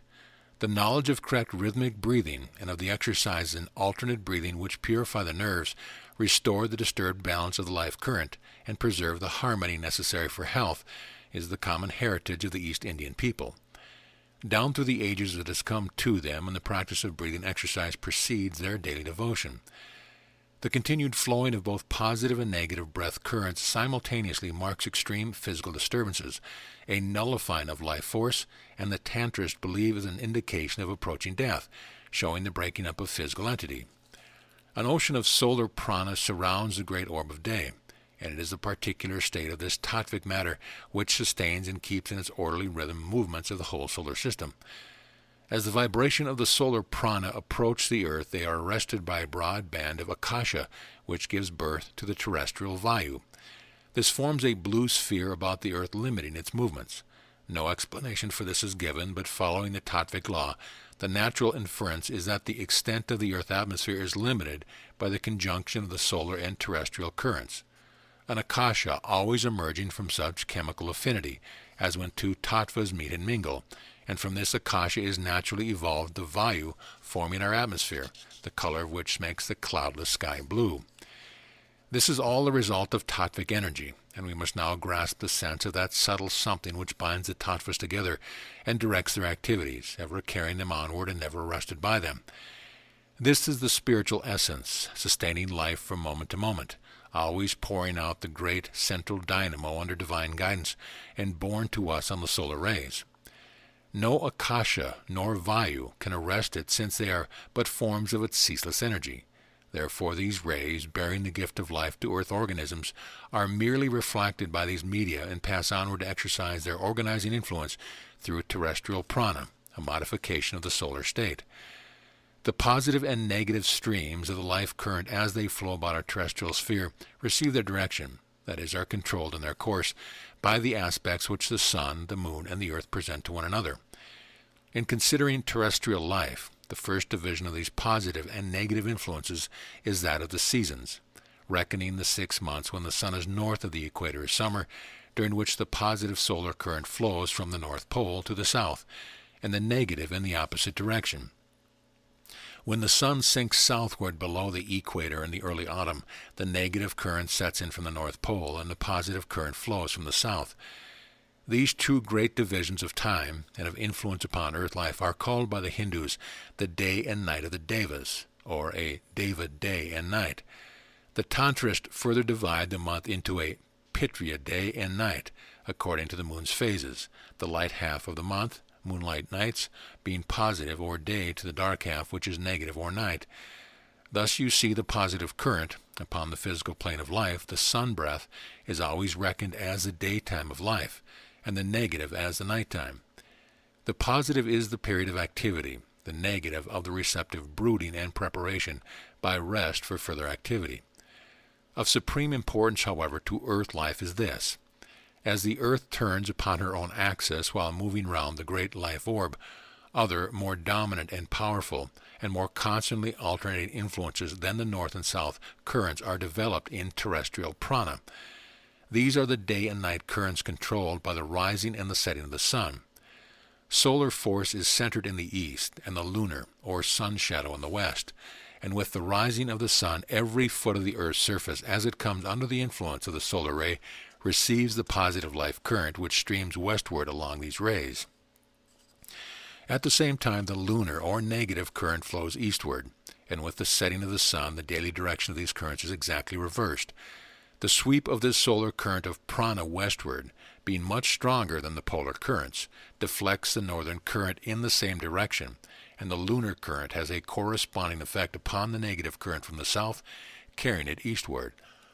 This is doubtless the reason that the needle of a compass and a magnet never point exactly to the poles, being deflected east of the North Pole and west of the South.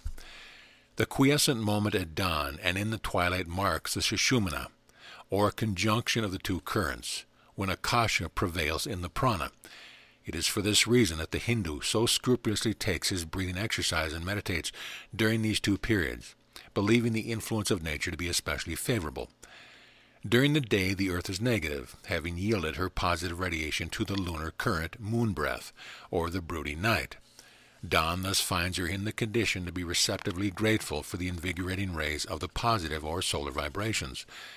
But there are high tides and low tides of this influence according to the direction of the solar rays, and every particle of organic life upon the Earth's teeming surface is subjected further to the influence of minor currents from the moon as she passes from one constellation to another in her eccentric orbit. This varying strength of the solar and lunar currents causes momentary changes in terrestrial prana, which are reflected in our bodies. It is an ebb and a flow, as it were, a forward and backward movement, and it is this great breath of the universe that gives the impulse to organic breathing. With its onrush we inhale, and the current of prana is sent to the farthest ends of the gross vessel, the nerve and blood channels of the physique. The succeeding moment imparts the backward impulse, and with the receding flow of the vital current, exhalation takes place. The throbbing of the heart, its expansion, the diastole, and the contraction, the systole, correspond with the flow of prana. But the rapidity of these inward and outward, forward and backward movements of prana varies in different organisms. The influences which establish this individuality inseparably associated with the correspondencies between the macrocosm and the microcosm are the subject of the next chapter. The laws governing the flow of solar prana to the Earth and round about it apply equally to all the planets and constellations, but with this difference. The states of tattvic matter in and about every such center are variously modified, and every planet has a dominating tattva, just as Prithivi is preeminent upon Mother Earth. It is this radical difference of tattvic activity which makes all conjectures upon the possibilities of life upon the other planets absolutely futile, till minds can grasp the conception of other planes of life maintained by subtler vibrations, or in terms of modern science, different chemical affinities, which totally change nervous systems and physical structure. The need of the hour is to better understand these earth bodies of ours, these vehicles intended to facilitate the soul's activity, to recognize that they are always in the making, and that influences undreamed of by the materialist are ever active in the making. Life is a matter of movement to movement of unceasing change. Thought is the great dynamic power which determines the nature of the vibrations we draw to us. Directed by a soul-governed will, we can make them as harmonious and favorable as the needs require, and the deeper, fuller, and slower we breathe, the more do we facilitate these natural operations, upon the perfection of which depends the physical well-being. Spend no breath in denying evil, but steadfastly affirm health. Chapter 12. The circulation of prana in our bodies. The preceding study of our life forces has taught the reader what that atmosphere of psychic ether is in which, as even modern science has at least recognized, we dwell. We are now to study the circulation of this ether, the terrestrial prana, as it enters the body and passes from one vital center to another, working with such marvelous intelligence and system that its component corpuscles and ions may well be said to be endowed with thought. The philosophy of the tattvic law of the universe is beautifully in its simplicity when fully understood, and the student grasps the subtle relations of cause and effect, and holds in his mind's eye a soul-uplifting picture of the whole cosmos. But this cannot be gained without personal effort, for the law presents at the outset some facts so opposed to the accepted order of things that it seems impossible to explain the theory in words so conventionally simple as to be comprehended by all readers. It is the truth of being which the Tattvic law discloses, but to understand these truths and reap the full benefit of the knowledge, you must weigh them with unprejudiced minds.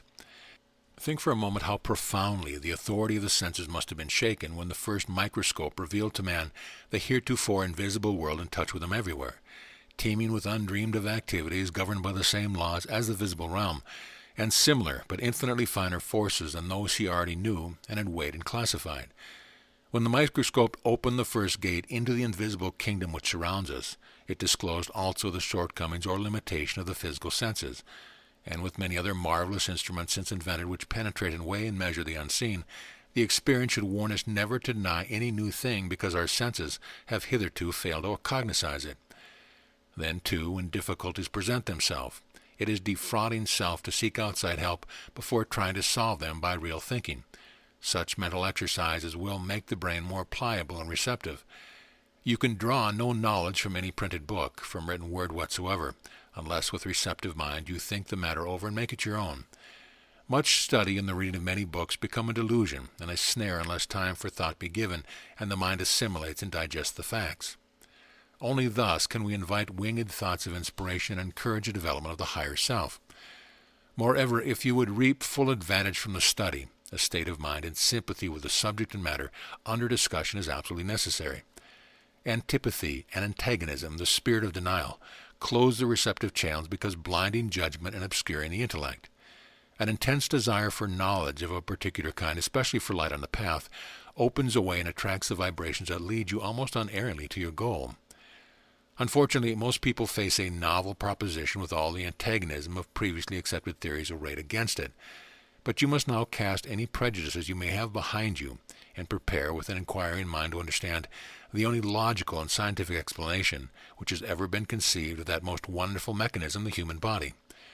It is a conception which makes natural, brings it into the realm of reality, what has heretofore been considered a supernatural when not dismissed contemptuously as mere superstition, and lifts the veil from the mysterious relations which connect the human being with the whole solar system, and make the physical instrument a sensitive harp played upon by myriads of vibrating waves. Tantric philosophy studies and analyzes the circulation of prana in the human body from the moment that its two currents, positive and negative, establish their northern and southern centers of influence in the embryo, the northern or positive focus becoming the brain center, and the southern or negative the heart. The interaction of these two currents working from center to center back and forth in rhythm with the great breath of the universe, guided, directed, and restrained by the tattvic vibrations emanating from every center of force in the starry firmament, gradually builds up the marvelous nervous and vascular system connecting these two centers of life, and ramifying thence throughout the human entity till the living temple is made ready for the indwelling soul. Thus, as related to each other, the nervous system is positive and the blood system negative, but the diurnal rotation of the earth affects our bodies, as it is self-affected, and gives rise to other currents which divide these systems into east and west, or positive and negative halves. The right side of the body corresponds to the east and is under positive influence, and the left side to the west and is negatively affected. Then the correlative influence of all these currents develops in each center, the brain and the heart, a further division into lower and upper chambers. In the northern center we know the upper or positive division of the cerebrum, always recognized in physiology as the dominant part of the brain, and the lower or negative as the cerebellum. In the heart we can identify the auricles as the negative and the ventricles as the positive divisions. Notice that in both centers the positive divisions are nearest the poles of these centers. Thus the lower chambers of the southern center are positive, and the upper part of the brain, that is, the hemispheres of the cerebrum. Put yourself in imagination within your egg shape, or, and this will clear to you. The eastern and western currents of prana make for themselves two main channels called respectively Pingala, the positive, and Ida, the negative, which run down the length of the spine forming the trunks of the great sympathetic system. The spinal column is the sushumna, the conjunction of the two currents where the prana changes from side to side. There is also a cardiac sushumna, midway between the right and left lobes of the heart.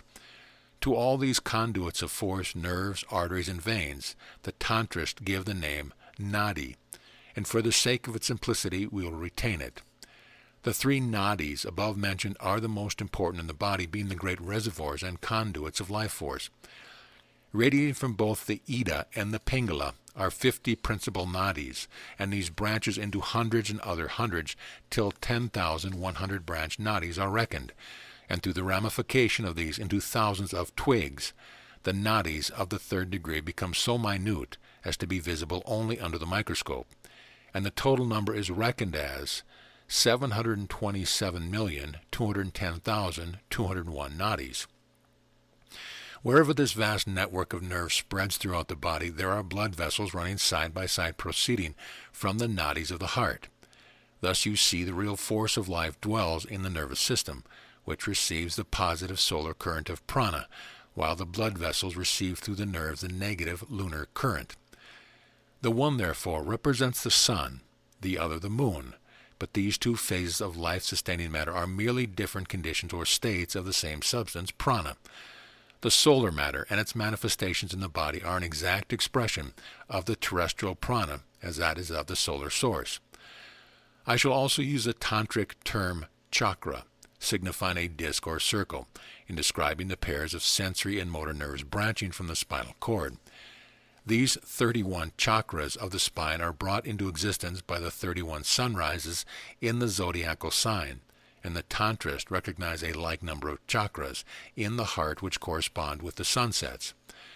Animating and inspiring the 1,000-petal lotus of the brain are 12 pairs of nerves which correspond with the signs of the zodiac in their positive phase, and likewise from the 4-petal lotus of the heart proceed 12 nadis, conduits of blood, which reflect the negative aspects of the zodiacal signs.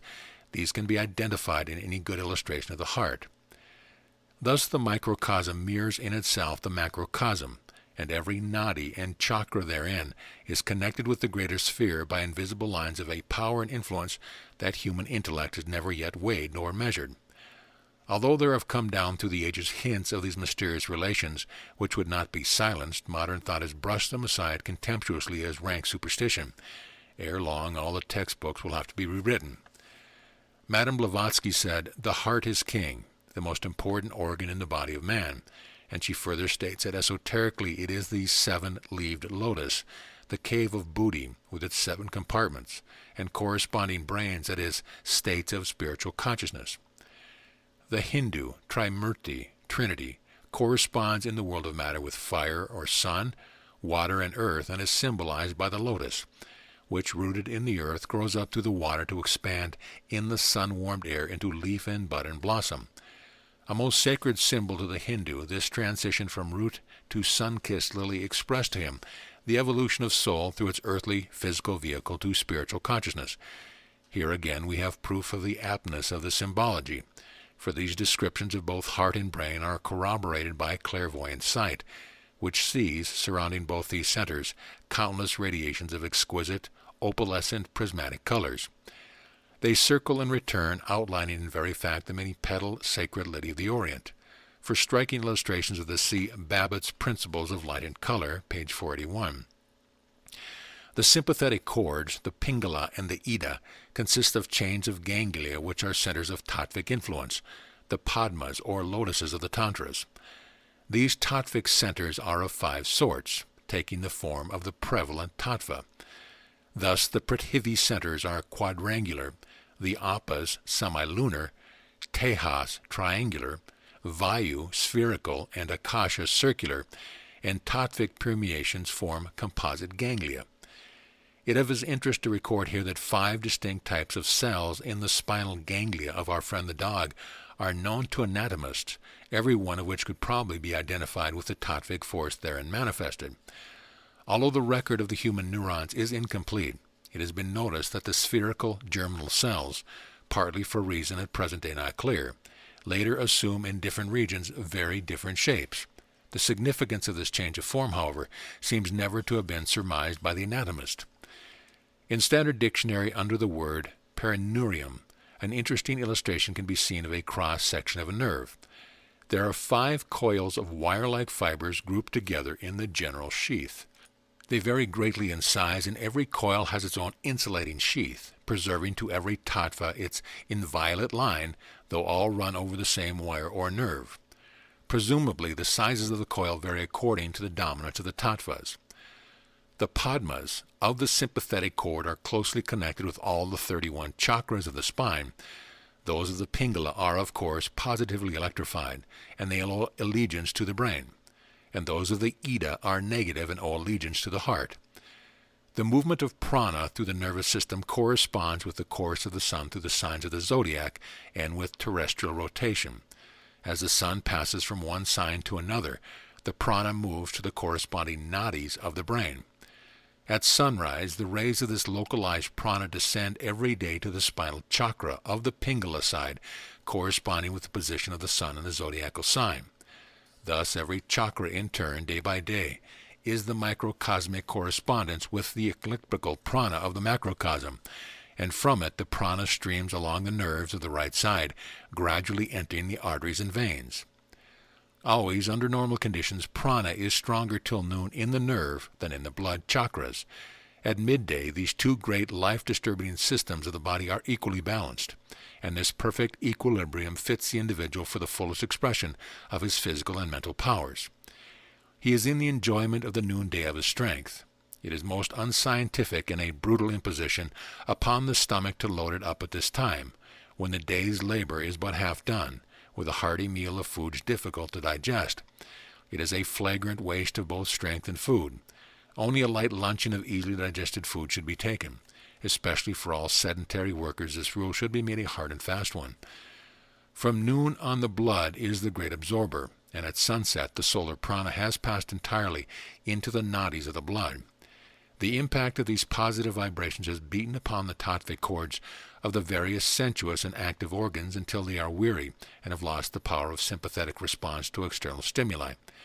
Therefore, the fatigue and lassitude commonly felt as night approaches are perfectly normal, and are nature's warning signals to halt. The hour for rest has come. When the positive current gains more than ordinary strength, as when willpower flogs an exhausted mind or body to continued effort, the senses are so overstimulated that they cease to respond to external excitement, and prolonged abuse causes their breakdown. After sundown, the heart, the negative southern center, gathers the prana to itself, whence it spreads gradually into the left side nadis of the blood, and returns from them into the nerves. At midnight, the two systems are again equalized in strength, but at sunrise, the prana has passed into the nerves and is ready for the daily circuit, descending to the spinal chakra, succeeding the one through which it streamed the previous day. The moon, moving 12 times faster than the sun, is the source of minor lunar currents of prana that move correspondingly faster than the solar currents whose diurnal circuit we have just traced.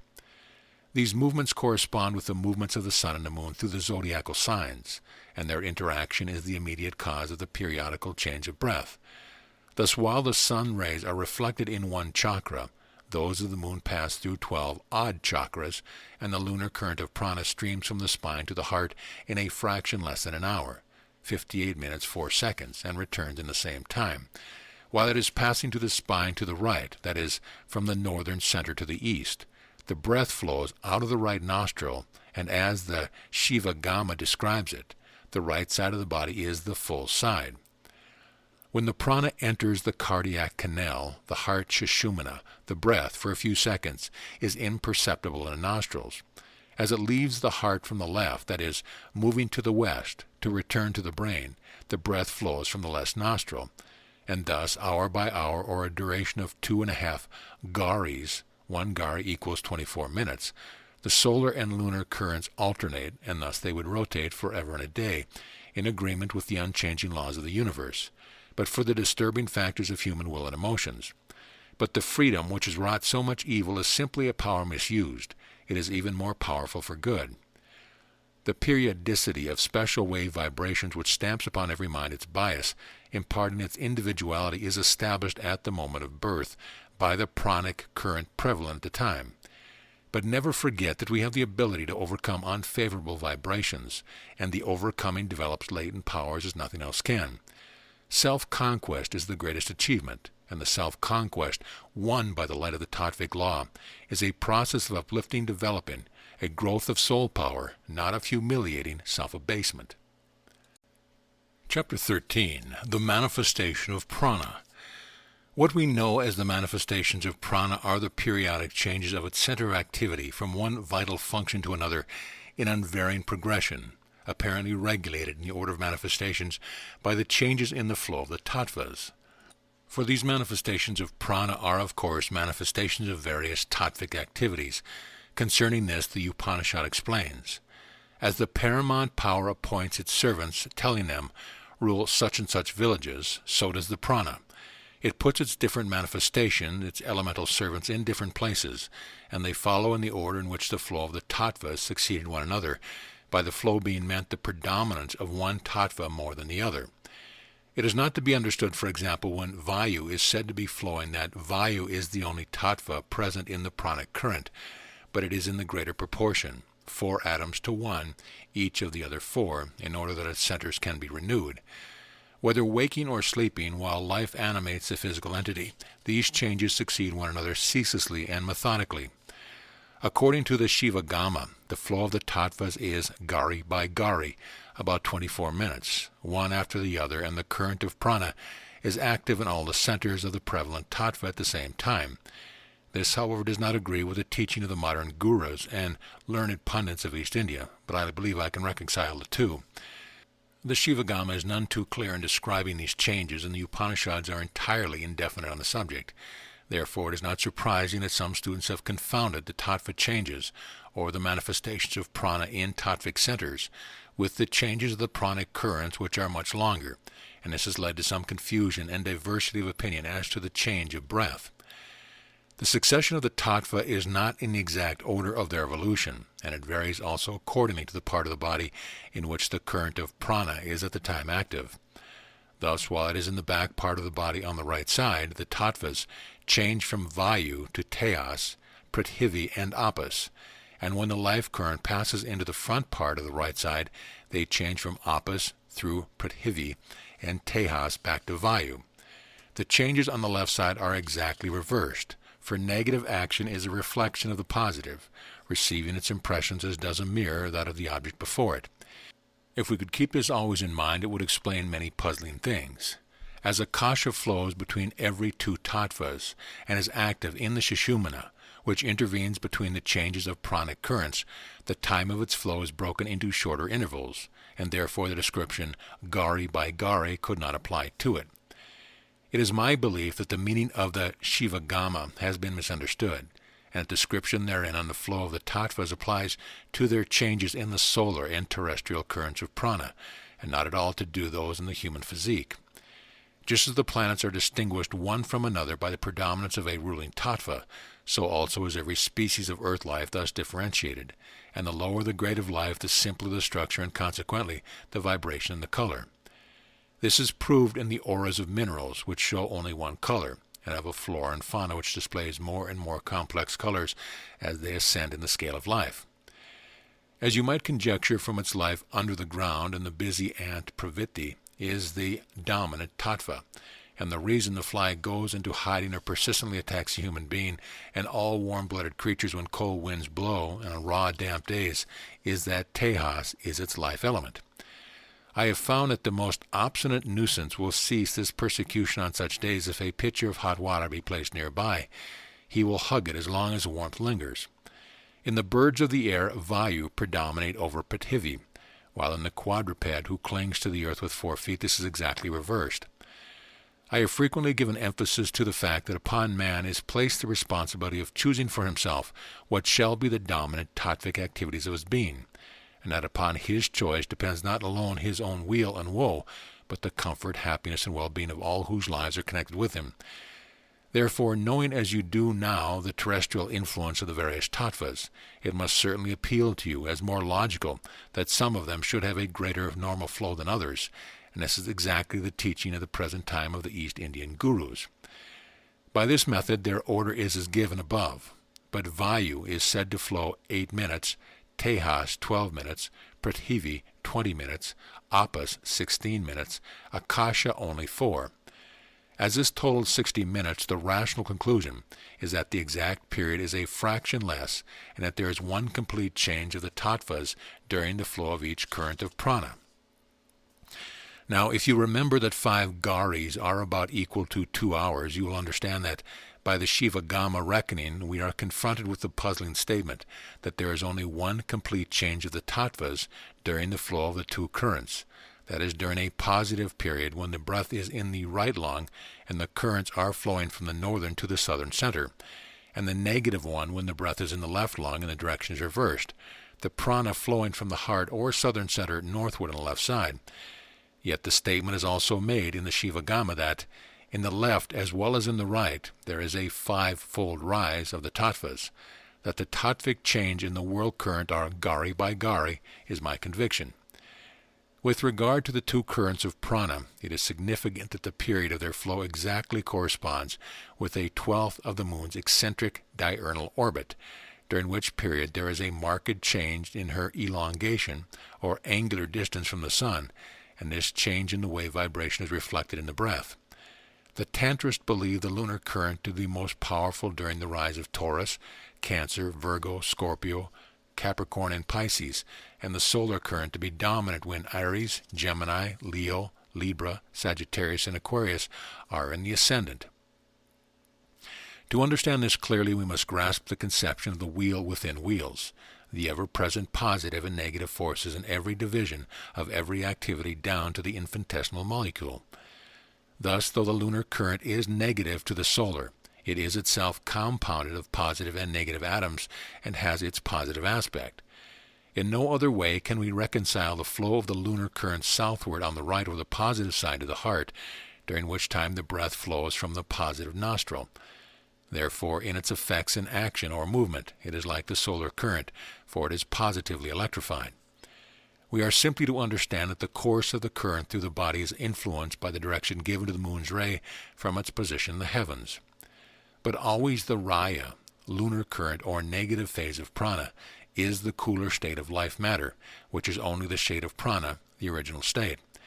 It has the qualities of amrita, the giver of eternal life, and also in the left nadi, the appearance of the breath is that of the amrita, nectar. It is the great nourisher of the world. On the first lunar day, that is the first day of the bright fortnight or moonlight nights, the lunar current, which is then the stronger, is said to flow at the rising of the sun, and during the dark fortnight the solar current comes in first, the currents alternating one after the other as previously described.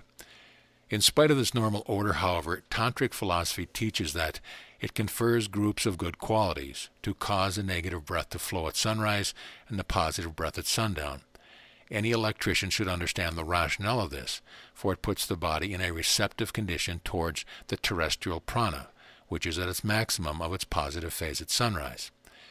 If it is the normal condition for the lunar current to come in first during the bright fortnight, we need seek no further for its being considered the most fortunate half of the month, especially for women, who are the negative half of humanity. The most important of the manifestations of prana are 5 in number, though the Hindu prones to the ultimate analysis not till it enumerates 10 of these forces, or so-called vayus. But as the 5 minor ones are but modifications of the others, signs as it were of their activities, we will confine our examination to those governing organic functions. The first is the act of breathing, and as this function is the key to the change of the life current, it bears the same name and is identified as prana, being, says Ramaprasad, that manifestation of the life coil which draws atmospheric air from without into the system. Vayu is the prevalent tattva, and the right lung is the seat of its positive phase, and the left of the negative. The pulmonary circulation of blood in the upper chakra, the cavity of the chest, is positive to that in the lower chakra below the diaphragm, but also arterial blood in both chakras or systems of circulation is positive to the negative veins. The capillaries are the sushumna of the vascular system. Thus again you find the wheel within wheel. The second manifestation of prana is samana, which governs the process of digestion and assimilation, carrying the nutrient juices where needed. Tejas is the ruling tattva, and the stomach and navel the seats of its positive phase, while the negative phase is active in the duodenum.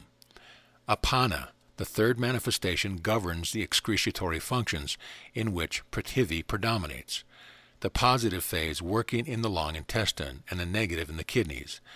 As Apana is said to throw from inside out of the system things which are not needed there, it is reasonable to conclude that the function of Prithivi in both skin and lungs is excretory, and that perspiration is also a manifestation of Apana. Vayana, the fourth manifestation, is the seat of Apis, and is present all over the body, being that force which during life keeps all parts in perfect shape, and resists breaking down and disintegration. This preponderance of Apis, 5/6 of the human body is water, can be traced throughout the physical structure, its seat of influence being more closely defined anatomically than those of other tattva. The semilunar valves and arteries and veins are among these. The fifth manifestation is Udana, the seat of Akasha. It is the power which inclines the life force back to the center, northern or southern, and is dominant therefore in the spine and heart, and also in the throat. A lump in the throat, when the breath catches and almost goes after a quick run, proclaims the presence of Udana, and this manifestation is dangerous. It is evidence of the excess of one current, and if it passes to a certain delicate line beyond the ordinary limit, the opposite current fails to react. Prana remains in the Sushumna, and death results. These are the moments when life hangs by the thread, so delicate is the balance. To stimulate the opposite current to flow is the need at this critical moment, and probably in most cases it is the positive current which has done the mischief. Whole books of the Upanishads are devoted to poetical descriptions of these manifestations of prana, imagination reveling in depicting of their power. Prana is usually described as declaring itself fivefold through unfolding the various elements of tattvas in these several manifestations. They are said to be 5 gates to the heart. For the devas, or senses, remember that every sense corresponds to a special tattva which stimulates its activity, and the heart is the ruler of the sensuous and active organs. The heart receives impression from the positive prana, and it is the nature of the heart's reflection of these upon which human actions and the work of the world depend. The eastern gate is prana, manifested in up-breathing, apana. The western gate is described as down-breathing, and the deity that exists in the earth, in modern phraseology gravity, is there to support man's apana, ever attracting its activities downward. Samana, the northern gate, is described as on-breathing, because it impels the grosser materials of food to the apana, and conveys the finer and more subtle nutriment to the limbs. Vayana is the southern gate, and pervading the blood nadis is recognized as back-breathing. Udana is called the upper gate, and distinguished as out-breathing, being most perceptible in the throat. Now this upward impulse has its normal beneficent phase, encouraging growth, lightness, and agility, and it is evil only when the currents are imbalanced, for the tattvic law of harmony requires that these two vital forces be equally active, but alternately dominate one another. As these manifestations change from one to another, the state of Sushumna intervenes. Therefore, the rays of Sushumna extend all over the body, midway between the positive and negative nadis, and are the medium by which the prana passes back and forth from the positive to the negative parts of the body, and vice versa. The rule holds good to all eternity that like seeks like. You must think in harmony with the purest vibration of the external world, if you would reap the benefit of your kinship with all good and all power in the universe. Understand well and clearly this fact. The very ability to think at all implies the freedom to use the power beneficently instead of harmfully. To change your thoughts from one thing to another as easily as you do your garments. Nothing is impossible to the soul-directed thought. Failure is through want of faith, of fixedness of purpose and aim. Success is in direct proportion to the unswerving trust of our belief. It is we who fail, never the law. Our very failures testify to that. Chapter 14. Planetary Influences upon the Tattvas. We have heretofore considered the regular, normal order of the solar and lunar currents on prana, and it should be clearly understood by this time that the tattvic state of these currents is a most important factor in determining the beneficial effects upon the whole physical being of their even, balanced flow and deep, full, rhythmical breathing. The paramount influence affecting this comes from the planets, every one of which establishes its own currents in the organism, determined in degree and kind by the planet's position in the firmament and consequent relation with all other planets. It is the strength of these currents, varying in different people, which distinguishes the individualized local prana from the universal terrestrial prana. In this fact, we find corroboration of all that astrology claims concerning the planetary influences at the moment of birth upon human life and character. There are 7 descriptions of life currents corresponding exactly with the planets of the solar system and influenced by them, which flow around the spinal chakras, every chakra being itself, in the activities therein centered, a miniature copy of the zodiac with divisions of influence corresponding to its heavenly signs. Several of these currents, or even all, may be passing along at the same time over the same nerve and around the same chakra, just as varying electrical currents pass simultaneously over the same wire. The multitudinous fibers in a single nerve prevent any interaction, but every tattva will be more active in certain divisions of the chakra, according to the position in the zodiac of the planetary influence, for the vibrations of the microcosm correspond with those of the macrocosm. These 7 variations are all to be understood as tattvic modifications of prana, and they would flow on forever and aye within the body as without an undisturbed harmony when nature is serene, and affected by her storms only when in a planetary or tattvic sympathy with them, but for the erratic working of human free will. As already stated many times, all disease is the result of disturbances in the regular balance of the positive and the negative, or solar and lunar, currents of prana, and of the normal flow of the tattvas, and human errors, emotions, and deeds are the most common disturbing factors. But the changes thus injected into the localized or individualized prana prove to us as nothing else can the dynamic power of thought, itself manipulating and disturbing these forces, and therefore superior to them, and disclose to the spiritually alive soul glimpses of limitless realms for conquest. To the materialist, these realms of power are a sealed book, and will forever remain beyond his vision. He is the victim of self-limitation.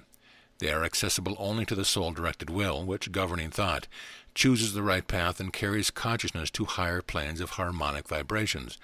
The human instrument is thus tuned to pure and higher influence. An ocean of thought vibrations is beating upon our brains every instant, seeking sympathetic vibrations upon which to impinge. This is the secret of the same thought flashing through many brains under the same tattvic influence at the same time. While this tattvic or planetary influence determines the thoughts and the deeds of the drifters and all the negative, that is, receptive condition, ours is the power to choose the thought. The free will that is a peril is also the greatest blessing, putting in our grasp the ever-ready means to overcome physical evils, and the need of the hour are ethical training in choice and the education of the will. Evil seeks evil with a marvelous power of accretion and disturbance, but think not for a moment that all good is not even more powerful. The one corresponds to darkness, the other to light. The one is disintegrating, the other upbuilding and renewing. There is in things evil an element of self-destruction, in the operation of which lies the safety of the universe. Thus the tattvic state of prana in every human being is determined by the position and strength of the various local currents. Color in different plexuses vary from moment to moment as the tattvic currents change, and according to the flow of the pranic current, the state of which, positive or negative, modifies the prevalent color. The negative current of prana is said to be pure white, and the positive is tinged with red, sometimes described as rose-colored. This agrees perfectly with the color of the nerves, the sensory, afferent and posterior, which are the negative ones, being bluish-white, and the motor, efferent and anterior, are reddish-gray. The prevalent tattva injects its particular hue. When by an act of ours one or more of these tattvas is abnormally stimulated, as in states of excitement, anger, hatred, jealousy, or depression, and manifold worries, it not merely upsets the balance of the prevalent tattvic currents of the moment, but the disorder is stamped upon the current of the hour, and it passes on into the vast spaces of the universe to return again and again with varying degrees of force according as the planets return to positions and relations one to another, approximating the conditions at the time of the original disturbance. All the misery in the world is primarily due to foul magnetism, which are evil vibrations of tremendously penetrative and compelling power, generated by wrong and impure thought and by fear, and constantly fed by the crimes of the depraved and the sins of the weak. The world has grown old trying to punish crime out of existence, but it can never be less until the leaven of spiritual thought reaches the masses, and the basic truth that wholesome, joyful thinking makes healthy, happy people is universally known. It is possible to gain such power over the pranic currents through perfect concentration, right thinking held steadfastly to the desired end, and careful attention to breathing correctly and rhythmically, as to put them in any tattvic state desired. And this frees one from all antagonistic influence, whether hereditary or the chance of birth, that is, planetary conditions at that moment. Neither the lunar day, nor the constellations, nor the solar day, nor planet, nor God, that is force, have power to affect one who knows the tattvic law, and applies it through the habitual practice and right direction of thought and willpower. A human soul is more to God than any planet, and all the creative powers of the universe work with and for the right. Throughout the universe we have the sevenfold division, and that the planets are closely related with this, having each a correspondence with plane and principle and element, with color and with tone, is so manifest to the occult student as to need no demonstration. We are so wonted to this sevenfold division in some of the common affairs of life as to accept it unquestionably. Thus the 7 days of the week are named from the planets, not in haphazard fashion, but strictly in accordance with their movements hour by hour. A cardinal tenet of the earliest known principle of astrology was that every hour and every day is under the direct rule and influence of a planet, and there is no record of a period when the near planets, from Saturn to Mercury, were not known and symbolized as in our era. Of these, the sun and moon, supposed by the Egyptians to circle around the earth, were recognized as paramount in influence upon it, and the others were dignified according to the periods of their orbits, which were the gauge of their distance. The planet ruling the first hour names the day, and the succession begins with Saturn, the most distant, and takes the planets in their order: Saturn, Jupiter, Mars, Sol, Venus, Mercury, and Luna. Thus, on Saturn's day, Jupiter rules the second hour, Mars the third, Sol or the Sun the fourth, Venus the fifth, Mercury the sixth, and Luna the seventh. Every planet reigns the first hour of its own day, and the 8th, 15th, and 22nd. 3 repetitions carry us through the 21st hour. Saturn rules the 22nd, Jupiter the 23rd, and Mars the 24th, finishing the day. Then Sol, or the Sun, rules the first hour of the succeeding day, which is Sunday, called by the Romans Dies Demonica, or Lord's Day, the day of the Lord's Sun. Some authorities count from the rising of the sun, but a very old work, Arcandum's Astrology, reckons its planetary rule of hours from midnight, which agrees with the modern reckoning of time. The orderly repetition brings Luna, the moon, in as ruler of the next day. Hence Monday, Mars, French Mardi, Tuesday, Mercury, Wednesday, Jupiter, or Saxon or Thor, Thursday, Venus, Saxon Freya, and Friday. All the Latin tongues preserve in the names of the days of their week their planetary origin, but the Saxon derivation of English nomenclature has in ours obscured in part. All possibility that chance of pure arbitrary selection had any part in thus naming the days seems eliminated when we consider the double harmony ruling the order. The succession of the planets is not only from the slowest, Saturn, to the swiftest, the moon, but also in the exact order of their distance from the earth, from the most remote to the nearest. In matters astrological, it is this regular succession of the planets, hour by hour, that determines fortunate planetary hours for various acts and undertaking. They are not, however, the same for all persons, being modified in effect by the characteristics established at the nativity. It is interesting while on the subject, and piles upon the authority for thus naming the days of the week and their orders as we know them, to mention that the 7 Hebrew words for the first 7 cardinal numbers are all formed of one syllable that signifies a star, or fire or light, and another expressing its quality, and they follow strictly the above order, beginning with Sunday as the first day of the week. This is conclusive evidence that the earliest formation of the language, the relation between the planets and the days of the week, were recognized as a basic fact in nature. The characteristic influence of the several planets thus expressed in the Hebrew names agree perfectly with the attributes still commonly assigned them, and as they are important in our further study, I give them here with the original uncorrupted form of the Hebrew numbers. Ashed, Sol, all bountiful fire. 2. Ashnem, Luna, star of slumber, star of oracles. 3. Ashlesh, Mars, star of flame. 4. are Rabo, Mercury, star of activity. 5. Chemash, Jupiter, star of warmth, star of joy. 6. Ash-ish, Venus, star of existence. 7. Ash-shibo, Saturn, star of old age, and signifying also the end and the beginning. In further consideration of planetary influences, there seem to be convincing reasons for observing scrupulously this natural order of the planets in time and space, the only one which satisfies my mind as in harmony with the Tattvic law. Confronted with the problem of harmonizing these, it was for a time bewildering to find how many tables of planetary correspondence with color, number, metals, elements, and days had been devised in which the natural sequence of the planets is constantly violated, and the days of the week are thrown into utter confusion. Monday following Tuesday, and Saturday, Wednesday, there is but one solitary anchor of agreement upon these planetary correspondences between the various tables, religious, occult, astrological, and astronomical, with but one exception, to my knowledge. All connect Mars with fire, heat, and passion, and the strife that leads to armed contest. Hence, he was called the god of war.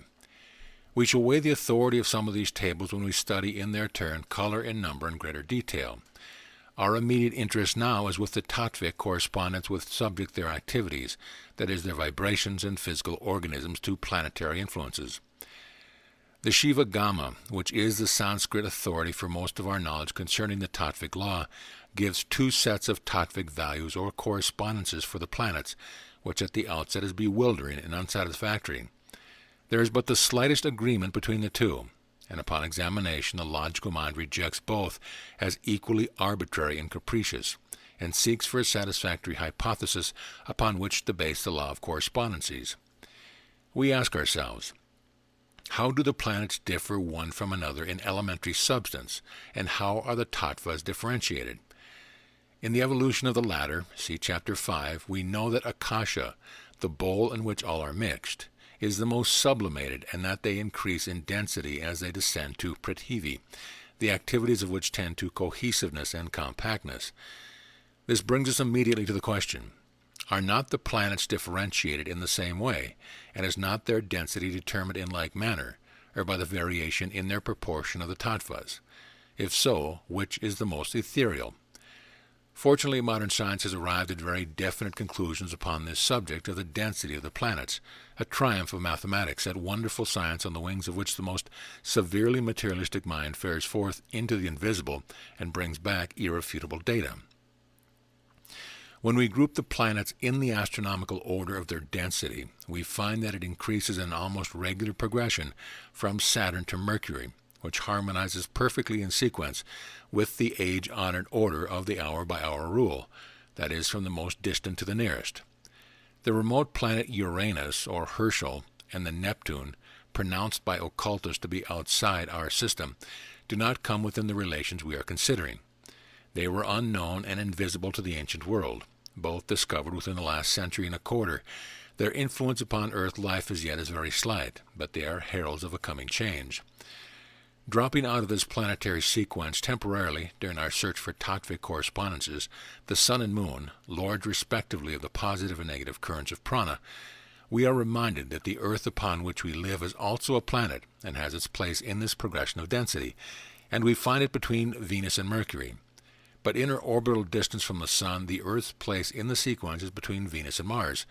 Remember this, for it will be found to be explain a seeming Tattvic irregularity. I do not expect those readers who have merely read these lessons so far, and have neither practiced nor studied, therefore, do not know one Tattvic from another, nor recall their distinguishing characteristics, to grasp the significance of the above established fact. It is not mere phenomena we are seeking, but absolute truth, and those who are beginning to know the separate tattvas by their fixed activities and relations and invariable effects must already understand their logical correspondences with the planets. Here is the opportunity to do some serious thinking. All interested students should meditate upon the subject and see how near they can come to a correct solution of the problem before reading the next chapter. It is necessary to give extreme emphasis to the fact that these lessons are neither mere speculations nor simply disclosures of curious mysteries. They are the first attempt to explain, in so practical a manner as to apply to every human need, the basic truth as far as human intelligence has yet unraveled them concerning the vital force in human organism. and their value is that they teach a thoroughly scientific method of personal training to obtain control of body and mind, and make them the perfect vehicle for the soul's expression that the Creator intended. Only by means of constant and regular practice of the breathing exercises and of concentration can these benefits be gained. In concentration, the mind is gradually attuned to those cosmic influences which in their very nature are antagonistic to the evil material inclinations that are hazardous to physical health and check our evolutionary progress. It is through the ability to control prana and center it wherever we desire that we build the ladder to perfect centralization, a state of pure concentration, which is lofty aspiration, and releasing the soul from its physical chains, places it upon its own throne, and discloses to it the realms of knowledge and power to which it has access. Chapter 15. The Activities of the Macrocosm in the Microcosm. The new science declares confidently that we are akin to the stars, meaning thereby that, being composed of like elements, though in vastly different states, we have through countless ages evolved therefrom. Yet it now would cut us off entirely from the influence now, and this is the great stumbling block of progress. When science goes further and recognizes that mankind, also every living creature and every visible material thing, is ever in the making and has never been severed from the original kingship, humanity will gain an immense impetus in the upward ascent of the evolutionary spiral towards the development of spiritual senses. The X-ray foreshadows the powers humanity will thus gain. Fortunately, recent discoveries are fast undermining the walls between the visible and invisible that materialism has, with such blind zeal, endeavored to render impregnable. It is of vast significance to have discovered that the chemistry of all parts of space is the same.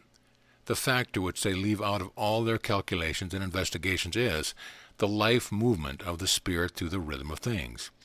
This is the energy within energy behind all phenomena, the soul of every atom, an energy of which we are a part, and of which we use whatever we will, that is, whatever we fit ourselves for through training of will and desire and thought. Our stupendous import to the race is to study present stellar influences, realizing that the most distant star that lights the midnight canopy has its not insignificant part to play in the cosmic whole, just as every atom and molecule in the physical body has its use in connection with that whole.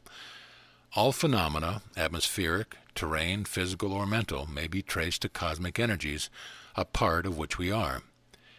Every point in the macrocosm is a center of action and reaction for the whole ocean of prana, and every one of these centers has its own atmosphere with its special limit. Rama Prasad says they might be called solar atoms. They are of various classes according to the prevalence of one or more of the constituent tattvas. And yet further, every atom has, therefore, for its constituents all the four tattvas in various proportions according to its position and respect for others. The different classes of these solar atoms appear on a terrestrial plane as the various elements of chemistry. These points, the most infinitesimal units of time, as of space, are called truas in Sanskrit, and lacking a word to so clearly identify the thing, I shall use it. To understand the ceaseless play of vibratory rays emanating from the celestial workshops, meeting and crossing or impinging upon one another on varying planes, imagine, if you can, the spectacle presented if 7 or more particles of radium could be so placed and displayed in a darkened room that you could see the crossing of their brilliant rays in a bewildering maze. At every intersection of the rays there would be a truti receiving these rays, but no two trutis could possibly receive precisely the same vibration, for not only are there 3 kinds of rays to move at varying tangents, but the trutis would vary in plane and also in distance from the centers. Just such streams of influence are beating upon us all the time. In the zone of earth life, every truti of the elliptical space is an individual organism whose life phase change with the momentary variations of the tattvic vibrations as the earth and her sister planets whirl in their orbits. Man is a microcosmic sphere of energy exactly duplicating or reflecting the macrocosmic sphere, of which he is, as it were, a single cell, made up of millions of atoms held together by vibratory law.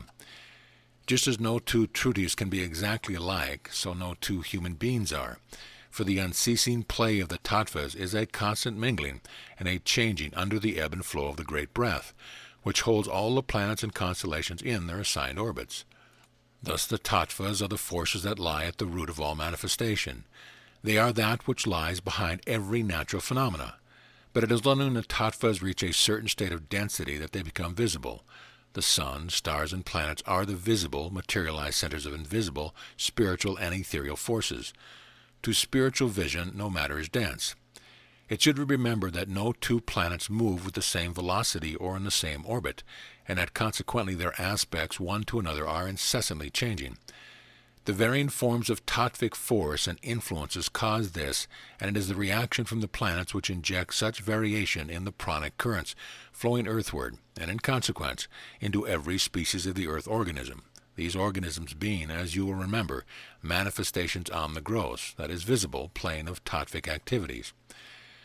Astronomers have recognized that the mutual interaction between the planets is a never-ending source of perturbations and disturbances, now checking and diverting, now restraining, and now accelerating each and every one in its orbit, so that their paths through the congeries of space, which form the constellations, though never diverging far from the ecliptical or most devious, being marked by eccentric loops and kinks recoiling upon their celestial pathways.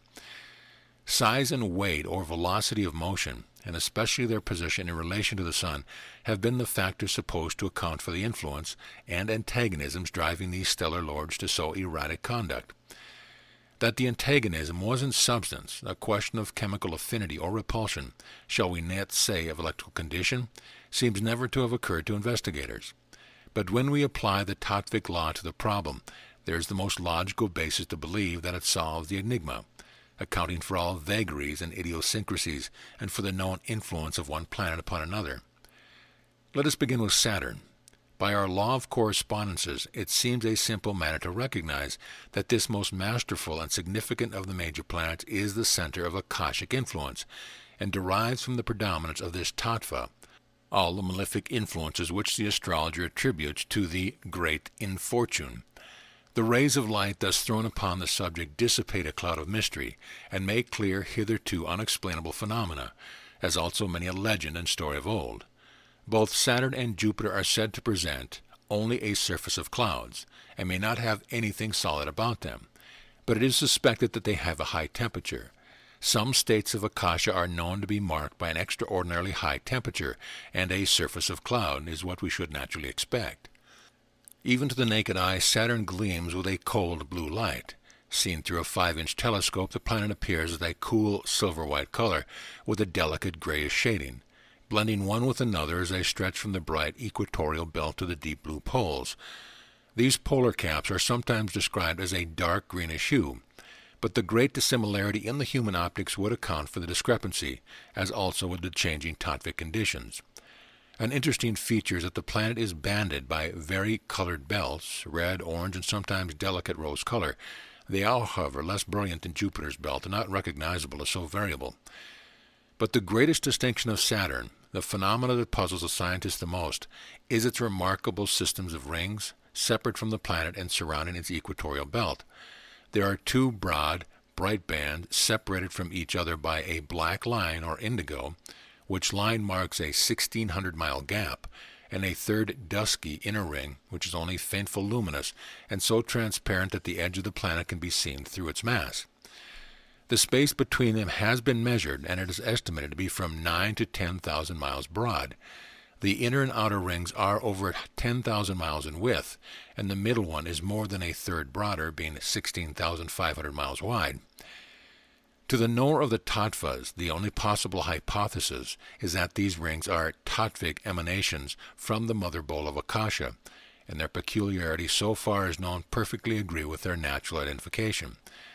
Thus the Ghazi or crepi inner ring is Vayu, air, whence emerges the brightest and broadest ring, Tejas. The expansive nature of this tattva explains its greater width, and the qualities of light and heat and its characteristic color its superior brilliancy. The outer ring appears to be Prithivi. Color and volume corroborate this suggestion, while in the midnight gap that separates it from Tejas, Akasha must hold Apas, water, in a latent state. This order of visibility corresponds perfectly with the planetary sequence, and also with the change of the tattvas in the currents of prana within our bodies, as described in Chapter 13, where your attention was attracted to the peculiarity that the order of evolution, see Chapter 5, was violated. I am satisfied that we find in the planetary sequence the explanation for this, and the famous rings of Saturn corroborate the belief. No other planets have rings, only from Akasha could they emanate. Saturn's rings are the girdle for which Saturn alone among the gods is girt about, for Satan is the sole and spiritual ruler of Saturn. His kingdom is the house of matter. Evil is the result of limitation, and Satan is the lord of limit. Remember that through Akasha, spirit descended into matter. Ancient myth represents Saturn as devouring his children, which symbolize exactly what the Akashic Tattva does with every other Tattva. Ages before Christ, all the lesser celestial bodies were regarded as Saturn's children. The Hebrews had several names for Saturn, but as Satyr or Seter, the attributes conferred upon him will be recognized as symbolizing perfectly the qualities or powers of Akasha. He was called the god of secrecy, parent of successive being, and author of generation. It was believed that Satyr consumed all things and again repaired them. Men were in closer touch in those days with matters celestial to have felt the mysterious influence of all these things, which it is our privilege to understand rationally as inherent in the power of one of the centers from which the life we live is flowing constantly to us. Saturn's influence tends to fix more deeply that of other planets. He rules the east wind, which, moving contrary to the Earth's motion, conduces greatly to dampness and depletes the electricity in the atmosphere. This is one reason why the east wind gets unto people's nerves. They are failing to receive the normal supply, but the remedy is to generate it within. Fear has always been recognized as the active expression of the Saturn principle, and certainly nothing more is needed to identify Akasha influence. Now the soul and life of the whole solar system is the solar orb, and the human soul is as spiritual sun, corresponding in all things with the solar orb. If it permits evil to exist in its sphere, the microcosm, that evil will attract corresponding astral influences from the macrocosm. Disturbing influences can thus, of course, enter the body as the tattvas change in their normal course, but thought has the power either to subdue them when they appear or to repel them before they find entrance, through holding tenaciously thoughts of serene confidence. Imagination is the architect and thought the builder. We must have a perfect plan and use good materials if we would protect our bodies from the external disturbing thought influences to which every organ is more or less sensitive. Its receptivity depends upon us. Excessive indulgence in the gratification of any special sense pleasure tends to exaggerate the tattva ruling the sense to an unwholesome degree. Thus the intensifying of one color may be the extinction of others, and at least casts an evil shade upon them. And this, of course, affects the whole current of prana, disturbing the tattvic balance. Many diseases, petty and grave, result from no other cause. The fact must never be lost sight of that spiritual energy differs from physical energy almost as much as does light from darkness. It is not dependent upon the celestial currents of ether which carry the renewing elements of physical matter, but is itself one with that even more subtle force that permits them to manifest on the gross visible plane. It is the only unchangeable principle within us, the real substance which never disintegrates. The power to control the physical self and make of it the perfect vehicle it is intended to be for the growth and development of the spiritual self is gained more rapidly by persistent and regular practice of the alternate and held breath exercise, and by thoughtful attention from time to time to deep rhythmic breathing, than by any other system of discipline and study or therapeutic regime that I know of. I have already advocated this so earnestly and so repeatedly that further word or explanation seems superfluous. Exhaustion is due entirely to the disordered state of the human battery, and in this condition all organic functions are lowered in tone and quickly reflect that disorder.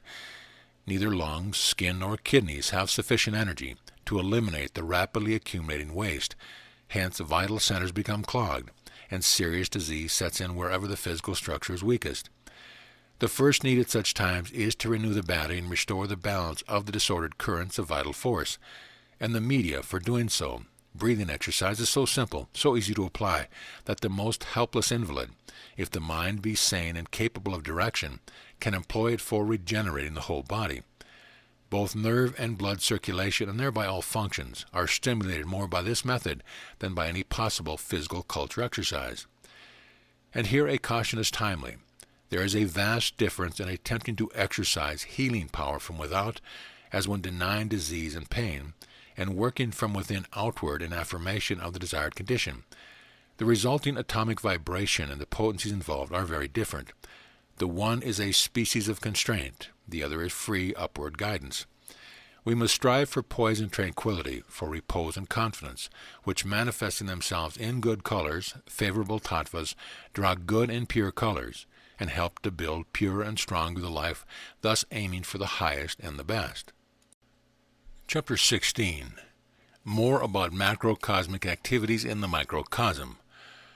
With the identification of Saturn as the highest manifestation upon a visible plane of Akashic activity, the way is made plain for us to read God's handwriting in the heavens, where he plainly discloses the whole scheme of creation, the descent of spirit into matter through the gradually increasing density of the same, primarily simple elements are ever growing more complicated by repeated permutations as they become more gross. This is the secret of the fact that the chemistry of all parts of space is the same, but the puzzle of the scientist in all his investigation is the ever-recurring akasha, the neutral point, the sushumna, into which all activities disappear or merge. He calls it usually X, that is unknown, hence the X-ray, and the gamma ray of radium is thus classed. The ether of science is the grossest manifestation of akasha, though Madame Blavatsky says that on our plane, for us mortals, it is the seventh principle of the astral light, and 3 degrees higher than radiant matter. In Jupiter, the predominant tattva is Vayu, next in order to akasha. When near together, Jupiter and Saturn disturb each other more than do any other planets. As there must be a close affinity between ether and air, this is exactly what we should expect. But were it not for the vast space separating Jupiter from Mars, double the ratio of that between other planets according to Bode's symmetrical law of progression, there would be even greater disturbances when these two planets approach each other. As it is, the violent impact of their predominant tattvas, air and fire, is the cause of thunder. The severity and prevalence of thunderstorms depends upon their aspects one to another. Examined through a large telescope, the tattvic activities in Jupiter's globe presents a beautiful picture of varied and changing color, olive greens and purple mingling with the more predominant brown, red, and yellow. Although well-defined zones of reddish clouds, Tejas vibrations, stretch around the sphere parallel with Jupiter's equator, all these masses display the peculiarities of clouds, as in our Earth atmosphere of air, moving with varying velocity and strong aerial currents, and constantly changing their relative position. The equatorial belt itself, brilliantly lemon-hued or sometimes ruddy, shows Prithvi, and the region is sprinkled over with balloon-shaped white masses which are naturally opus. These move faster than the dark and brighter-hued masses. The famous Great Red Spot of vast dimension is an exception to the other evanescent phenomena. For though changing hue from time to time, its stability of position has been an important aid to the astronomer in ascertaining not merely data concerning Jupiter, but important facts in physics. The rapidity of changes upon the surface of the planet indicate to the scientist a temperature not much short of incandescence. We who know the qualities of the tattvas can recognize the source of this as the tejas of the Great Red Spot. The next tattva evolved after Vayu. Towards the poles of the planet, the pure Jupiter vibration Vayu is seen in a vast expanse of blue and blue-gray. When favorably placed in a nativity, the influence of Jupiter promotes a fortunate and honored life, and therefore he has been called the god of fortune. Seen with the naked eye, the planet is a beautiful object shining with a silvery white light, and it was so placed during the winter of 1906-7 that no cloudless nights could possibly be very dark. On moonless nights, Jupiter may cast a shadow on the snow. Astrologically considered, Jupiter represents the temperate, moist elements in nature, its special function being to disintegrate and help to germinate, that is, to promote change in all things visible, and this we know to be the special attribute of Vayu, or motion, tireless, ceaseless motion, for which Akasha is ever at hand providing the space. The color and number of Jupiter's 4 moons is further corroboration of the tattvic law. There are 2 blue satellites and 1 red and 1 yellow. The opus tattva in the Jupiter atmosphere would reflect blue, just as a body of water on the Earth reflects the blue of an azure sky above it. Thus the Jupiter system reflects the law of system within system, every truty of which manifests the whole law. The characteristics of Mars, in which Tejas predominates, have always been so striking that there is a gratifying agreement in all speculation, records, and legends concerning the planet. There is great antagonism between Mars and Venus, as why should there not be, since water extinguishes fire? Therefore, to secure a measure of stability, our Earth comes between these natural enemies as a pacifier, and these greater planetary stabilities reflected in the tattvic changes in our bodies, which are smoother, more harmonious, and imperceptible, flowing from Tejas into Prithvi, and then into Apus, than could be the case if Apus came next to Tejas. Fevers and chills, blushing and sudden waves of upheaving discord flowing through the body are all manifestations of disorder in the flow of the tattvas, but more especially of Tejas. And always the remedy is to face a situation, no matter what the cause, with mental poise and confidence, directing as long as the disturbance lasts, frequent repetitions of the exercise in alternate breathing, and regularly inhaling deep, full rhythmic breath. Remember that for all chilly conditions the held breath is most efficacious. It may be repeated with concentration mainly upon the feet and the solar plexus till perspiration is induced. Through a telescope, Mars displays white at the polar caps, but the ardent, fiery orb appears, even to the naked eye when favorably situated for observation, of a reddish or orange hue. The fiery strength of Tejas vibrations, called into increased activity by all emotion and by intense feeling and by love, have always been recognized as stimulating the passions of man to strife and war. Hence Mars was the god of war. During the rare periods of peace in old Rome, all the panoply and pageantry of war, including the gorgeous red mantles, were treasured in the temple of Mars. The planet Mars is said to be always an enemy of Mercury, but this is the evil aspect of Mars, the contentious state of the planetary vibrations, which struggle against the higher and purer conditions of the Mercury influence. These are felt by all human beings in the proportion that they permit themselves to be swayed by passion and excitement without restraint of reason and will. Even so-called just indignation injects disorder, disturbing the rhythm and harmony of tattvic activities within, and should be shunned. When fortunately placed at birth, the influence of Mars gives to a character earnestness, patience, determination, and courage combined with gentleness. But the cruel, tyrannical, unjust man, always quarrelsome, and often a vain boaster, is under the influence of Mars' most malefic vibrations. He is his own worst enemy, but unfortunately makes an atmosphere of unhappiness wherever he may be. He can win his freedom only through self-conquest, and that is what his free will is for. I must insistently reiterate that every human being has the power to choose between the tattvic vibrations, which may thrill him with harmony or rend him with discord. The rays of certain tattvic states will be reflected only in when the surface is akin. Our thoughts govern that and attract to us our affinities. If we think passion and hate, Tejas is ever ready to supply the fuel. Every exhibition of ungoverned passion in man is a microcosmic cyclone, the path of whose destruction is limited only by the chances of environment. Although the Earth, the most important planet to us, is commonly ignored in considering the planetary correspondence with the tattvas, and the source of the Prithvic current has been severely attributed to the Sun, Mercury, and Jupiter, I deem this not merely short-sighted but a grave error, the only rational solution of which is that it was done in the first place as a reason Madame Blavatsky assigns for many puzzles. To do this is to take the Earth out of its orbit, to speak, and make it an exception to the law. It is but logical to believe that as the Akashic current emanates in greater force from Saturn, and the Vayu from Jupiter, so does the Prithvic current emanate as the ruling tattva from our Mother Earth.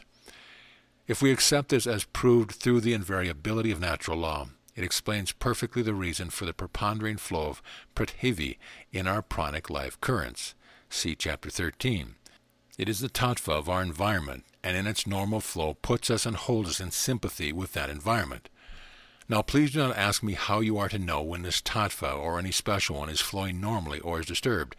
I have described the varied activities and effects of the different tattvas within the human entity with much more detail than has ever been before attempted. I have analyzed them as only long study and unceasing practice and experiment can enable one to do, and I gladly give to you the benefits of my research expressed as fully and as clearly as love for the task and enthusiasm of purpose can do it. I cannot, however, supply the application and the perseverance individually needed before you can make this detail your own. Without the exercise of these faculties, you can never hope to gain a practical knowledge of the tattvas. It is not a thing that can be poured over you in words, mere words. You must think yourself. Remember what I told you in an early chapter, that a Hindu teacher never imparts any fact to a student which by long meditation he can find out for himself. It is not by once reading, but only after many readings and much thinking, that you can reasonably expect to master the massive detail contained in these chapters, the difficult being the greater because the subject is, to most readers, absolutely novel. But it is only by thus mastering it can anyone make a personal application of this law of life. When our feet press the earth, we receive the strongest and purest vibration of Prithvi, which is the secret of the exhilaration we feel when we can get into the real country, and of a benefit to nerves and soul derived from long country tramps. This fact also discloses the deep philosophy of Father Knipe's barefoot treatment.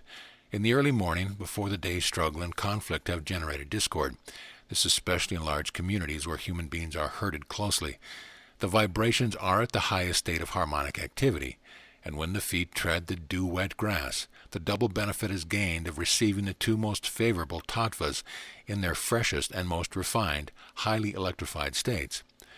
On our planet, the Prithvi vibrations are negative to Tejas Mars and positive to Apis Venus. Thus water is negative to the earth. Most dwellers in large cities, where the earth is for the most part solidly encased in stone and brick and asphalt, are grievously handicapped, for it is seldom that their feet come in direct contact with Mother Earth. The efficacy of mud bath is derived from the earth vibrations, but like benefits can be obtained by encouraging in more congenial ways the flow of Prithvi. The planetary influence of Venus upon terrestrial life is very important, as the Apis tattva, which predominates in that near and brilliant planet, is the unifying element that gives to organized matter its quality of stability. In dry seasons all the green things of earth suffer, and many of them quickly fade and perish, because Mars unites with the Sun to divert or absorb the cooling and refreshing Apis vibrations from Venus, and their own rays increase proportionally in fervor and burning power. As 5/6 of the human body is composed of water, it is of the utmost importance that opportunity be given for the fullest normal play of the Apis tattva, and this, you will remember, requires that the lowest cells in the lungs be filled. Tight lacing inhibits this absolutely, as it holds the lower lobes of the lungs in a vice-like grip, and usually it prevents anything approaching a free movement of the diaphragm. The practice is slow suicide, yet women revive the iniquitous custom as at present, whenever fashion gives the command. The stability of Apis is recognized in the manifestation of prana, which is known as vina, the force which, during life, keeps the whole body in shape and resists the breaking down and disintegration of its tissue. Next to the deprivation of fresh air, perhaps the most prolific source of human ills is from stinting the body in its supply of pure water inside and out. As a rule, those who drink water most freely take it when they should not, with their meals, when the important digestive fluids need to be undiluted in order to put in their fine work. The greatest benefit derived from visits to famous European cures is due not half so much to the special virtues of the mineral water as to the fact that for several weeks the business of life is the drinking of water in quantities limited only by the ability to swallow it. If people formed the habit of drinking pure water freely between meals, and especially the last thing at night and the first thing in the morning, they would not need to take the cure. Water is the mystical symbol of the soul because it is ever chemically pure. While it is the great solvent, it is also the absolvent and purifier, for whatever of foulness it takes up is held in suspension and can be eliminated by distillation. And thus it is with the soul. Its saving is the choice of freeing itself from the passion and errors of the material sense life. The pure self-controlled soul and the physical body wherein it dwells, which ever and always reflects the power controlling it, are alike freed from the karma and impurity of unfavorable planetary vibrations which sow discord and incite to evil. Never lose sight of the fact that the sun is the source of the pranic or life current which contains in itself all the tattvas, but the variations in proportion of the tattvas injected into the life current come from the planetary currents, in every one in which the ruling tattva of the planet predominates. It is interesting to know that the spectrum of Venus shows the presence of watery vapor. Thus it is that the activities of the macrocosm are reflected in the microcosm.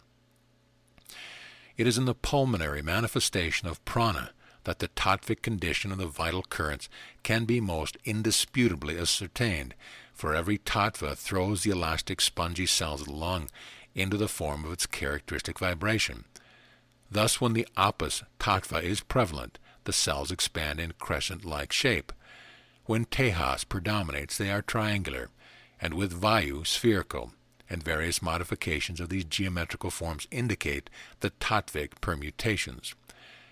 The test suggested for examining these is to hold a brilliant surfaced mirror before the mouth to intercept the exhalation.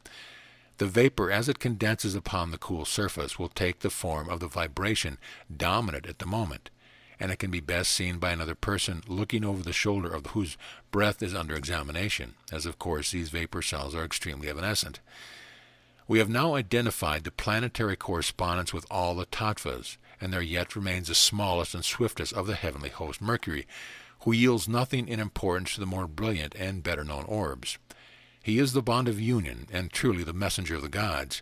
How he performs this office I shall try to make plain in the next chapter. Chapter 17. Mercury and the Activities of the Sushumna.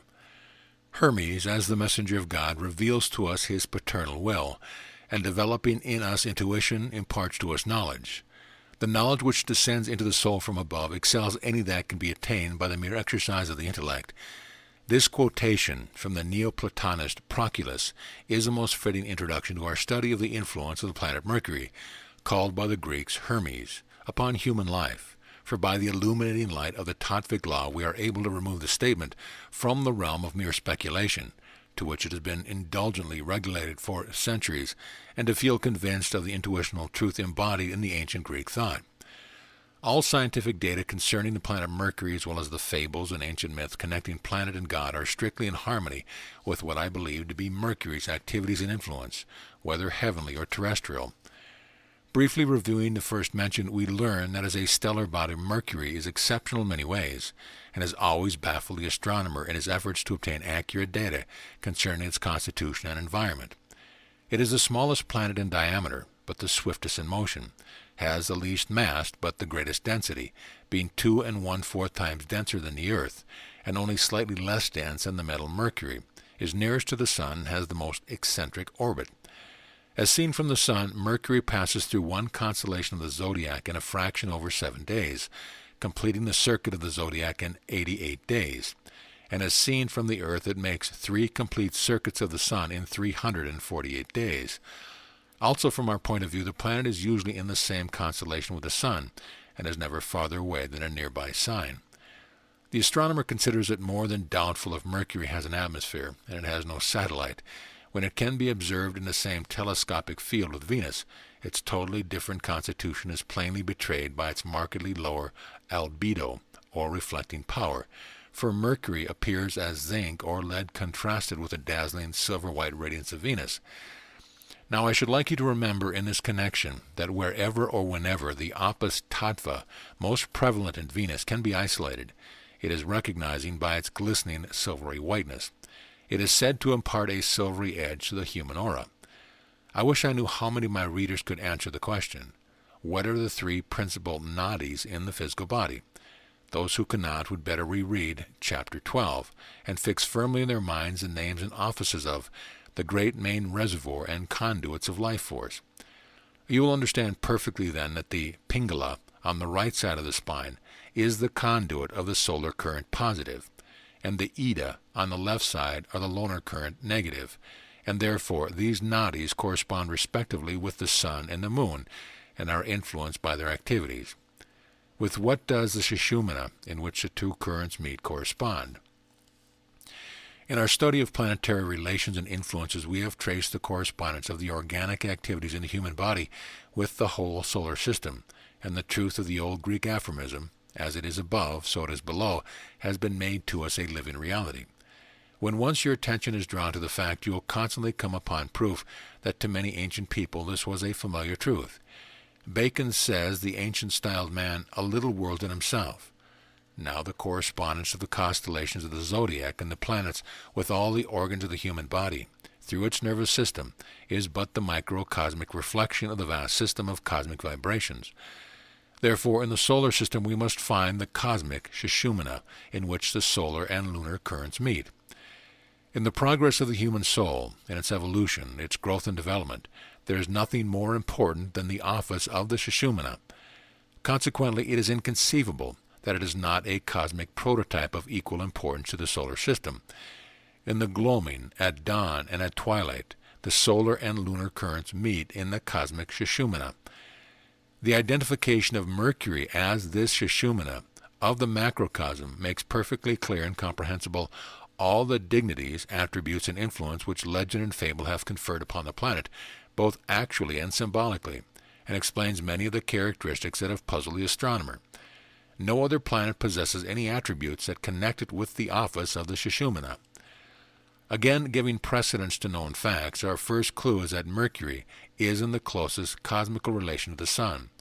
Indeed, so close it is that only the patient observer who keeps in touch with the movement of the planet and knows when and where to look for it ever sees it.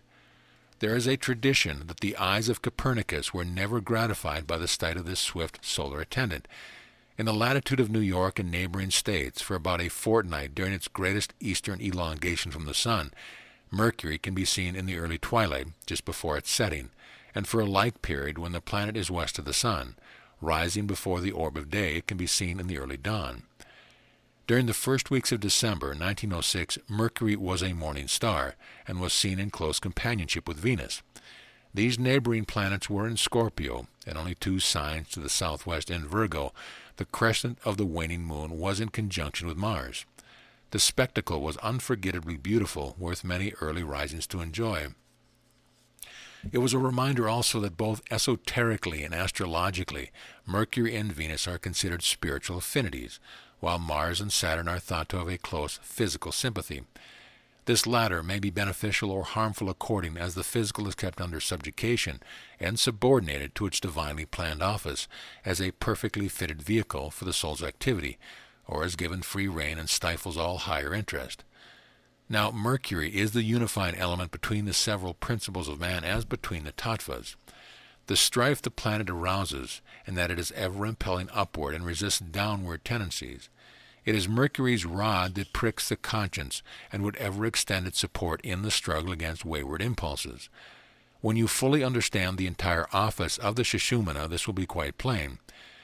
Both the density and the swiftness of Mercury are accounted for, or explained, by the tattvic state of prana when in the Sushumna. Of course, it is the same in the macrocosm as in the microcosm, only on a vaster scale. Though apparently quiescent during the moment of conjunction, the quiescence is but seeming. The concentrated energy of the tattvas through their closely compacted atoms in the united currents as they meet in the Sushumna produces a state of extreme density. During concentration, when alone the higher office of the Sushumna is called into activity, the velocity of the vibration is stimulated to an inconceivable speed. 6 months after this study of Mercury's influence was first set in type, I had the extreme gratification of finding the following corroboration of my belief. Alchemists knew Mercury has to be ever near Isis, the moon, as her minister, as without Mercury neither Isis nor Osiris, the sun, can accomplish anything in their great work from the secret doctrine.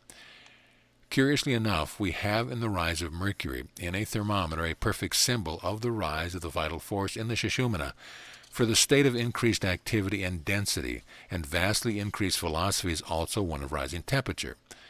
The spinal Sushumna, which we have now specially to consider, is a hollow canal in the center of the spinal cord. In ordinary persons who are absorbed in trivialities and purely material interest, it is closed at the base, the point of union between the pingala and the ida, where the residual nerve's action, the memory of sensations, is stored in the sacral plexus. This canal is the so-called occult channel of prana, through which, when roused to activity, the coiled-up latent prana, or kundalini, ascends from the sacral plexus to the brain, and striking upon the pituitary body, the will energizer, stimulates it to such activity that it in turn kindles the spiritual fire of the pineal gland. The first hint the student has that he is rousing this slumbering power is a sensation of warmth in the basic plexus, the muladhara of the yogi, where it is coiled up, and as the soul-governed will controls prana and holds to the ascent through the canal, the heat increases. All aspirations for higher things, all exaltation of prayer and worship, tend to set free a minute portion of this kundalini, the coiled up one. Thus you see, the path to the mystic realm of the undiscovered leads through the Sushumna. We enter it in meditation. Often unknowingly, it is traversed by many a rapt enthusiast, and by the ardent inventor who wrests nature's secrets from her vast repositories. Intuitional truth are never discovered elsewhere. Swami Vivekananda said, "Wherever there is any manifestation of what is ordinarily called supernatural power or wisdom, there must have been a little current of kundalini which found its way into the Sushumna." The data concerning Mercury's close association with our spiritual nature is practically without limit, as he who begins to search will find. The symbol of the planet expresses the Trinity, or three in one, the circle representing the spirit because without beginning or end. The crescent is the reflection, or soul, the negative of the spirit as in the moon of the sun, and the cross typifies the four elements of the physical or gross plane of activity.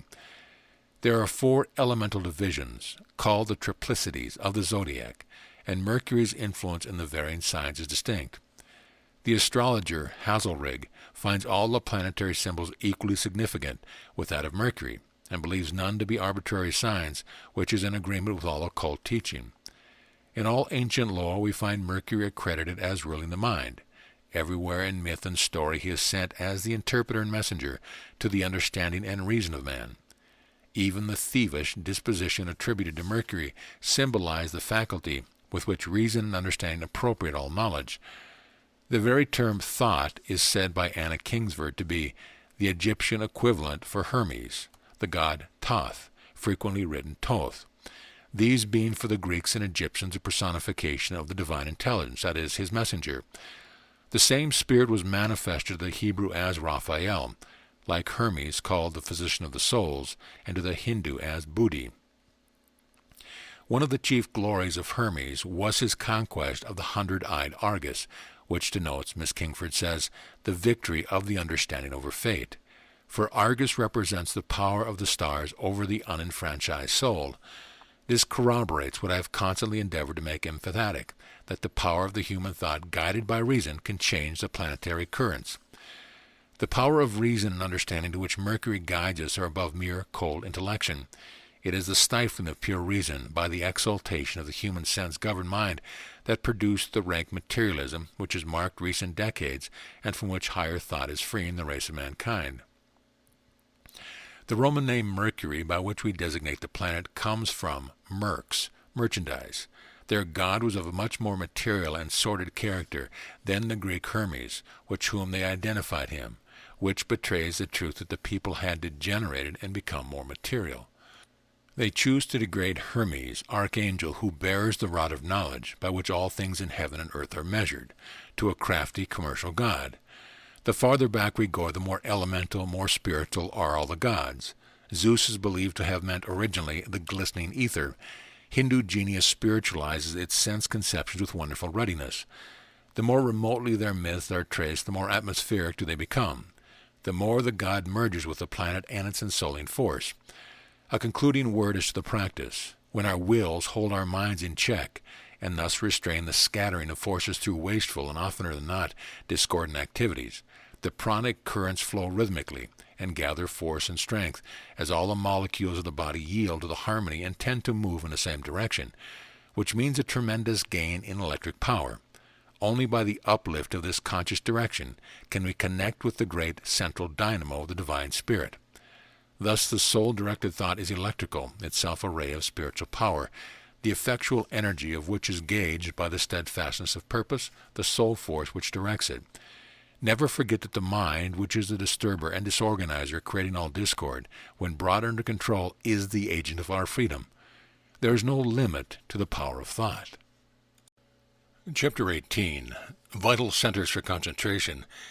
It should be very clear to my readers now that subtle bonds of rhythmic influence connect every human being with the vast space of the universe, and open to him illimitable resources if he but uses them aright. But alas, this is the crux of the problem.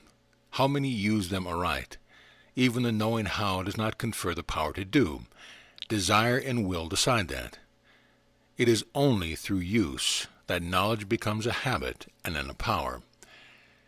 What is the purpose of concentration? It is to develop power, to develop the best there is in the individual through gaining control of the lower principles and using the higher ones latent in every human being. But let me say at the outset of this study, lest some students have an entirely erroneous idea of our object, it is not to develop psychic power. No, our object, the forecast of which was given in the last chapter, is far higher, vastly more important. It is first to complete the work which I trust is already well begun, the effort to obtain control of the mind, that wonderful instrument through which the dynamic power of thought manifests, by controlling which alone we can hope to exercise the power for good only. Not till we quiet the mind's useless activities and can hold it in a leash, an obedient servant as it was designed to be, can we hope to attain the higher reward of concentration, the joy, the benediction of a realization of soul consciousness.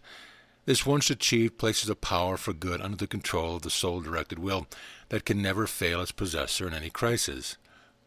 A certain measure of development of the psychic senses comes as a natural attribute of growing spirituality, but this is not a real attainment in itself for itself, and it varies greatly in degree in different constitutions and according to how it is employed. When made an end and aim by absorption in its phenomena, the activities of mere astral life, which may be even more trivial than this terrestrial plane, it leads to gross abuse of the power, blocks irretrievably self-conquest and spiritual development, and invites untold misery in manifold forms. You have learned that thought is the creator force within these bodies, that is, the form of the force active within it is largely determined by the mind's habitual thoughts, and the ratio of the vibrations by the plane of its activity. Thus it is a demonstrable fact, a basic law of nature too long ignored, when not vehemently denied, that which every thought, since the mind reflects its vibrations upon the physical plane below, we are molding these bodies of ours to ease or dis-ease. See Chapter 3.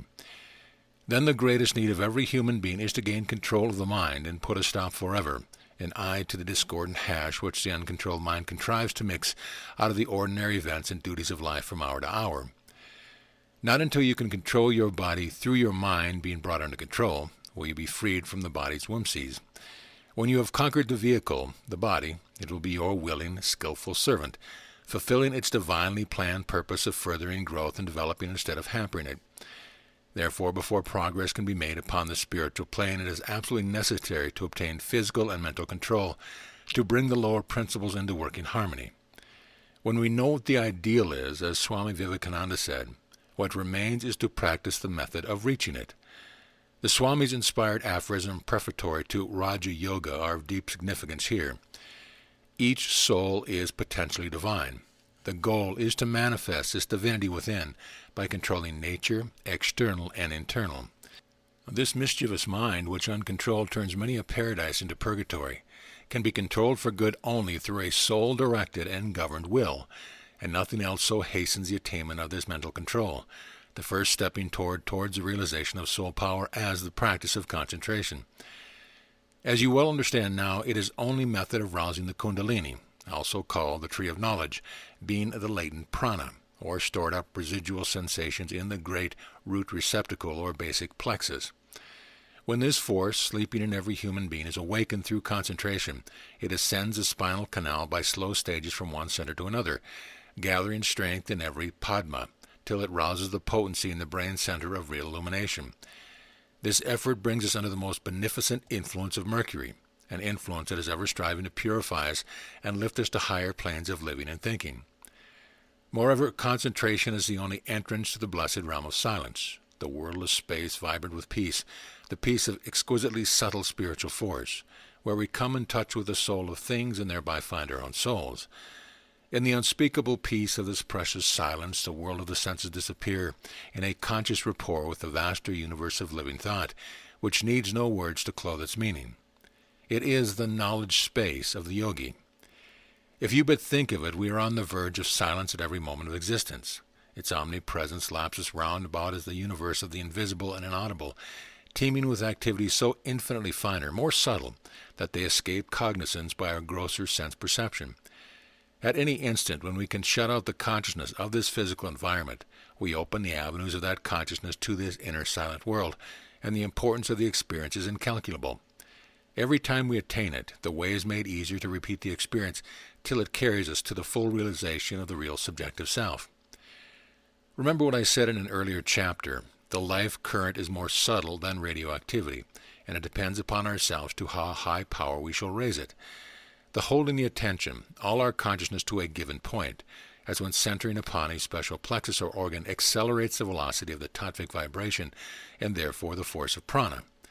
This effect and benefit are the immediate reward for the regular practice of the held breath exercise for pranayama, in which the polarization of the vital currents greatly increased power is generated and the whole nervous system is energized. The benefit derived from the exercise is an exact ratio to the success of the student in holding the current mentality to the designated center. A good beginning is thus made in mental control, for the brain appropriates its full share of energy, gains steadiness and flexibility, and the memory is quickened.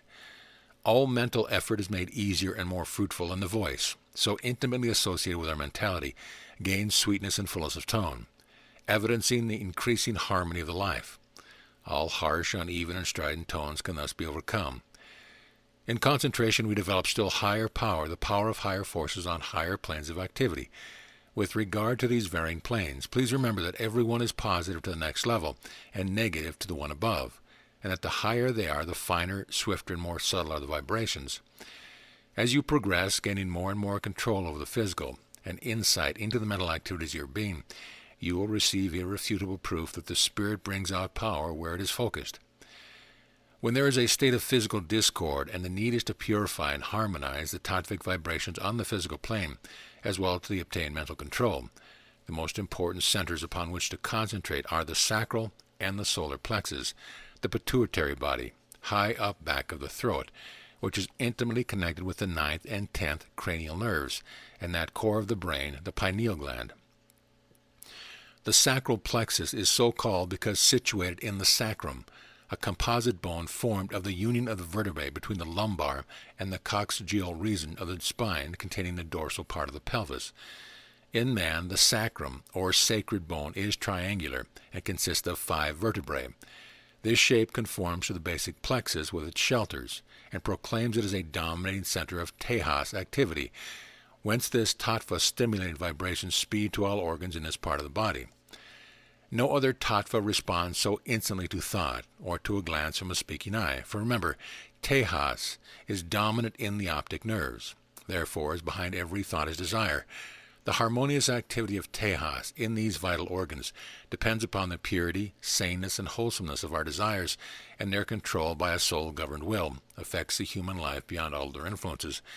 It is a difference between aspiring to be godlike and yielding to be the shuttlecock of the physical senses. This is, of course, a turning point in life, for we are all and become what our desires mold. Desire prompts the will to action. Shall it be a lawless ruler? Right here is the most prolific source of evil. It is easier far to drift with desire, but no, once for all, it is the path of discord, the sower of disturbance. In the zodiac, we find the clue to these close relations of organic sympathy which affect human life and character so profoundly. The constellation Scorpio is a symbol of desire because it exercises a paramount influence upon the physical center where desires are generated. This activity is assigned to the coccygeal gland, also known as Lukshka's gland, situated near the extremity of the spinal column. The gland is mostly intimately associated with the arteries and nerves, but its exact function, like that of the spleen, pituitary body, and pineal gland, still remains a mystery to the anatomist. Scorpio is one of the houses of Mars. Now thought, under the influence of Sagittarius, next east of Scorpio as seen in the heavens, is either above or below desire exactly according to the direction of our thoughts. If these are the earth, earthy, the direction of these stellar influences downward from Aries, governing the head, to Pisces, ruling the feet. The familiar figure of a man in the almanac shows the commonly assigned influence of the zodiacal signs upon different parts of the body. Familiar as it is, though, how little the illustration signifies to the majority of mankind. Yet the connection is deeply significant, and to a certain degree it is natural, normal, and healthful. You have learned that the soles of the feet are centers of prathivic activity, and that in the contact of the feet with Mother Earth, the flow of pure prathivi vibration is greatly stimulated. This tattvic emanation received from the earth is an extremely subtle, ethereal magnetism which exhilarates the whole body. Whether the elemental forces which develop as this subtle tattva ascends and stimulates and mingles with tejas shall be purely physical, or shall be transmuted into pure and higher principles, depends upon its use or abuse. The guide to both paths is in the zodiac, for still within man is the occult spiritual zodiac, which, correspondingly exactly with that of the macrocosm, is circular. In this, notice particularly that Sagittarius is above Scorpio, and that Pisces, the abstract symbol of the will and influence in it, reflects its power upon desire in a vertical ray from above, as in the physical zodiac it reflects it from below. Accepting the guidance of Mercury and governing the body by reason and understanding, we develop the power to employ all its mysterious forces for good. By controlling his desires through the power of thought, much easier than he who has never tried to dream, man enters the upward spiritual path, thus overcoming the downward and outward flow of his activities and emotions to things purely physical through the stimulus of his sense perception. Notice also with care that it is not the will but thought which must first be employed to control desire and give it an upward impulse. Until this is accomplished, will is at the mercy of desire, but strengthens its evil intent.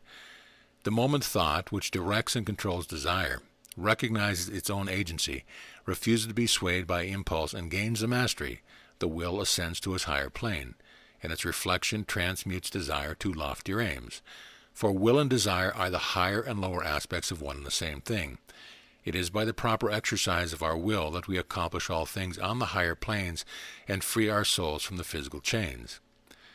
Thus in all this overcoming we are building character, shaping destiny, and the petty trials, the small frictions of life are just as important if allowed to do their work of discord as seemingly more important matters. They demand their corresponding measure of resistance, not the resistance of struggle, but the more effective resistance of poise, ensuring the calm spirit that commands reason and therefore can meet the annoyance with wise judgment. Be not anxious if at first when trying to concentrate and enter the silence a multitude of thoughts flit through the mind. It is the beginning of discipline to watch these vagaries. They will surprise you, but you will soon realize that you yourself are above and superior to the mind. You will separate yourself from it, and next will come the calm and confidence derived from consciousness of power to check and control the whole unruly tribe of troublemakers and peace and mind destroyers. This, however, is not gained in a day, nor is it the reward of a regular haphazard practice. The influence of the zodiac upon other vital centers, showing what is gained by concentration upon them, will be fully explained as we continue the study of the interrelation of man and the universe. In all practice, assume an easy, erect posture, not slumping nor lounging, that is. This is especially important in the held breath exercise, for as the object in view is to obtain control of prana, the region of the principal nadis through which the currents flow must be free from all constraint or strain. These lessons ought to have convinced everyone already that at all times any pressure upon the spinal column is an iniquitous menace to the very reservoir of life. But especially during periods of practice should attention be given to the absolute freedom of the spine and chest, which should form an erect support for the neck and the head poised in line from above. To twist or crook the spine during meditation or when concentrated in the prana in different plexuses will not merely defeat the purpose but may cause disturbances, just as electric wires, if crossed and tangled, raise the mischief. Chapter 19. The Connection of the Zodiac with Vital Centers.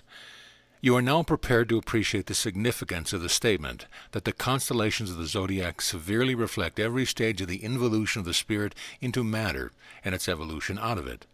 Every zodiacal sign is the geometrical symbol of a great truth and fundamental law of existence, for it corresponds with successive stages in racial development through its connection with some physical centers and the abstract principle which that center influences. The internal man is formed in the image of the whole cosmos, and the germ of correspondence with every principle from the lowest to the highest is in every human being. All aspiration and striving for excellence, all recognition of the value of the best, even on the material plane, and dissatisfaction with anything short of that best, is the struggle of these potentialities for recognition and for opportunity to develop. God's plan of perfection for the race can never be thwarted no matter how blindly we go astray. If we would shorten the period of our probation and trial, we must recognize the truth of being and work with the law of constant unfoldment and developing improvement. There is a divine discontent that spurs us onward and upward, but far from being incompatible with poise and confidence and trust, it is furthered by these, and it is wide as the poles asunder from feet in worry and anxiety. Our problem is to adjust the outer man, the physical self, to harmonious relations with his inner spiritual self.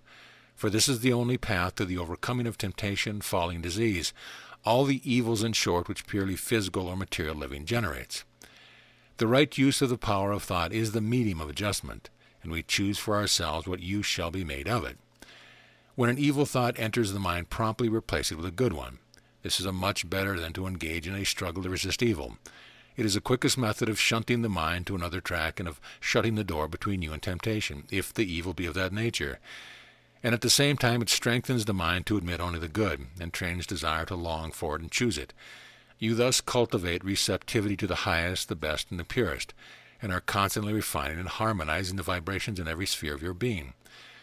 I wish to impress upon every reader the overwhelming importance of realizing individual responsibility for the perfection of the physical body, the soul's medium of expression.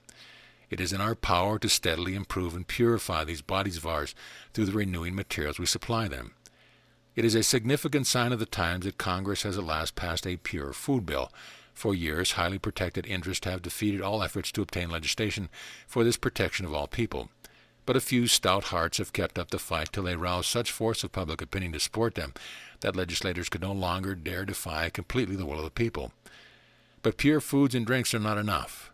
The world at large needs to recognize that pure air and pure thoughts, as well as pure environment, the people and things forming our associations and molding our tastes, are even more important than what we shall eat and drink.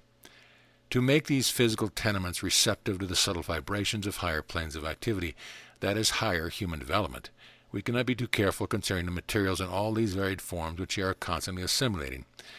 Let not a day pass that you do not aspire for the highest and best things in the mental and spiritual life, for more light on the path, and for steadfastness of purpose in pursuing it, remembering always that the path is within, in your choice of every thought and act. The parts of the body through which the higher principles operate lie in juxtaposition to the spine, or are immediately connected therewith, and herein lies the supreme importance of the special exercise and concentration, by means of which we gain the power to rouse the kundalini, and raise the latent, coiled-up energy through the sushumna, the opening of which even a little way marks a distinct advantage in spiritual and mental power, and in the overcoming of the physical. Along the line of the sushumna are arranged the 7 padmas, or lotuses of the yogi, stations, as it were, in the path of progress from the physical to the spiritual, which correspond with the principal nerve plexus from the basic or sacral to the pineal gland. In the head are 7 master chakras, which are said to govern and rule these nerve plexuses in the body. Exactly in the proportion that the kundalini is raised in the sushumna, the power of the current increases, for it stimulates every plexus as it passes through it, and also gathers to itself a tremendous increase from the essence or energy of the successive plexuses. This force of supernormally pure and subtle vibration reacts upon the whole nervous system, vastly increasing the power, through refining the vibrations of every ganglion and strengthening and stimulating the zodiacal centers of the higher principles. In this practice for concentration, deep, slow, rhythmic breathing should be so established that it will take care of itself. A mental image should be formed of an upward flow of the vital current. You must endeavor to both feel and see it rising in the sushumna in obedience to your command, and gaining force as it ascends. Leo, the zodiacal house of the sun, corresponds with and is the influence which develops life, the vital force which we know as prana. But the form with which that life principle shall mold depends upon the character of our thoughts. The thought principle, as you have learned, develops under the influence of Sagittarius. In the circle of the zodiac, Sagittarius is on the same plane with Leo, or life, but it is its opposite and complement, marking the immense evolution from mere animal life to the development of conscious mentality, and it stands, as explained in the last chapter, at the parting of the ways. If brought under a soul-governed will, it leads a life through the development of individuality to the upward arc of evolution, the divine quaternary, to the release of the soul from its physical chains forged by sense perceptions. Individuality has its physical seat in the spine, back of the heart, and is under the influence of Capricornus, always recognized as possessing a mysterious organizing power. Capricornus is on the boundary line of the manifested or visible universe. On this gross plane, the physical man, the constellation, rules the knees. When you say of a man, he is weak-kneed, you are unconsciously recognizing his lack of development in the occult center of Capricornus, Whereas individuality increases, courage keeps pace with it in high council chamber of the heart. The correspondence of Leo with the body is through the solar plexus and the heart. The solar plexus, also called epigastric plexus, is to the nervous system what the heart is to the vascular system. Therefore, it claims preeminent as the most vital center in the body. It is the largest of the great sympathetic plexuses, and it is situated in the upper part of the abdomen, back of the stomach, and in front of the aorta. Its dominating influence has won for its titles of abdominal brain and king brain. In this life center, the three tattvas which predominate in our terrestrial lives mingle most closely, and exercise the one upon the other that restrains which secures their harmonious cooperation in physical activities. Prithvi here unites with Tejas, and both come under the tempting, wielding influence of Apis, resolving them into a higher power. Remember the solvent and contracting properties of Apis. These act with beneficent restraint upon the two others. Therefore, concentration upon the solar plexus has an immediate effect in calming and purifying the nerves and restoring the equilibrium. It is the most important center upon which to concentrate for relief from any disturbance of the digestive function, whether gastric or intestinal. Next above Capricornus in the circle of the zodiac is the zodiacal influence of the soul, Aquarius. The physical correspondence of this constellation is with the part of the spinal cord situated between the shoulders. Reference has already been made to the mystic relation between Apis, water, and the soul, and this makes still clearer the bond between the two. Soul is that principle in all things which relates the visible to the invisible, and in humanity it is the real immortal self, the garment of the spirit. It is that principle of universal love which makes the whole world kin. All self-sacrifice and self-forgetfulness and devotion to high principle is a manifestation of the soul. Only by such exercise does the soul come into conscious government of its own individual kingdom. A conquest must much precede all realization of its oneness with infinite life and with power. You must now have learned, past forgetting, that our bodies are the fields of marvelously subtle activities which, by reflection and transmutation from one plane to another lower one, are gradually precipitated into the visible form that constitutes the physical self. But never is there any separation. These activities are wheels within wheels, spheres within spheres. Also you know that these tattvic vibrations can be evil as well as beneficent, and that thought is a dynamic power which controls the vibrations and can make them whatever you choose. The relation of mind and body, as you must certainly recognize by this time, are so intimate that the control of one is indispensable for the control of the other, for the mind really molds the body from moment to moment through the instant effects of its every emotion upon the vibratory currents active therein, which are beneficent or evil according to the direction given them by habitual thoughts. When you are told that the speed of the spirille within the atoms is several 100 trillion vibrations per second, the fact may help you to understand why intense emotion thrills the body so instantaneously and is capable of killing or curing according to its nature. The ordinary everyday life which is absorbed with pure utilitarian occupation, that life which is allowed to drift and honestly believes it has no time to think purposely, wastes an incalculable force daily and hourly in ungoverned thinking and idle talking, and is fortunate would not suffer physical weakness and discord as a direct and speedy consequence.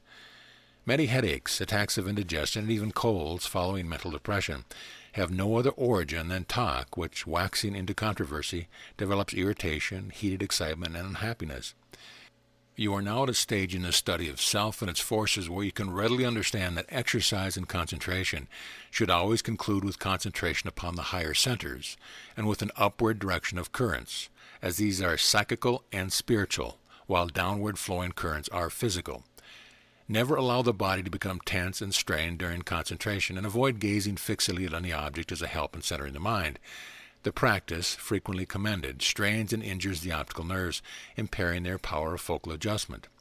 As directed in an early chapter, it is much better to close the eyes when concentrating, and when the immediate purpose of the exercise is to restore physical harmony, confine consciousness, the inward gaze, as far as possible, unwaveringly to the chosen center. I think it must be clearly understood now that these exercise and concentration are not to be considered from a purely utilitarian standpoint, the gain in physical well-being. No, the reward is far greater than that.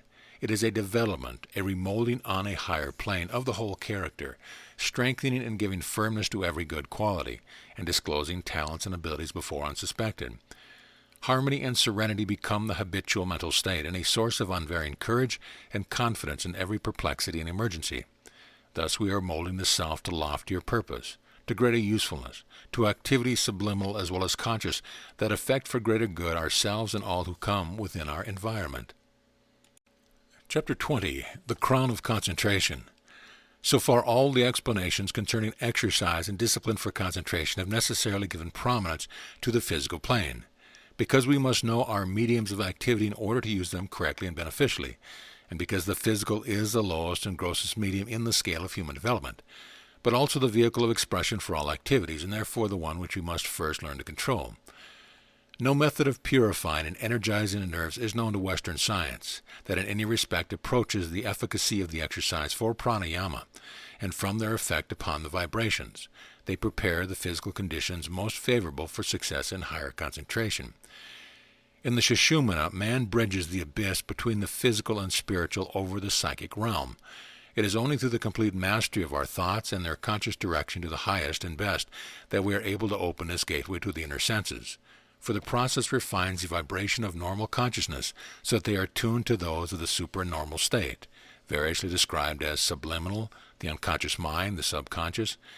As it is a vastly higher condition, not lower, supernormal seems to identify it most clearly and aptly. Consciousness really embraces all space, which is to it non-existent. Want of affinity and vibrations is the only bar. Therefore, there are no limitations to the consciousness of the knower. Ignorance or choice forge their own limitations of condition or state. Thus, this normal self, which we know best, is commonly a person of many limitations because failing to utilize its latent power. As long as we permit our desires to dwell upon lower physical pleasures, this gateway remains closed, the thought power needed to open it being wasted and dissipated in the world of externality. Passing downward and outward, it brings deterioration of character, and effectually blocks the development of higher principles. I would entreat you to keep this basic fact ever before you as both a warning and a guide. The law of growth and development is based upon activity, and the form of the activity upon the use to which we devote it. No growth is possible without use, and just as every unused muscle or tightly bound organ in the body deteriorates through the stagnation thus induced, so also do unused faculties of the human mind deteriorate, while some powers remain ever latent from utter failure to exercise them. Activity in a center quickens the sensitiveness of that center to receive impressions and to develop its latent power. The spiritual nature within all is striving for unfoldment, and thus it was an ever latent quality of power. It waits only the unlocking of its secret chamber through command of desire and searching intelligence. The weak-willed are governed by their desire excited by external objects. The strong-willed govern their desires through internal choice, the ethical exercise of the discriminating will. In the heart's silence to which concentration leads, sources of power undreamed of are open to us.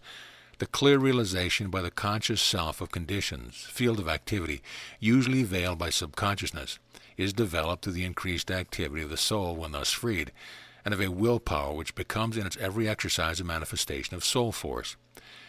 Not till we thus unite our wills with our real self can we have any conception of the might of the invisible, into whose realms we are gradually and gently led through this concentration of psychic power and consequent development of psychic senses.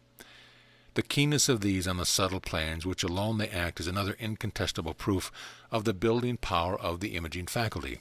Never idle, always molding something, through its wise direction we can consciously enter the higher planes. One of the earliest signs of progress in overcoming, in refining and purifying the vibrations, and in the unfoldment of the higher principles, is the development of the sense of touch to a marvelously delicate rapport with the mind.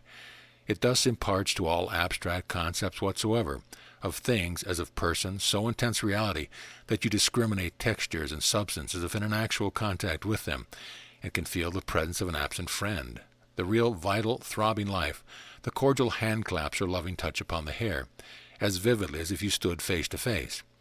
The sense of smell also, always mysteriously linked with memory and subtly uniting us with the invisible, increases in sensitiveness to the stimulant of suggestion, promptly responding by presenting to the consciousness the spiritual aroma of any favorite flower. The emotional effect of the sense of smell and the marvelous reactionary power of memory to stimulate it may be accounted for by its anatomical seat in close association with the pineal gland. Not surprising is it, therefore, that the first of the psychic senses to develop is the enjoyment of the spiritual aroma of nature, sweet flower odors and aromatic pines and balsams which penetrate consciousness unpreparedly and in places where the physical vehicle of odor is entirely absent. Its corresponding physical sense is stimulated, you will remember, by the last and densest tattva, prithivi, the earth vibration. It was the last sense to be evolved. Thus, psychic evolution is exactly the reverse of physical evolution. It is the ascension of the spiral and reflects its opposite.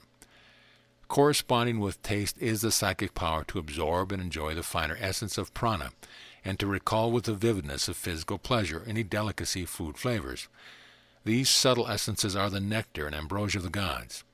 It is in the exercise of holding consciousness to the fixed contemplation of the force circulating in the Sushumna till it rises to the pineal gland and rouses it to activity, that the yogi, in Swami Vivekananda's words, becomes in rapport with the astral light and the universal mind, and thus is able to see the whole cosmos.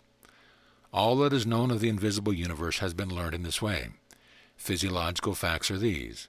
When we succeed in rousing the kundalini, and the vital current rises in the Sushumna, we have released prana from its bondage to matter, that is, the nervous system, over which its currents normally flow, and in doing this have refined the vibrations to a higher plane to which it carries consciousness with it.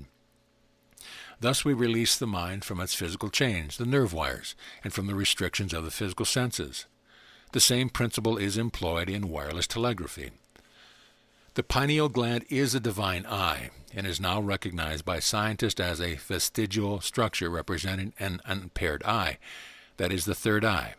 Dr. Oliver Wendell Holmes described this mysterious organ as a small mineral deposit of grape-like masses of crystalline matter in the core of the brain, in the part where Descartes placed the soul. Quantities of nerve fiber pass through the organ, and it is of interest to the student of the tattvas to learn that of its two sorts of cells, those of sharp, irregular form contain granules of yellow or orange pigment. The macrocosmic correspondence of this gland is to which Aries and consciousness is there enthroned. The structure of the pituitary body is almost identical with that of the pineal gland, yet no slightest connection can be traced between the two centers by anatomist. Madame Blavatsky is by authority, however, for stating that the connection between them is physiological as well as spiritual. Her assertions concerning their importance were corroborated in 1903 by the discovery of Dr. Sahos of Philadelphia, who announced the startling theory that one of the least studied glands, the pituitary body, is the most important of the millions in the human body. After 14 years of research devoted especially to the study of the office or function of the least understood glands in the body, Dr. Sahos believed he could demonstrate that the anterior lobe of the pituitary body, of course the difference between the lobes is that one is positive and the other negative, is vitally concerned in the preservation of health, because the glands are agents for the absorption of oxygen and its transmission in another form to the lungs. When you study the sheath of the body, this discovery will strike you with greater significance. Concerning the connection between the pituitary body and the pineal gland, Madame Blavatsky states that an adept can see a golden aura pulsating in both centers when the subject is in a normal condition. It is as regular as the heartbeat. Under abnormal conditions of the concentration or exhalation, the arc of pulsation from the pituitary body mounts upward more and more until, just as when electric current strikes some solid object, the vibrations strike the pineal gland, and awakening that dormant center set all glowing with pure Akashic energy. This is the psychophysiological illustration of two organs on the physical plane, which are respectively the concrete symbols of the metaphysical concepts called manas, or mind, and buddhi, soul. To become conscious on this plane, buddhi needs the differentiated fire of manas, but once the sixth sense has awakened, the seventh, the light, which radiates from this seventh sense illuminates the fields of infinitude. For a brief space of time, man becomes omniscient. The past and the future, space and time disappear and become for him the present. Thus experience, as tangible and definite as any scientific experiment, has established the fact that the pineal gland is the chief organ of spirituality and the seat of genius. It is the concrete symbol, because latent within this crystalline center are the potency of buddhi. To the faithful, earnest student, it becomes the magical sesame which, under the stimulus of his purified will, opens to him the secrets of the macrocosm. This supreme achievement, however, is not the reward of all, nor can it be gained by any without unfaltering purpose. Any selfish aims defeats the realization of higher states of consciousness, but all faithful and regular practice brings its immediate return in serenity, mental power, and physical harmony, with a steady gain in these day by day, and increasing strength, insight, and confidence. Always the purer the thoughts, the finer, the more rapid the vibrations of the mind stuff, whose reflection is mirrored upon the physical plane. Note, too, that spiritual consciousness cannot be taken by assault. It can be won only by persevering, patient devotion to the lofty purpose of union with the highest. It requires effort and continuous effort, and especially the self-discipline of restraining all irritation or depression. Boundless faith, cheerfulness, and happiness create these harmonious vibrations that prepare the lower sheath to reflect the higher, and release subtle forces to pass freely from one medium to another. No other investment of time or labor returns so soul-satisfying, enduring rewards. To see the vision, and without striving and hoping for it none can succeed, one must think inwardly, desire intensely, and imagine centrally. Resolve that nothing shall bar one's penetrating to the innermost radiant center of being, the living temple, and ascending to the highest, most subtle plane. By concentration, the diffused latent soul power is made manifest and definite, comprehensible. Meditation is the crown of concentration. It is only in meditation that we reach the heart of anything. We cannot meditate till, through concentration, we have brought the medium, the mind, to the steadfast state of submission to our will and purpose. Thus concentration is the molding of the organ. Meditation is its exercise to great ends. The first successful stage is to be able to hold the mind to a single point, and next to sweep the surface clean of any object, literally to fix the attention upon nothing. This is the waveless lake of Swami Vivekananda, a clean tablet upon which, having brought the mind stuff into a state of perfect quiescence, we can pursue a single train of thought, each link in a chain, by the law of causation, which is also a law of rhythm, rising into consciousness and taking its place with the precision of well-trained soldiers. Do not confound concentration with a state of passivity, in order to reach the plane of pure meditation, which opens the channels for an influx of divine power, where, as Annie Besant says, peace and strength and force flow into the soul. It is necessary to quell all the distractions of irrelevant ideas with which the sense and untrained minds commonly make havoc of lives. These most certainly must be reduced to a state of passivity, hence the confusion. But if consciousness be permitted to dwell upon this plane, the result is not concentration but stupor. This is the mistake, the stumbling block in many paths. Consciousness must ascend. Through aspiration it must be alert, yet not anxious. It must concentrate all effort to a single point. Thus it is a state of highest activity. The master on duty cannot sleep. The only danger incurred in the exercise is from excessive zeal. The subtle vibrations called into activity work through the germ of the power you seek to develop, and like all life in its incipiency, these germs, atomic spirilla, are extremely delicate. Practice should always stop short of brain fatigue. The earnest student needs no admonition, but the curious investigator who experiences with this system of unfoldment and evolution is cautioned that the mental attitude with which the study is pursued affects most profoundly the results. The poison of doubt or any lack of confidence acts effectively to inhibit the realization of the benefits sought. Trust and hopefulness open the channels for their fulfillment. Be not too keen for results. That attitude easily passes into anxiety and disappointment. It is to the cheerfully expectant that all great boons come. Let your greatest interest be in the method, in the difficulties you encounter, and the ingenuity, the expedients you evolve in overcoming them. Remember that you are investigating your own kingdom of consciousness, a mysterious realm that will open out gradually, disclosing resources, possibilities, and talents wholly unsuspected. Do not dwell upon things external. It is within you. It must endeavor to center all your consciousness. Give no recognition to insistent sense perceptions. Ignore everything external. Not by denial of what obtrudes persistently, for that implies recognition, but by steadfast affirmation of what you seek will you reach the goal of endeavor, complete abstraction from the material visible plane. The forces that ingather during such concentration are commonly wasted in prodigal outward radiation, for there is more spendthrift thinking than there is spendthrift waste of money.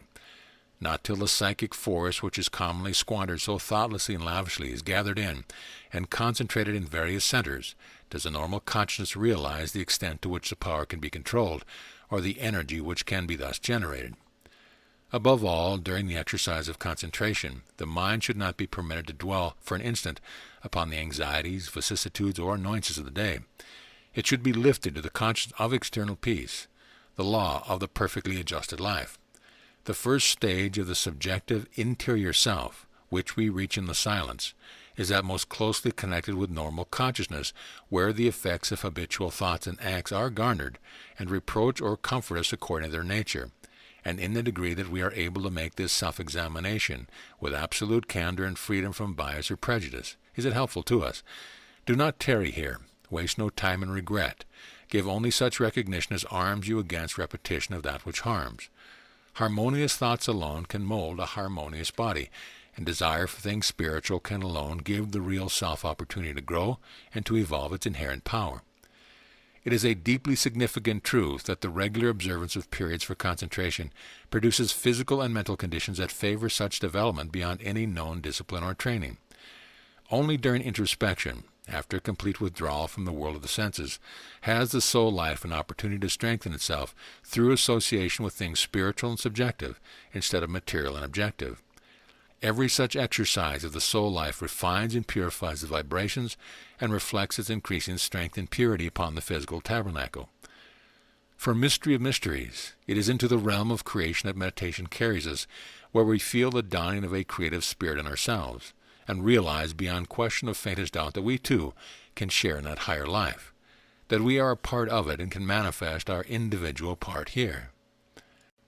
Chapter 21. The Sequence of Numbers. One of the most significant and deepest truths of life, of nature, of the universe, is that there is correspondence, fundamental correspondence everywhere.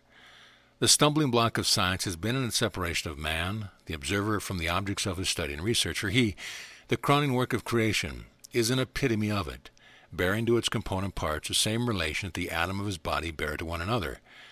It is impossible for us to separate ourselves from the life about us, for we are part of it, and bear the closest relationship to its manifold forms and manifestation. The soul, the connecting link between the body and its creator, is the medium through which all consciousness of that divinity and our close connection with the unchanging source of life is manifested. Now the question arises, how is it manifested? You have been told that everything, all activity, every visible thing is the result of tattvic vibrations, and that our physical bodies are growth that is visible, effects of their ceaseless permutations and comminglings. The distinction gross is used in this connection always with the sense of being the antipodes or direct opposite of the most sublimated or subtle, a visible effect, through a succession of ever coarsening vibrations forming denser matter, of invisible forces, forces of so tremendous energy that the average mind is yet incapable, wanting any standard of comparison, of realizing their power and effect. What you have already learned concerning the bonds of sympathy established by the tattvas has prepared you for the consideration now of all the links in the chain of causation, the analysis of which will enable you to answer in fullest detail and incontrovertibly the question, what is this relationship and correspondence? In answering with the first question is answered also. All this is made clear through study of the self, a septemary compound of principles which link the microcosm to the macrocosm by the same septenary chain through and by which all phenomena issue from the nomenum. The human body consists of 7 vehicles of expression, sheaths, bodies, or principles, and they are variously designated. The lowest of these in degree of density is the physical body, an aggregation of cells compounded by the grossest vibration of the tattvas. But cells could not exist without molecules, nor molecules without atoms.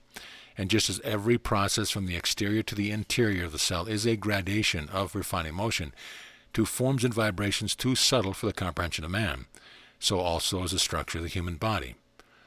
The sequence of numbers forges the links in this life chain. Numbers ever repeating, ever reiterating, ever reproducing and recombining, constrained by the rhythmic law, the primary logi emanating from the first cause. As from this first cause, which is unity, the Creator, Brahman, everything in the manifested world proceeds. The basic truth is that the law of unity is the keystone of the arch supporting, defining and limiting all other laws and their activities. But since manifestation implies change, how does this law of unity act? Every act proceeds from an impelling influence, the power of thought, which is spirit in action. God thought, and instantly the vibration of that thought, for us the first manifestation of force, began working in its affinity, or opposite, the mother principle of the universe. Mula Prakriti, or Pradhana, homogeneous, undiscrete substance for which there are many names.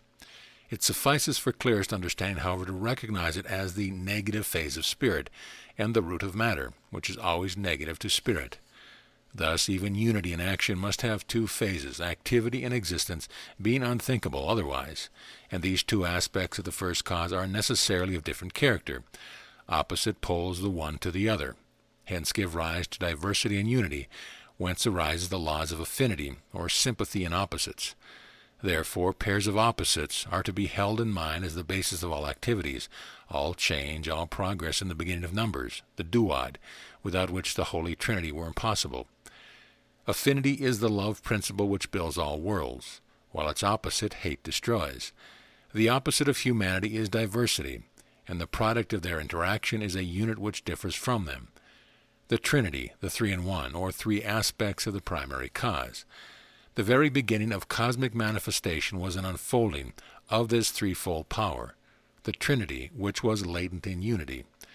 To put this in simple terms of everyday life, which we should speak to every human heart in a voice that will forever echo the truth, Father, Mother, and Child are forever reiterating, reproducing the primary activity of the Holy Trinity. These aspects are defined in principle as will, wisdom, and activity. The will to do, the wisdom to conceive, and the power to act. The ideas of all created things are inherent in this first utterance of supreme unity, which we recognize as the first Logos, the expression or voice of God, who spoke the universe into existence. For the resulting vibrations are the Holy Spirit or creative medium. This first Logos was sevenfold and differentiated into seven logi, or creative potencies, the seven spirits or gods below the Trinity, corresponding to the vowels of speech and acting through the septenary of vowel sounds. Thus, sound and color and form correspond throughout nature. In the book of Dazen, see Secret Doctrine, Volume 1, it is said, "There was the army of the voice, the divine septenary. These are called spheres, triangles, cubes, lines, and modelers. You will recognize these forms as identical with the tattvas, and it shows you that from the beginning of manifestation, God geometricized. The harmony of the spheres, Pythagoras, voice of nature, is composed of these voices, the logi, which correspond with the seven tones of all musical scale. They are the seven heavens, or angels, who sounded each one vowel, which all combined together formed a complete doxology. The sound whereof, being carried down to earth, became the creator and parent of all things that be on earth. The forces thus set in motion are the seven hierarchs of conscious divine power, active manifestations of one supreme energy. In Hindu mythology, this stage of evolution is known as the creation of the gods, the sons of Fohat, or force. These personified forces are the positive aspects of the tattvas, the negative phases being the shaktis of the Hindu sacred books. Now the logi must be recognized also as the seven great rays from the Holy Spirit or primal light. It is these seven forces, symbolized as the Elohim or seven spirits of God, the lower Sephiroth of the Kabbalah, which define the limits to the links in the chain of causation, establishing seven planes of manifestation, corresponding each with its primal ray and its vowel sound, and differentiated the one from the other by the character of its vibration, that is, their form and rate, or number per unit of time, their velocity. The Western mind has little idea of the latent power in sound and consequently in words, numbers, and musical tones. But number underlies all form and guides sound. All life is manifested in numerical proportion and rhythmical motion. Motion, ceaseless motion, is a condition of all existence, and form determines its effect. But sound, with its rhythm and accent, of which number is the expression, molds the form. Thus the voice of God, sound, shaped the vibration of the first Logos, which contained in itself the germs of the succeeding seven logi. It is perhaps fortunate that we are forced to employ the Sanskrit nomenclature for the tattvas, because Sanskrit, being a pure primitive tongue, is rich in onomatopoeic words like our cool, fiery, rustling, brilliant, scurry. There is a great probability that the names of the tattvas bear a metrical relation to their significance, quality, and action on the gross plane of matter. Hence, it is very important that they be correctly pronounced. To facilitate this, the accepted phonetic spelling, that adapted by the Sanskrit scholars who appreciate the need, has been strictly followed, and to give further aid, a glossary of all the Sanskrit words it has been necessary to use is appended in this book. The marvelous building and formative power in sound has always been recognized in Hindu religion and philosophy, and it has led the East Indian people to have an unshakable faith in the potency of their most sacred word.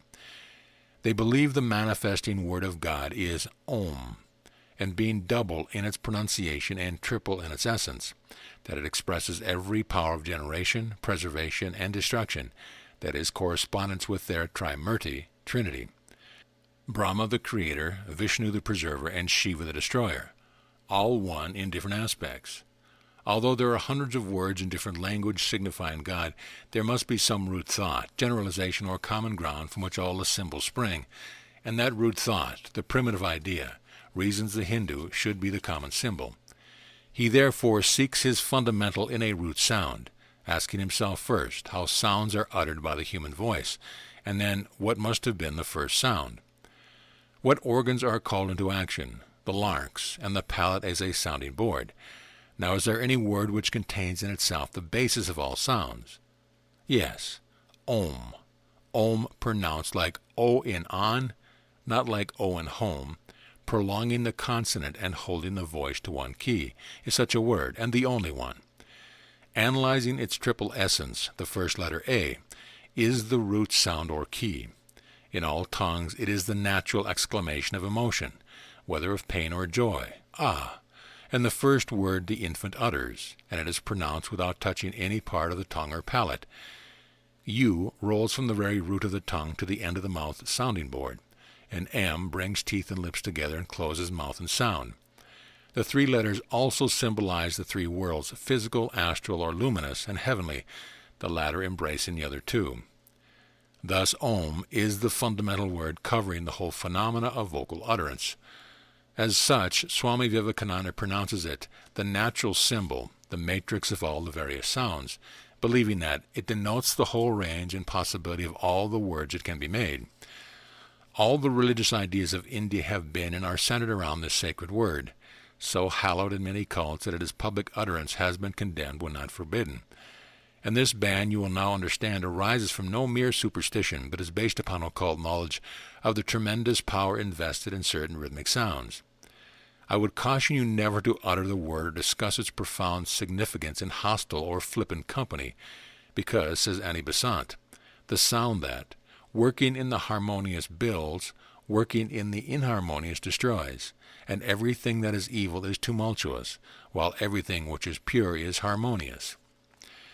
A Sanskrit mantra embodies in its words an essential virtue attributed to the rhythmic force of sound, and Mrs. Besant, addressing the Theosophical Society in India, explained that she used the teaching of the Upanishad Mundaka, but not the Sanskrit tongue in the definite order of its syllables, which gives them the force of mantrams.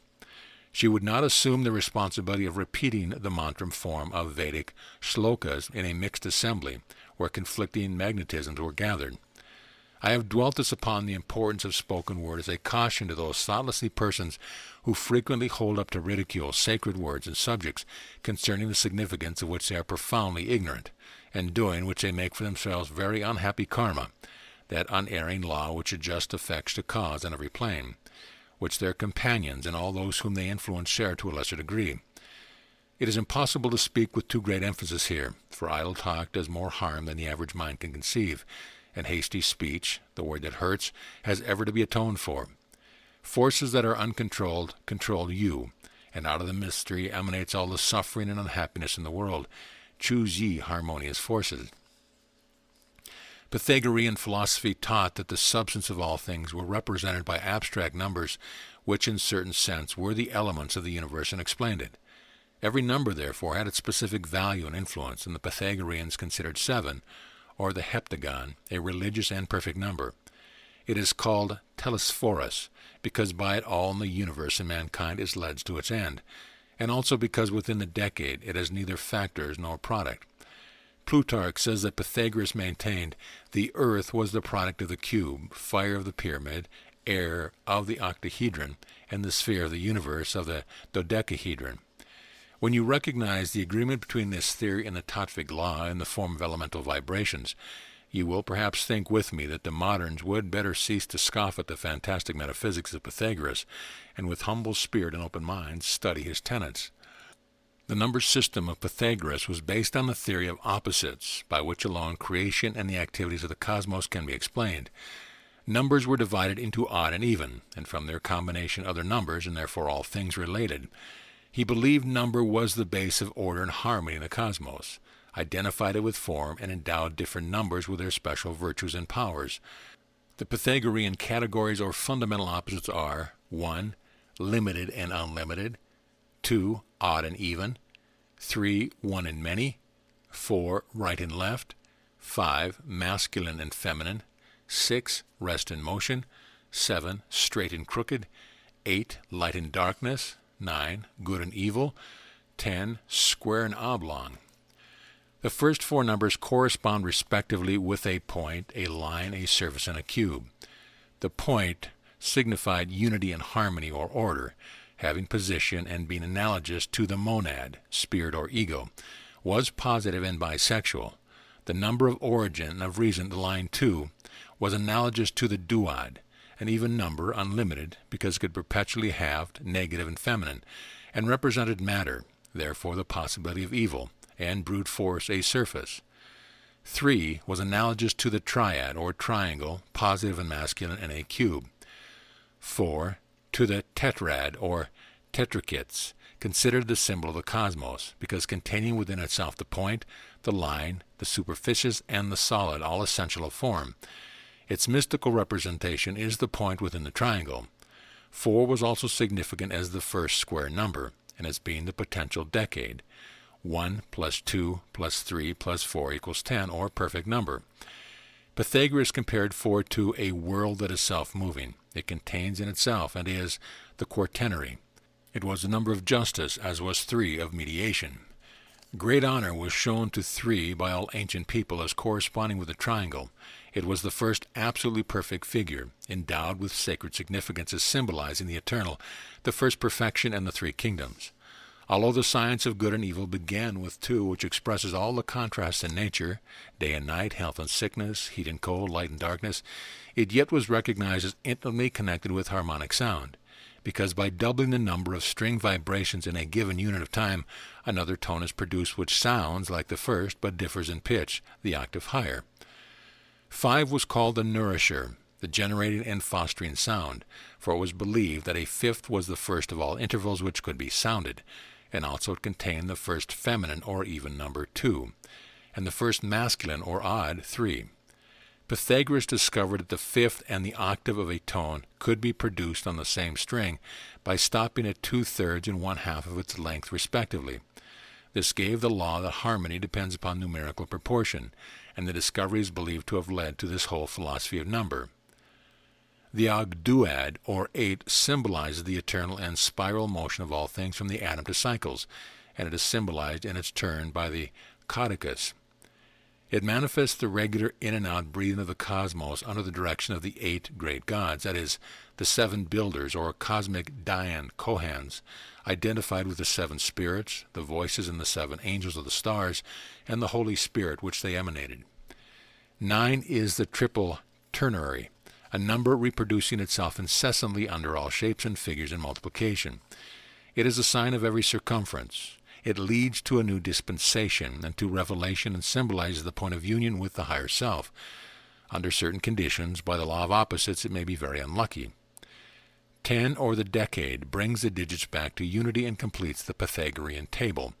Hence the figure 1, enclosed in a cipher, unity within 0, was the symbol of deity, of the visible universe, and of infinite vastness, and of man, the only creature who stood erect, and also of the primal activity of the positive and negative forces. In the Book of Hermes, which Madame Blavatsky quotes, Secret Doctrine, Volume 3, 10 is the mother of the soul, life and light being therein united. For 1, man is born of the spirit, and 10 of matter, and from their unity, again the Trinity, comes forth the soul. There is a famous Chinese arithmetical diagram called the Lo Shu, or the scroll of the river Lo, the invention of which is attributed to Fu He, who lived 2858 to 2738 BC. It is a mathematical square from 1 to 9, so written that all the odd numbers are expressed in yang symbols, white dots, emblems of heaven, while the even numbers are expressed in yin symbols, black dots, the emblems of earth. Confucius, who was a contemporary of Pythagoras, used these same yang and yin symbols with the already age-honored signification above given, and he taught that the transmutation and commingling of these odd and even numbers corresponding, of course, with forces kept the spirit-like agencies of the cosmic world in movement. Thus the theory of opposites and of the fundamental relation of odd and even numbers was not confined to the brotherhood of fantastic metaphysicians in Greece, and is perhaps worthy of the serious consideration of modern scientists. The 20th century has not improved upon the Confucian code of ethics, and ancient wisdom is a vast storehouse of treasures for us. The sevenfold permutation of the tattvas was explained earlier in the lessons, chapter 6, but you are now to understand that everything in nature responds to this number 7, a compound of 3 and 4, and the factor element in every ancient religion, because it is the factor element in nature. The most tremendous and baffling force in nature is the mysterious synthesizing power of the triad, the 3 in 1. It is the unity which in all the apparent confusion maintains harmony and order. This synthetic power is shared in only lesser degrees by 5 and 7, and these 3 are most significant numbers for humanity. 7 is the master of the moon, for she is constrained to change her phase every 7 days. Thus she herself is without the 7, being acted upon by them. Madame Blavatsky says the 7 planets are not limited to this number because the ancients knew no others, but simply because they were the primordial or primitive houses of the 7 logi. There may be 9 and 99 other planets discovered. This does not alter the fact of these 7 alone being sacred. What you know of planetary influence will enable you to recognize the houses as centers respectively of the separate creative forces or logi. Though invisible and inaudible to us in detail, the creative forces in the form of rates of vibration, which compound and disassociate the atoms and molecules, become in the synthesis of the whole audible to us on the material plane. The Chinese call it the great tone, or a kong. It is the actual tonic of nature, recognized by musicians as middle fa on the piano. Among the moderns, the great French genius Balzac, recently classed with Napoleon and other history makers of the 19th century among the demi-faux or half-insane, was gifted with a Pythagorean insight into the mysteries of the cosmos. He wrote, "There is a number beyond which the impure cannot pass, the number which is the limit of creation. The unit was or is the starting point of every product. The universe is the unit in variety. Motion is the means. Number is the result. The end is the return of all things to the unit, which is God." Chapter 22. The Sevenfold Constitution of Humanity. We have seen the proceeding from unity through its first uttered thought, the voice of God striking upon the waters of life. Cosmic vibrations varied by sound, motion, and number, and restrained by unison and harmony, are the base and order of the universe. Never lose sight of the basic law that unity in action is dual, that in this fact lies the axial point of creation, as also the endurance of the universe, that right here, the ultimate manifestation that man's intelligence can reach or comprehend, is the Fohat feeding the great dynamo, which maintains the absolute rhythm of the great breath of all life. On every hand we have proof of these two opposed but complementary forces in nature. The attraction and repulsion of these two phases of one substance, that is, the reciprocal activities of the positive and negative, or the active and the passive, are the source of perpetual motion. While each phase is in its purest state, sympathy draws them together. When they are completely blended, antipathy results and they fly apart. Thus, satiety follows rapture and prepares the way for further rapture, and the two phases ever building and disintegrating, mingling and separating. This duality exists in every differentiality from the first cause, and therefore in every atom. This is the first bond of union and sympathy, the phase of motion. It is this that maintains the conservation of energy. And the next is the form, like seeking like, fire breeding fire, water blending with water, oil with oil, and from every duad is derived a third, which is the synthesis of the triad. As the seven sounds, the tones or voices of the logi, emanations from the Holy Spirit of the primal Trinity, define through their differentiations the limits of causation and therefore the links in the chain. Through their activities, they establish corresponding planes of existence or manifestation, which are called the sheath of Brahman. It is Brahman, the Creator who is undefinable, the one breath of the whole universe, who set these limits to creation, without whom there could be no life, and now till the souls of men realize this can they attain immortality. Now, wherever God is, and He is everywhere, the possibility, the germ of development, of evolution is present, and it is in this sense that it can be truly said, from the Truti to man, every atom is an epitome of the universe, having its correspondent with the sheaths or planes.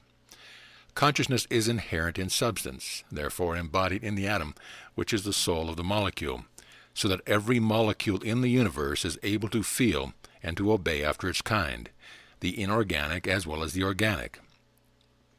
Sir William Crookes' protyle, the withinness of this dual atom, is a prathivic vayu sheath of this synthesized spiritual ray, the soul of every atom and of every created thing. It is for this reason that to sensitive souls, the souls awakened to the presence of the Spirit, the immanence of the God-presence becomes in all the secret haunts of nature, an abiding fact ever present in their consciousness. Therefore, these enlightened ones see more, hear more, feel more, and receive more from intimate association with nature than those average folk whose chief characteristics are their gregariousness, their obtuseness to blatant noise, and their love of excitement, often indeed their acute horror of being alone. They are afraid of the mystery of life, which in silence knocks at the door of consciousness, afraid because it has been clothed in terror when it should be radiant with beauty. Western science is today ably corroborating all that the ancient religions and wisdom have affirmed concerning this septemary chain of creation, of involution and evolution. The telescope has revealed the great globe of Jupiter is divided into a series of concentric shells, showing variations of motion and character. The eye is able to look through these varying planes, or spheres within spheres, and an ideal picture of the spectacle, drawn by Garrett Serviss, curiously enough shows exactly 6 concentric rings surrounding the luminous central sphere. Now this central sphere is the home of the ruling logi, the soul of the planet, which rules its function and emanation and sounds its key. Our own earth has its enveloping sheath in like manner, and its radiant center, the higher ego. This is the glory clothing the hidden spirit, which is positive to all it sees, but negative to its creator, life eternal. Our sun holds in synthesis all the planetary rays, sending to everyone its own. The astronomical symbol of the earth is a disk with a cross stretched from center to circumference. Has the deep significance of this ever occurred to you? It symbolizes the earth life of humanity, the soul crucified upon and within the 4 elements of the physical plane, earth, water, fire, and air, the stimulators of the senses and through them of desire. The ancient Hindu symbol called the svastika, really a world symbol, as it has been found everywhere, is a modification of the earth sign, and explained exoterically, signifies manifested life coming out of the unmanifested. That is, the arms of the Greek cross, bent at right angles, symbolize the human soul on the wheel of life, held to its orbit by the circle, understood of the Spirit, the one and only source of all life. There is, however, a profounder symbology. The bent arms mark the soul's recognition of its oneness with Spirit, and its determination to evolve out of the physical sheath into synchronous vibration with the spiritual plane, hence into the state of spiritual consciousness. That is, to transform its cross into a crown. In the oldest records, the cross was always within the circle, which symbolizes divine unity, time unending, and the omnipresence of the unrecognizable. You are familiar already with the fact that there are 7 descriptions of life currents corresponding with the planets, and it will not be difficult for you to understand that these 7 fundamental forces in nature are also 7 planes of being, which, as Madame Blavatsky explains very clearly, are 7 states of consciousness in which man can live, think, remember, and have his being. These different principles, sheaths or bodies, have received many names in the different religions and philosophies of both the ancient world and the modern, and have been variously classified as to order. Any attempt to enumerate all these and to reconcile them would make a book in itself. The significant fact is that these different states have been recognized in all religions and every philosophy worthy of the name. The Christian triad of body, soul, and spirit includes the whole septenary chain, but it has given currency to the common belief that man is only a triadic creature, so we speak of physical, mental, and spiritual selves. Their analysis here given does not change the familiar classification, but goes further, closer to the heart and truth of things, distinguishing other divisions and showing how every principle or sheath influences and interpenetrates the others. The septenary constitution of humanity is symbolized by a triangle surmounting a cube or square. In the cube we have the ultimate of manifestation, containing as it does the possibilities of all variety, of every form, of all expression, all the elements in one, being the actual form of Prithvi, the earth vibration. The cube represents the four different sheaths which make up the natural body of earth life. The two outer are the Sthula Sahira, or gross body, and the Shuksham Sharara, or subtle body. The etheric double, which is the prototype and shadow of the Sthula, being the form round which the physical body is built, and in some of its appearances is called the astral body. The Shukshma Shamira is the vehicle of prana, which is transmuted through the astral spleen, and thus the life current unites the two bodies. The nudes vital in the throat and the pit of the stomach, so called, the great vagus nerve and the solar plexus, are the points of the closest connection between these shariras, which explains the sensitiveness of the physical centers. The restoration of those who have been shocked by electricity or smothered by drowning is effected through such stimulation of these centers as restores connection between these bodies and thus recalls the ego to consciousness. This is the secret of the wonder-working katsu, resuscitation from apparent death of the Japanese. The remaining sheaths of the quaternary are the desire body, or kama rupa, the principle which uncontrolled gives physical man the most trouble, and the animal soul or mind, lower manas. Madame Blavatsky describes the latter as the reflection or shadow of the buddhi manas, or higher manas, but often conquered by kamic elements. She states further, there are enormous mysteries connected with lower manas. With regard to some intellectual giants, they are in somewhat the same condition as smaller men, for their higher ego is paralyzed, that is to say, their spiritual nature is atrophied. These sheaths of the quaternary correspond as enumerated with the tattvas from Prithvi to Vayu. The upper triad ascends through higher manas, higher ego, causal body or karama sharira, various names for one sheath or principle, to buddhi, the soul or spiritual sheath, and terminates with the auric egg or atma, the divine spirit.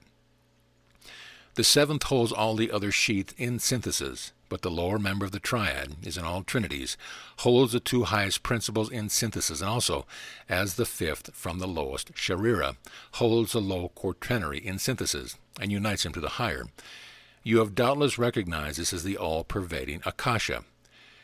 The two higher principles, the duad of the upper triad, pervade everything in nature from the mineral upwards, but only in man is the fifth principle found in an active state. It is the causal body, the beginning of individuality and consciousness, and marks the passage of the life from the beast to the human. The four lower principles are those in which during earth life the spirit is involved, and the three higher, those through which by ascent the soul accomplishes its evolution, earns its immortality. Do not think of these sheaths or planes as one above another, either in the universe or in man. All seven may be said to permeate all space.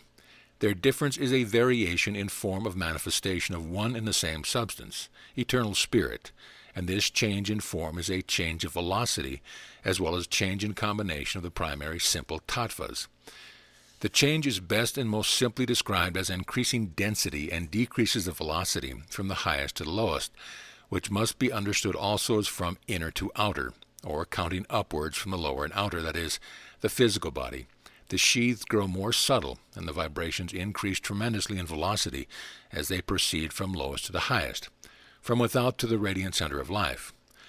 All these bodies change, deteriorate, or improve according to the materials we draw into them through our thoughts and emotions. The rays of the spirit radiate in every direction from the center to circumference, but the atoms of the separate sheath are conditioned to the plane of their manifestation by their rates of vibration. These definite planes, or spheres, reflect one another as in a mirror, reflection proceeding downward and outward, every sheath being receptive to the next higher and attracted to the next lower. But the spirit radiates outward throughout the sheath. Thus the spirit is never in bondage to nature, even when working in and manipulating it, and the soul, the vehicle of the spirit, has but to recognize its power in order to utilize it and manifest its freedom. The light is always within, but whether we reveal or obscure it depends upon the density of our outer spheres, upon the character we are building for ourselves through our activities, tastes, and aims. Thus man must master these forces or be mastered by them, and his whole task in life is a transmutation of lower forces into higher, whereby he may develop the spiritual force within, and come into conscious recognition of the soul, his higher ego. What chiefly concerns us, then, is to gain consciousness on the spiritual plane. It is only a question of seeking the highest and compelling obedience from the horde of trivialities on the lower plane, which commonly occupy our entire field of consciousness, holding us there with their insistent demands. Chapter 23. Color in the Visible and Invisible World. Part 1.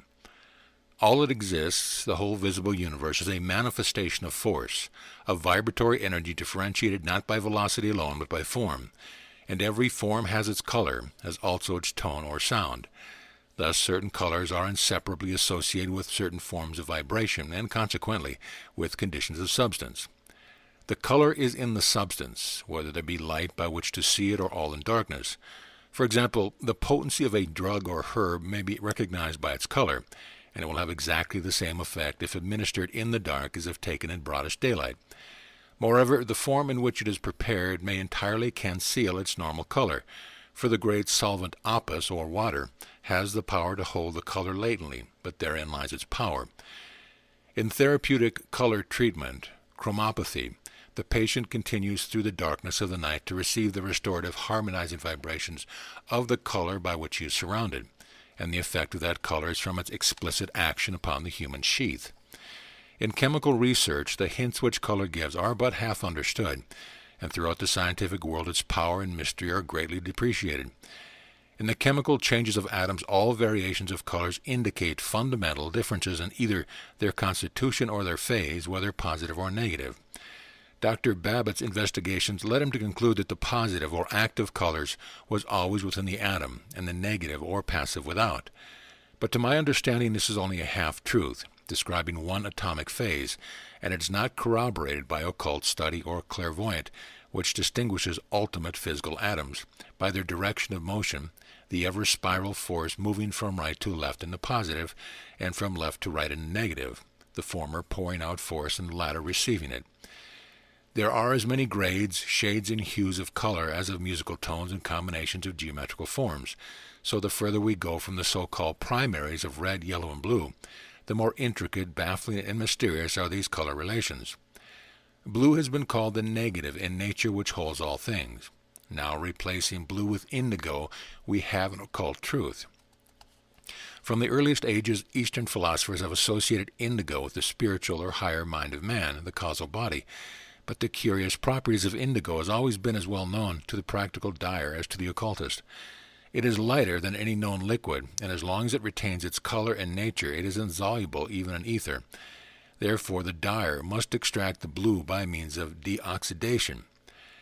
In this process called setting the blue vat, indigo gives us a perfect object lesson of the transformation in the substance according to its negative or positive condition.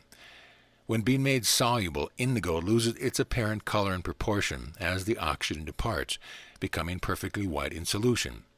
Goods dipped in the white liquid are then hung in the air, when they swiftly turn blue as the indigo in them is oxidized. Repeated immersion in the blue vat gives every shade of blue from sky to navy, as long as dyeing remained in art, until commercialized by the introduction of aniline dye.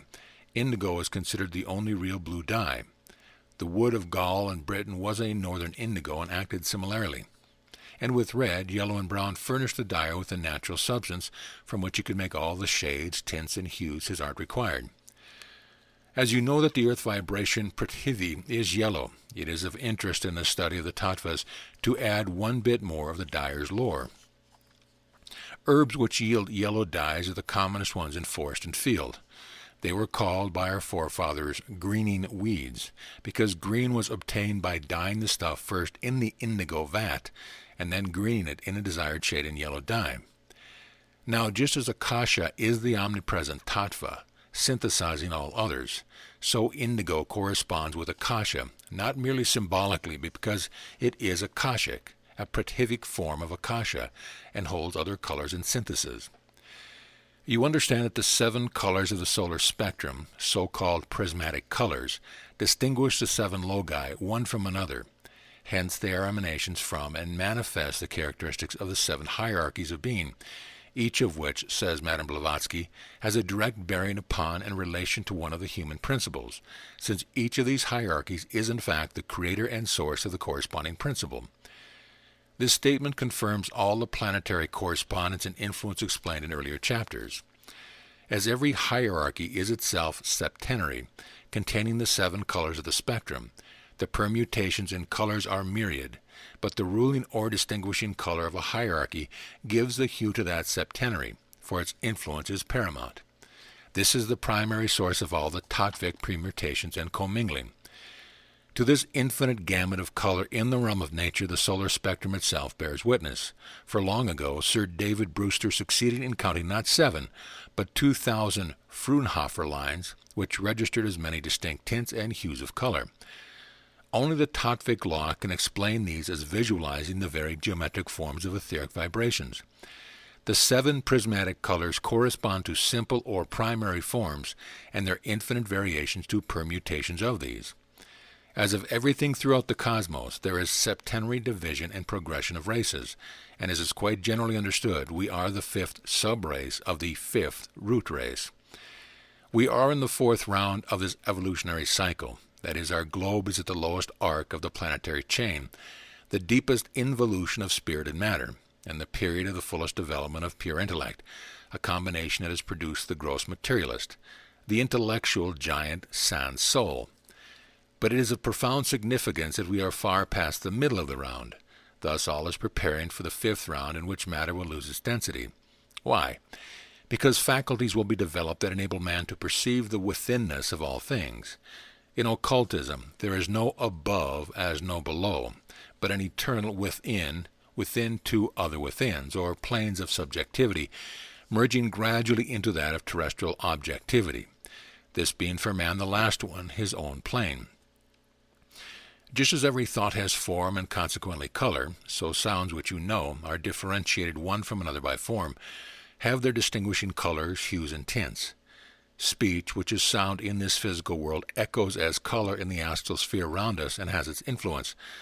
All the wonderful harmony of color that delights our eyes has its correspondence with an inaudible harmony of sound. The entrancing colors of nature, the blue dome of the sky, the violet and purple of distant mountain heights, the green cadence of forest and meadow, the gold of the sunlit fields of ripening grain, the red of the igneous rocks in the fresh-turned earth, all these are the visible tones of the harmony of the sphere. The totality of the 7 rays, said Madame Blavatsky, spread through the solar system constitutes, so to say, the physical, upadhi, or basis of the ether of science. To the 7th sense, these inaudible sounds will be as perceptible as are the colors of musical tones to the clairvoyant now. The rudiments of the sense of sound exist in the minutest fragments of the universe. The subtle space granules, Shukshma Akasha, are everywhere. Sound is inherent in them, not to be disassociated from them, but the sound varies, as you know, according to the form of the vibrations moving through this all-pervading space. It enwraps and penetrates even the minutest conceivable atom in the proportion of being greatly in excess of that atom, and color attends and irradiates this marvelous world of activity. The perfected man who has evolved these higher senses, and woe to him if he misuse them, his fall will be abysmal, comes into possession of 7 soul senses, so to speak, corresponding with the physical senses, as much finer and more subtle in their vibratory force as the soul is higher than the body. It is these spiritual senses that will carry us beyond gross matter.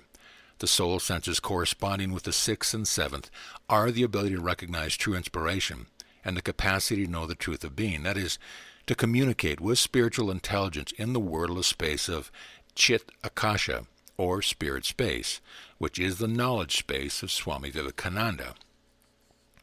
Not words, but color and thoughts communicate ideas on this plane, and their vibrations are of varying degrees of subtlety, for every plane follows the fundamental law of septenary unfoldment. It is a region of marvelous color. Etherealized, luminescent colors of exquisite rainbow hues ripple and flow with inconceivable velocity, not to be compared to anything upon the physical plane. Here is the light that never was on sea or land. The invisible world is radiant with it. Dr. Babbitt calls it psychic light, the direct messenger and servant of the spirit in its relation to the outer world. He further affirms that these psychic colors reveal the primary laws of force, and it was upon these that he based his wonderful and successful system of color therapeutics, principles of light and color. There are from 8 to 10 octaves of color in sunlight, of which not quite one is visible to ordinary human eyes. But culture improves the range of even physical vision, as artistic training constantly gives proof. Realize now that man is compounded of all these forces, being an aggregation of atoms through varied combinations and permutations, forming a center of the highest activity, through and upon which these myriad forces play continually. These forces are therein further transformed and pass out as evil or beneficent influences according to the use man has made of them, to find their affinity in other centers. Up to this point, though, you have studied only the fivefold nature of the tattvas. Every opportunity has been seized to impress upon you that they are vehicles for a higher, directing and overruling force, that they are differentiated forms of that one dual force. We have found correspondence of the tattvas from Prithvi to Akasha with 5 of the human sheaths, but there are 7 sheaths. The logical mind at once demands, are there not then 7 tattvas? Yes or no, according to definitions we give the word. If we restrict it to an elemental condition of matter, there are but 5.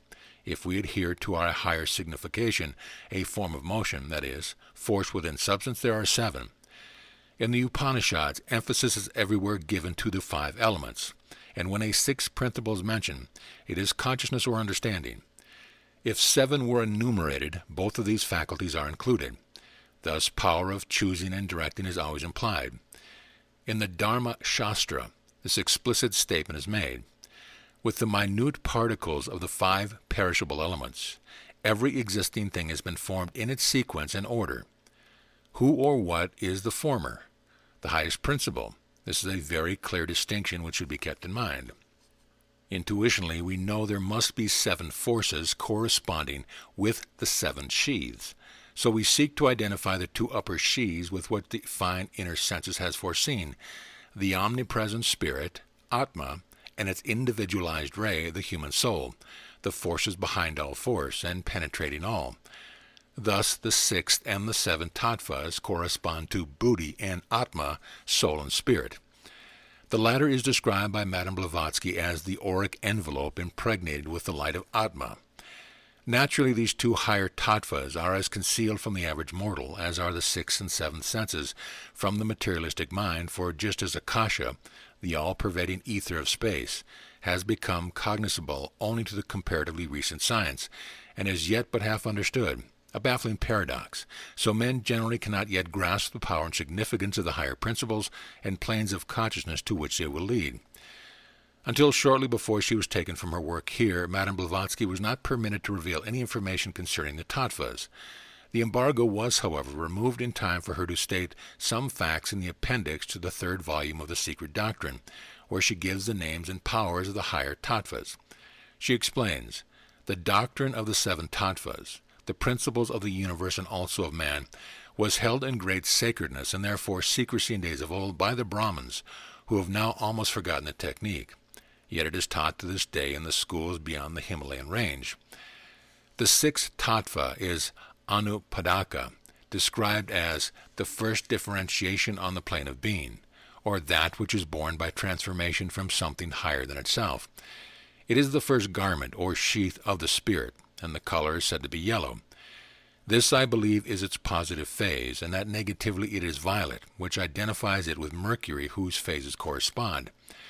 The 7th tattva is Adi, the primordial universal force.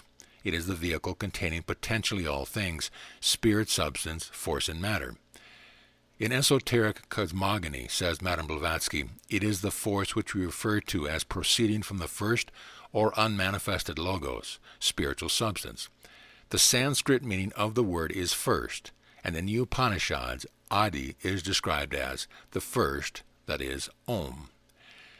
As nearly as we can comprehend in our present stage of evolution, this highest principle is a ray, a spark from God's self, which permeates the entire being, radiating from center to circumference. This makes perfectly clear and realizable St. Paul's affirmation that He be not far from every one of us, for in Him we live, move, and have our being. This one outgoing energy is differentiated in the sheath, but not in itself. It is the will of God, and man's will, when controlled by wisdom and understanding, shares in this spiritual power. This is the conquest of the Argus of fate. If you comprehend what this implies, you will be convinced beyond the possibility of forgetting that higher Manas, well named the causal body, has power to mold every cell, molecule, and atom in the lower sheath to whatever measure of purity and harmony the soul may dictate. Manas is spiritual self-consciousness in itself, and divine consciousness when united with Buddhi, but only through a spirit of aspiration and self-consecration to the highest can this union of Atma, Buddhi, Manas be attained, and realize for us the full activity of the Spirit. You already realize that the physical self, which you know best, is a sensitive harp played upon by myriads of vibrating waves.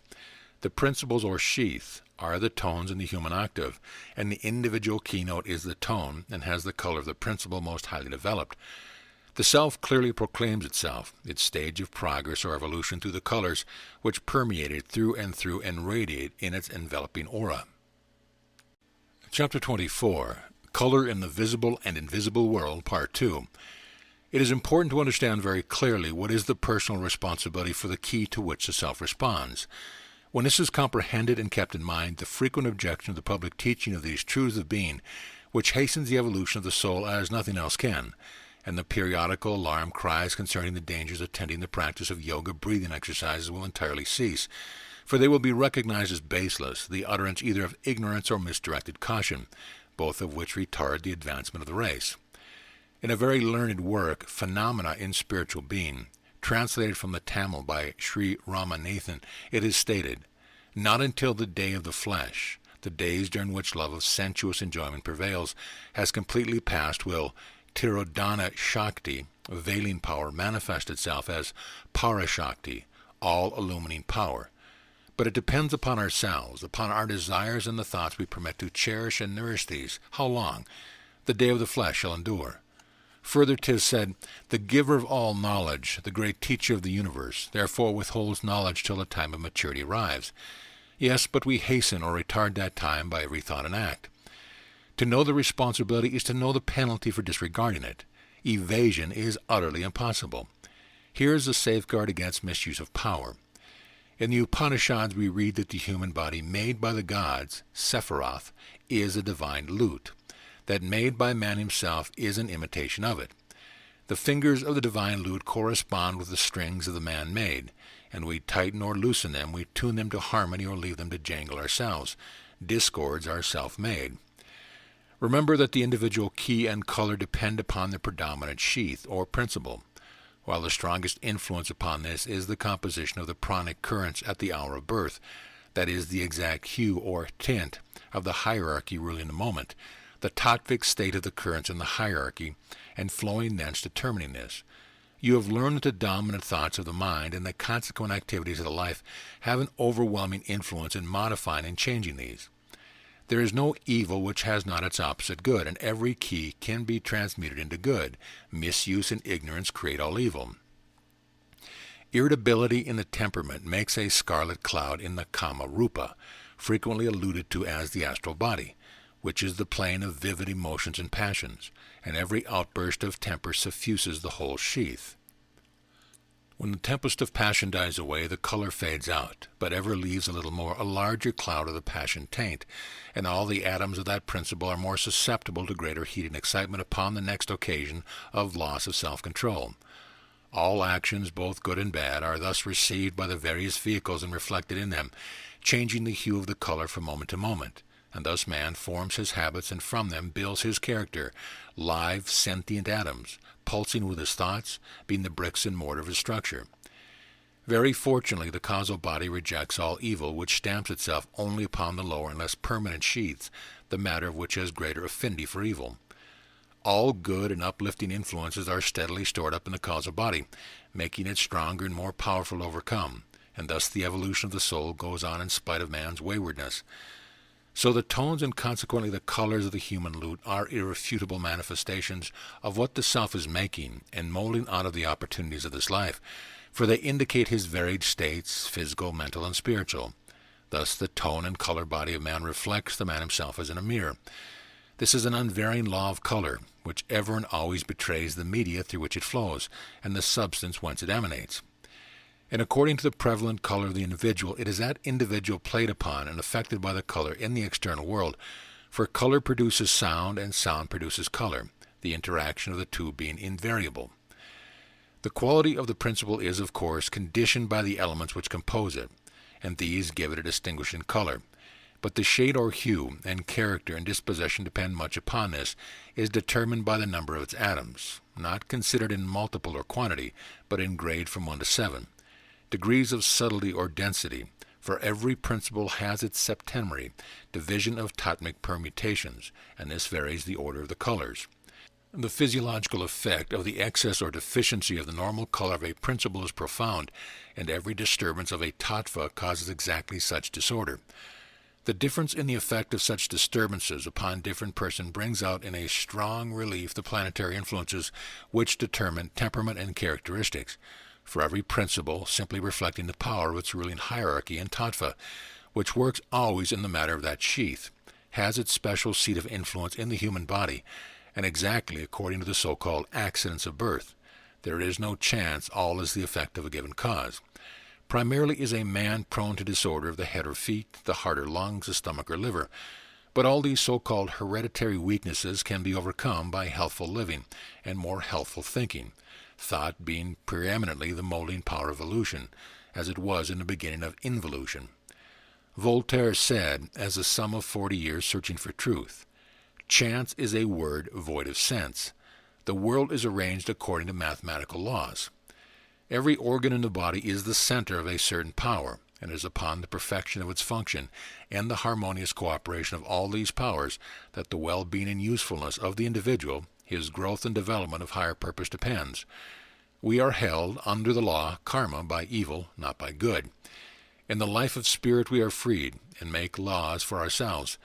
The purity of soul vibration, soul power applied to the regeneration of the body, has power to expel many seemingly malignant disorders.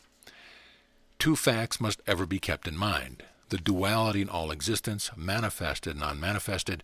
It is the coexistence of spirit matter, and that all development proceeds primarily by the triadic process. According to the stage of the process from the creation of the universe to the birth of a human being, and the thoughts of his mind, upon which his evolution depends, the color corresponds with and indicates the period, in varying degrees marking the critical state, or merging together of positive and negative phases which produce secondary colors from red through yellow to blue. But never forget, above these and penetrating and modifying all is a spiritual force, without which they could not exist, which emanates as violet and indigo, for these are its garments. This spirit force, the lowest form of spirit, manifests on the material plane as electricity and magnetism, and is to be identified as a ray from the light of the Logos, Akasha, limiting its form, introducing the principle of division into the one. Says Mrs. Besant, veils the light, and by limiting the ray, makes separation, where essentially separation there is none. It is these varying phases and tattvic combinations in every hierarchy, planet, element, and corresponding human principle that account for the discrepancies in the many schemes of correspondence between planets, tattvas, elements, and principles. The so-called secondary colors, which are critical states and triadic, are sometimes called neutral points in progression, but they also have their dual phases. Thus violet, which comes forth from the mingling of positive red with the negative blue, is the negative neutral, and yellow, which occupies the middle ground between red and blue, is the positive neutral. These two colors represent the corresponding phases of Mercury, and they are preeminent in the aura of an adept during the state of samadhi, when the Kundalini has risen in the Sushumna. Violet really veils the heat and light of the spiritual flame, and derives its potency and delicacy from the exquisitely subtle refinement of this electric fire, which is beyond the comprehension of our finite senses. It is ultraviolet, of course, to which this refers, but all violet is intrinsically the same in nature and in influence, though lowered in degree of power as it is coarsened in descent through lower octaves to visibility. Madame Blavatsky declares numbers in connection with principles are purely arbitrary, changing with every school. Some count 3, some 4, some 6, and some 7. She further explains that they do not follow in regular sequence, and that every student is left by his guru to work out for himself the number appropriate to each of his principles. In a certain sense this is true, yet there are correspondences of tone, color, and principle which, however they may vary individually, are best comprehended by assuming a normal order. If we hold in mind the fact that all evolution, all progression is cyclic or spiral, it will help to clear comprehension of some puzzling statements, for degree and number must depend upon the grade, the height on the spiral, of the color and the key.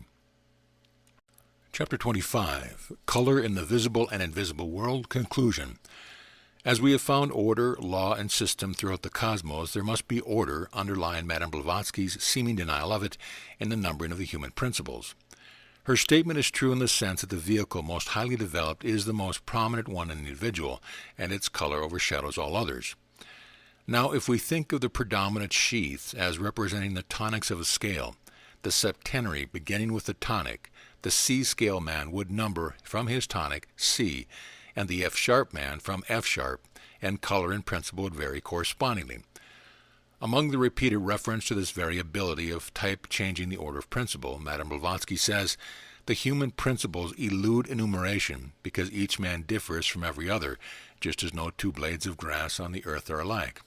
She also says, every man being born under a certain planet, there will always be a predominance of that planet's color in him, because the principle will rule in him which has its origin in the hierarchy in question. The speech of man preserves the record of time-honored recognition of this fact. We say, he has a martial bearing, he has a fiery temperament. She was always a little loony, meaning not crazy at all, but fanciful, imaginative. The very word lunatic, however, expresses the baleful effects of the moon's excessive and malign influence. Even as a child he had a lordly way, that is, Jupiterian commanding.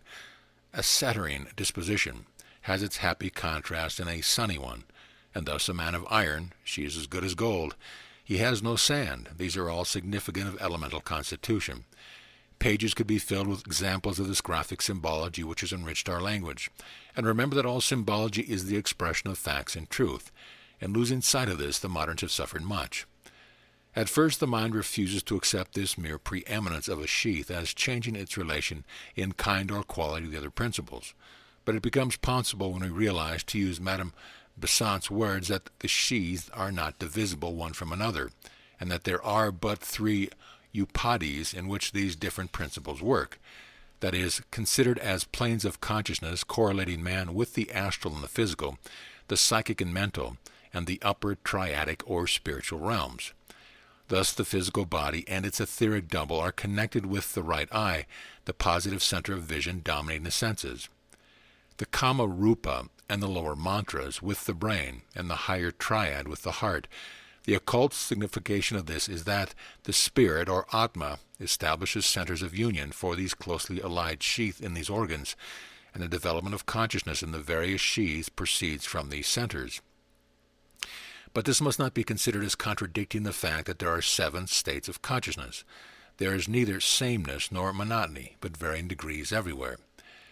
Lack of order exists also in the sense that none of the sheaths are above or below one another, for they interpenetrate and intermingle. Thus there is really no higher nor lower, but an eternal withinness. An example from physics will explain this most clearly. A cubic inch of water expands into a cubic foot of steam. In a glass globe of a cubic foot's capacity filled with steam, not only can boiling water be added, but also alcohol, which will expand into just as much vapor as if no steam were present. After this, as much ether may be poured into the globe as if the space were not only occupied by steam and alcohol vapor. A familiar experiment with solids is to fill a bowl with peas, scatter over it mustard seeds or another fine grain to fill the vacant spaces, then add salt and sugar. Just in this manner, the atoms of the various human sheaths, varied by conditions of vibrating form and color, mingle together. Annie Besant says, every sphere is around us, the astral, the mental, the Buddhic, the nirvanic, and the worlds higher yet, the life of the Supreme God. We need not stir to find them, for they are here.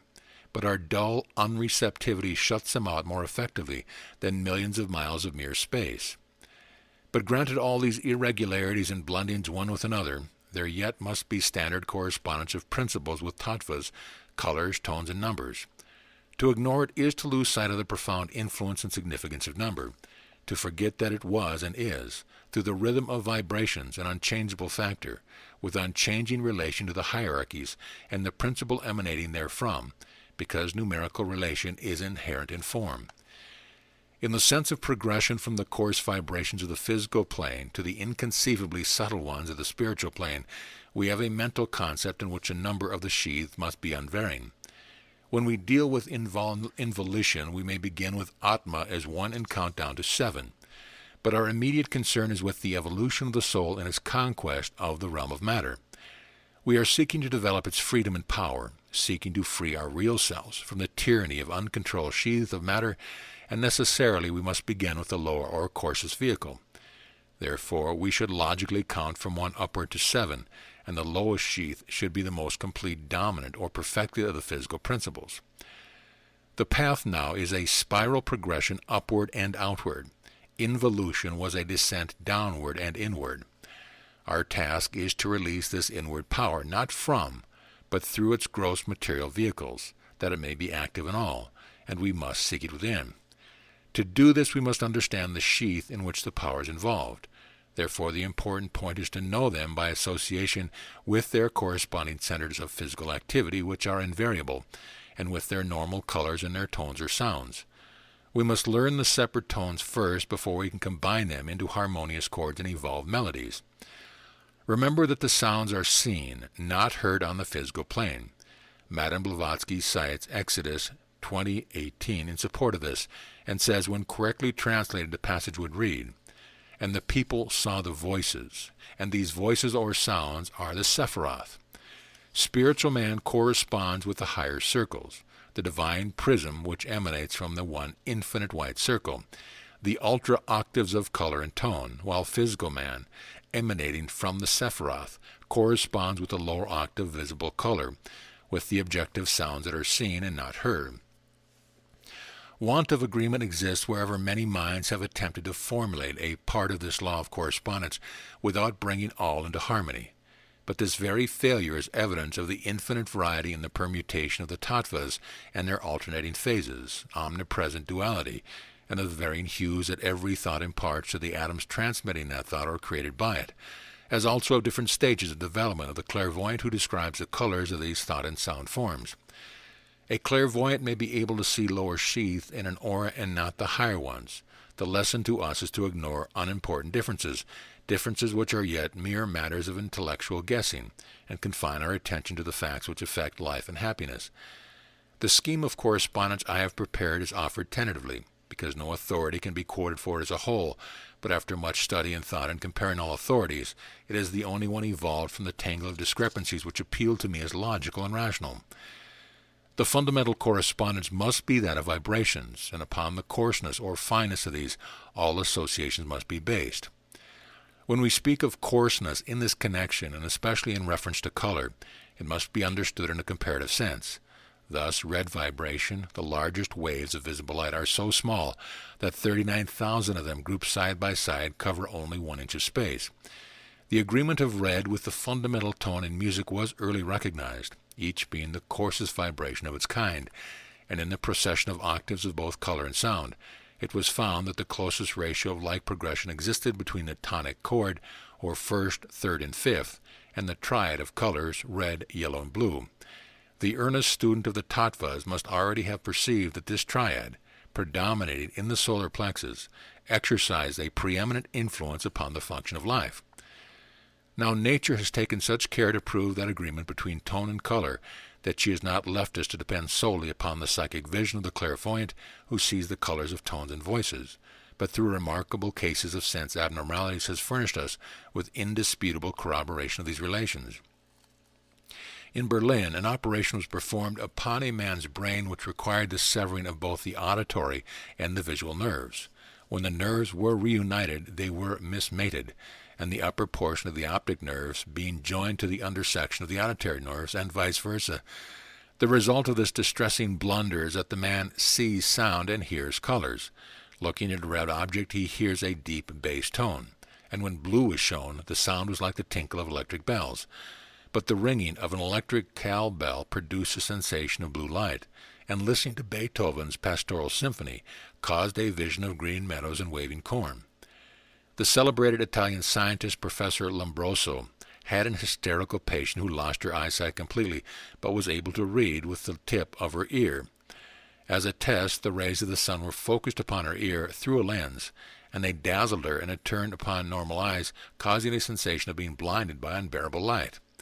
Still more puzzling to Professor Lombroso was the fact that her sense of taste was transferred to her knees, and that of smell to her toes. This abnormality is very simple to the knower of the tattvas, who recognizes these locations as center of great activity for the tattva corresponding with these senses, that is, appas in the knees and prithivi in the feet. Corresponding with the above-mentioned triads of color and of tone, there is a triad of form, the triangle, cube, and sphere, or circle, and the chemical elements recognized as most closely related to these triads are respectively hydrogen, carbon, and oxygen. But there are none of them simple tattvic forms, that is, hydrogen, recognized by Babbitt as the champion heat atom of the world, is a prithivic form of tejas, carbon a prithivic prithivi, and oxygen a prithivic vayu. Mrs. Besant says that scientist has yet discovered no atoms that are not of this physical or terrestrial form. All are prithivic states of matter. He has yet no conception of the sixth higher atoms that stretch beyond, but the scientific view of the atom is rapidly changing as we before this had occasion to notice. Already it is recognized that the atom is a complex, not a simple unit. A single atom of radium contains 160,000 electrons or corpuscles. Science is fast taking down the walls between the visible and the invisible, and ere another decade is marked off on the spiral of time, the materialist will be recognized as the true degenerate. All atoms of recognized chemical elements, so-called, admit of 4 dissociations or separations to simpler, more subtle states before the ultimate atom is reached. Students who are interested to pursue the subject further are advised to study Annie Besant's occult chemistry and the work of Dr. Babbitt previously mentioned.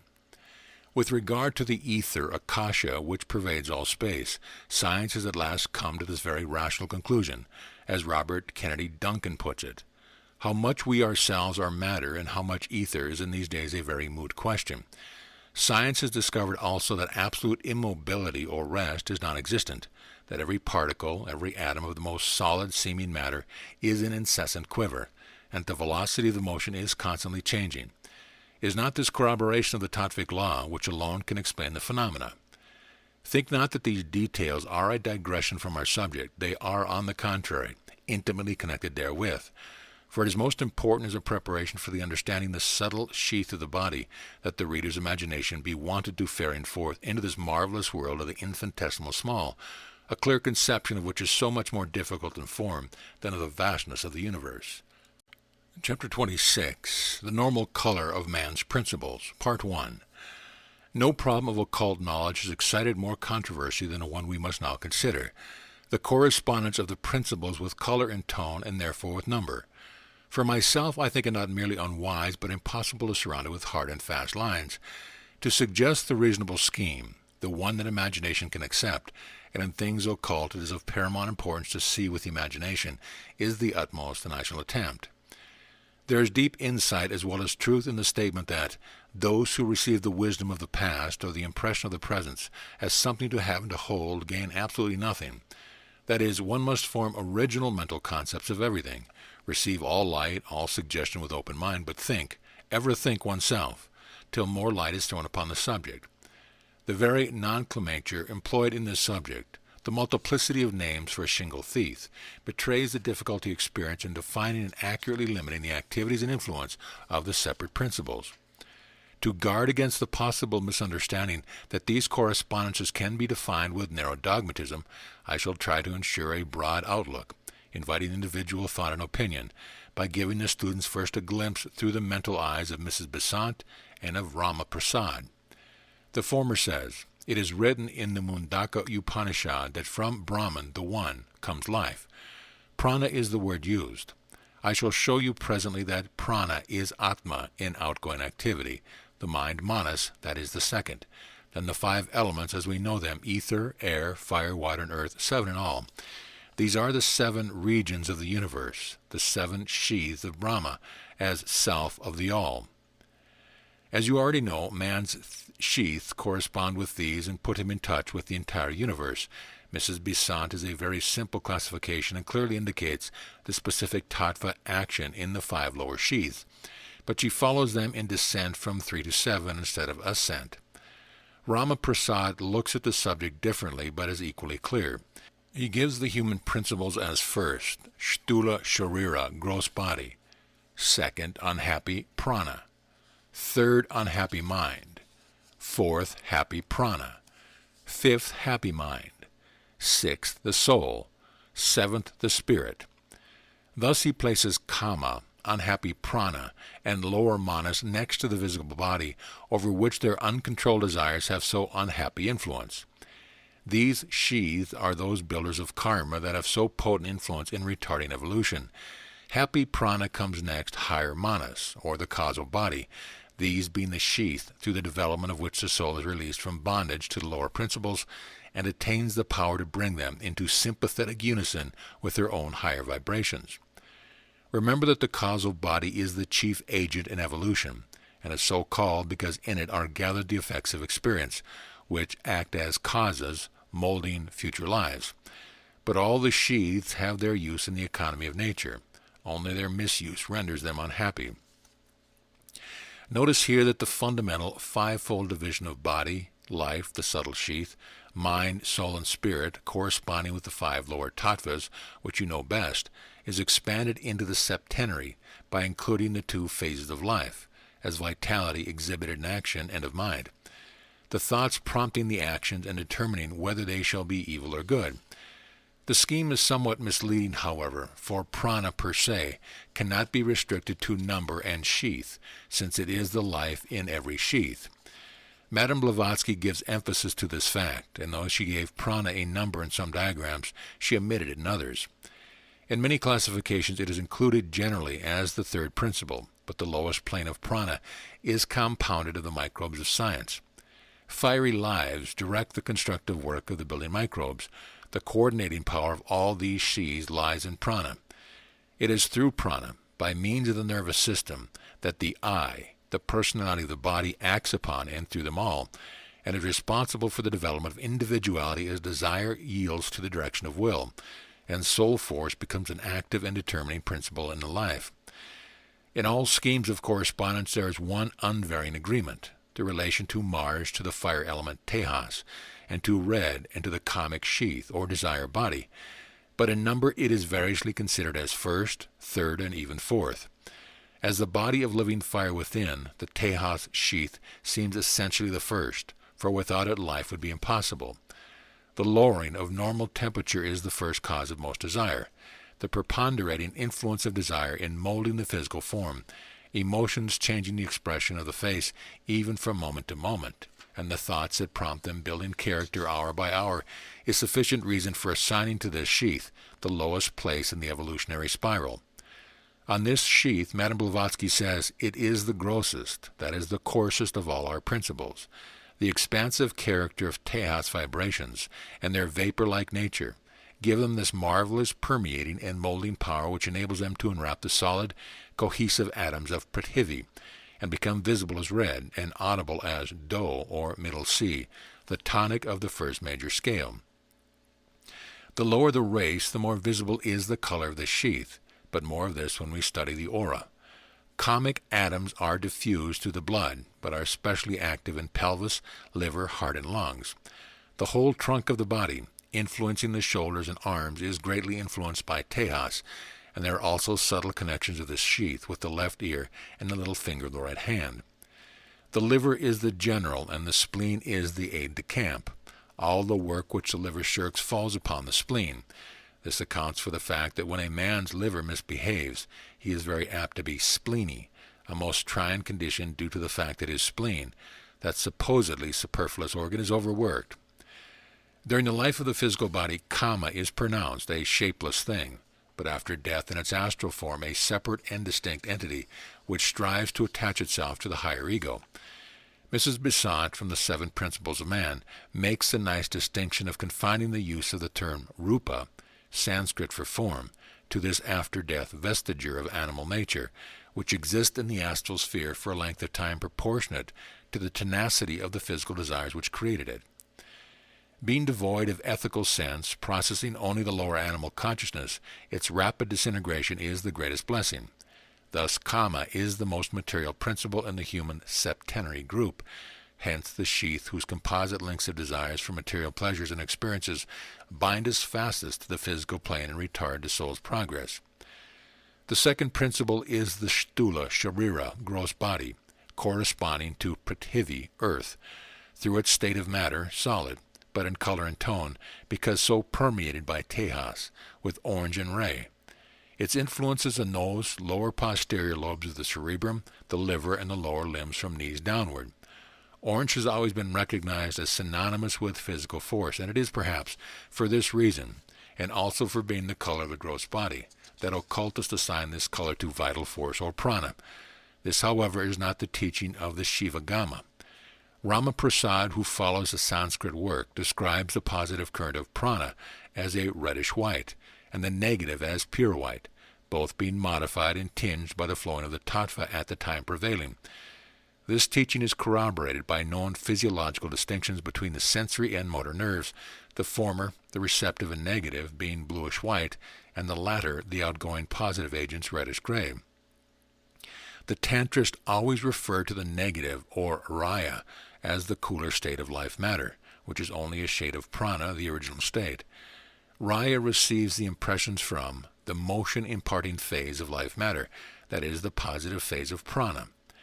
Yellow is the color of the pure state of prithivi, the spiritual element in the earth. Its ensouled force and predominating in the solar terrestrial currents flowing round it. Therefore, it is uncommon in the crust of the earth, which is composed of the grossest of its manifold permutations, but shines forth in its perfected things, the most precious metal, the citron fruits, ripened grains, and flowers. The fragrance of flowers is a spiritual essence, stimulating to the nerves and conveying direct nutriment to the soul. Yellow is a very precious color, deemed the culmination of light. I think it could be proved that the foods most valuable to mankind are yellow. The liver is most favorably affected by oranges and by herbs of a yellow or orange hue, which are also cerebral and nerve stimulants, vitalizing therefore to the whole system and a laxative. The more harmonious the human body becomes, and the purer and higher the aims of its indwelling soul, the stronger, more electric and magnetic is the flow of the prithivic currents through the nadis. The Sushumna Sharira, or etheric double, third principle, is under the rule of Venus, for it corresponds with apis, water, and in color and tone with yellow and mi. But being composed of 4 grades of subtle ethers, the red and the blue principles are present to form its negative violet. The absorbent, solvent, and reflecting powers is an amir of this tattva, and therefore of the sheath, whose substance has like qualities, make it inadvisable to attempt to establish hard and fast color rules in their connection. Holding the septenary of colors latent, receiving colors from every source, and reflecting everything above and below, who can say positively that apis is this or that? In its primary state we know it is white and colorless, but we can venture to assign it an orderly place in the scale of progression, as a normal state after permutations fitting in for physical activities. The moon is sometimes designated as the ruling planet of this sheath, but are not all negative conditions influenced by the moon? I believe it will eventually be proved that they are. Violet is the color sometimes attributed to the moon, a marvelously translucent silvery violet, the hue that silver assumed in certain conditions, and her mysterious power over water has always baffled a scientist. There are no doubt very subtle and strong relations between the moon and Venus. The spleens are the vital link between the gross and etheric bodies, for through them prana is brought forth upon the physical plane. The subtle spleen absorbs the vital currents and transmutes and changes them into the coarser particles that become in the gross body its elemental lives, animating the molecules and cells. The positive connection of these shariras through motor nerves is within the medulla oblongata, and the negative union through the nerves of sensation is in the solar plexus. Brown Sagard said, "When a violent, sudden emotion causes death, it is by the action of the medulla oblongata. The explanation is that the shock ruptures the union of the physical body with its double, and thereby severs connection with the vital force." See Chapter 22. The thoughtful reader will recall in this connection the prevalence of appas, stimulator of taste, in the throat. Besides these profoundly important centers, the little finger on the left hand is influenced by the etheric double through the spleen, as is the right through the liver, the little fingers corresponding with these organs, and it is this sheath which transmits all sense perceptions to the kama rupa, the sheath of feeling and sensation. Hence, in the etheric double lies the mysterious power to receive them in abnormal ways, as seen through the ears and smelling with the toes. But so much as one sense is weakened or dulled is the connection between the etheric body and its counterpart impaired.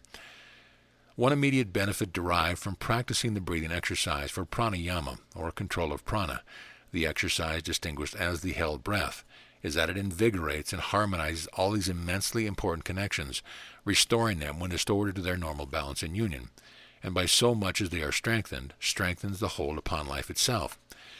The psychic breath is the breath of the spirit, and we cannot limit it to the thought power setting into vibrations of the molecules of the nerve cells. It is also the subtle breath of the etheric body through the pores of the skin, and it is something altogether finer than oxygen and nitrogen that inhales in this psychic breath. The purity and healthful activity of the skin thus yields in importance to no other function of life. Chapter 27. The Normal Colors of Man's Principles. Conclusion. Since prana is the unifying and vitalizing force behind all the principles, its special vehicle, the etheric body, is subtly related to all, though most closely permeating in the form of vapor, visible to psychic sight as a perfect shadow, the physical body of which it is both prototype and counterpart. But not only does it foreshadow coming disorders, but it also preserves in its etherealized copy the mark of every wound or blemish, even after they are effaced from the physical body. No surgeon's knife can sever the limbs of the etheric body, and it is this sheath that preserves the sensations of an amputated leg or arm. Iamblichus defined this principle as an unchangeable body of light which does not need anything for its sustenance. It is the avistrum of Periclesis. Every life has such a body. The healthful, normal activity of this principle is of immense importance, for it is the medium through which the higher principles of the human constitution penetrate the lower one and are ever trying to elevate them. This effort arising in buddhi is man's conscience. All anesthetics, narcotics, and nerve tonics disturb the connection and the flow of the pranic currents between the two shariras, affecting first the brain connection, which becomes partially paralyzed. The resulting low vitality of the visible body is due to this separation from its prototype, the double, half withdrawing from the left side, where psychic vision sees it as a violet-gray shadow. Lower Manas is the fourth principle and Vayu sheath, under the role of Jupiter, and it corresponds with two colors and tones according to the influence to which it yields. It is so prone to be ruled by desire that it is often called Kama Manas, and in this positive state it takes the complementary color of Kama, green, with the tone Fa. When aspiring and therefore receptive vibrations from higher Manas, it reflects blue with the tone Sol. This principle is the thinking power of the physical man, or the objective mind, functioning in the brain and nervous system. Through opportunity or ambition, a man may acquire marked intellectual ability without possessing even a dawning sense of the powers of higher Manas. This is the condition of materialists, who may be strong personalities without gaining individuality, being complacently satisfied with the tremendous development of the lower self. This sheath influences the corpora quadrigemia, another mark of its pronounced duality, the right ear and throat or navel, says Madame Blavatsky, that is, blue vibrations above and green below. Manas Antakarana, which corresponds with the pituitary body, is the imaginary line of communication between higher and lower Manas, between personality and individuality. That is, it is the base of the triangle or the upper line of the square, forming the lower quaternary according as we view it. The battlefield of life is in this lower monastic sheath, where desires wrestle with thought for empire over the self. You know how the elevation of this thought power develops will, and uniting with it wins the victory for good. No fact is truer or more vital significance than that. Everywhere man is what he thinks. Higher Manas, the fifth principle, is the Akasha sheath, ruled by Saturn, and corresponds with indigo and the tone La. Its physical seats of influence are the pituitary body, pineal gland, and the head as a whole. Activity in the pineal gland leads to the union of Buddhi Manas. Psychic vision is stimulated in the pituitary body, which is the organ of the psychic plane. By the exercise of free will, and all development of will is a development of higher Manas. It has a spiritual influence in the heart. When lower Manas is completely under the sway of Kama, or is absorbed in materialism, higher Manas has little opportunity to betray the fact that it is the vehicle of immortal truth and wisdom. It is this higher ego whose development yoga practices encourage. All flashes of intuition, all inspirational conceptions with father inventions, manifestations of pure genius, these come from higher Manas, which as part of the essence of universal mind, has access to all planes of knowledge and power, and knows independently of the brain's reasoning. Buddhi, the soul, vehicle of spirit, is the sixth principle. Its tattva is Anupadaki, planet Mercury, tone C, colors violet and positive phase and yellow and negative. Its physical seats of influence are the pineal gland, right eye, a plexus between the shoulders and the heart, and its spiritual influence is in the Sushumna. The spiritual earth force is closely related to Buddhi, and its connection with the subtle body is recognized by the colors of the latter, which are a lower octave and reversed in activities, as are all things reflected upon the physical plane of illusion. You know the seventh principle as Atma, or spirit, and also as the auric envelope, or egg. Its subtle tattva, Adi, forming the auric envelope, not merely envelops but penetrates the whole body, and its source is a spiritual sun, of which our sun is a physical reflection, or more probably the vehicle. It manifests as white or blue of such transcendent delicacy and illumination as only those who have seen the play of inner color can conceive. Of course, this principle synthesizes all color as it does all tones, and therefore all the other sheaths. The rationality of this classification will be best understood if the student draw a square beneath a triangle and place the sheath on the line in the following order. At the base of the square, Kama, Tejas, right color and tone also. Left side, Shtula Sharira, Prithivi. Right side, Shukshma Shamira Apus, upper line and base of triangle. Lower Manas Vayu, with green below line and blue above, left side of triangle. Higher Manas, Akasha, opposite side. Buddhi, Anupadaki, apex. Atma, Adi. Notice particularly that this succession preserves perfectly the interrelations and paramount influence of sheath upon sheath as reflections, shadows, or rays one from another, and therefore does no violence to our previous conceptions of tattvic activities being reconciled to them. With the yellow sheath above molding its permanent form, and the red below thrilling it with its incitements to activity and emotion, it is most clearly demonstrable that the gross body corresponds with orange. The states of matter of these seven principles from one upward correspond closely with fluid or vapor, solid, liquid, gas, ether, psychic force or magnetism, and spirit or electricity.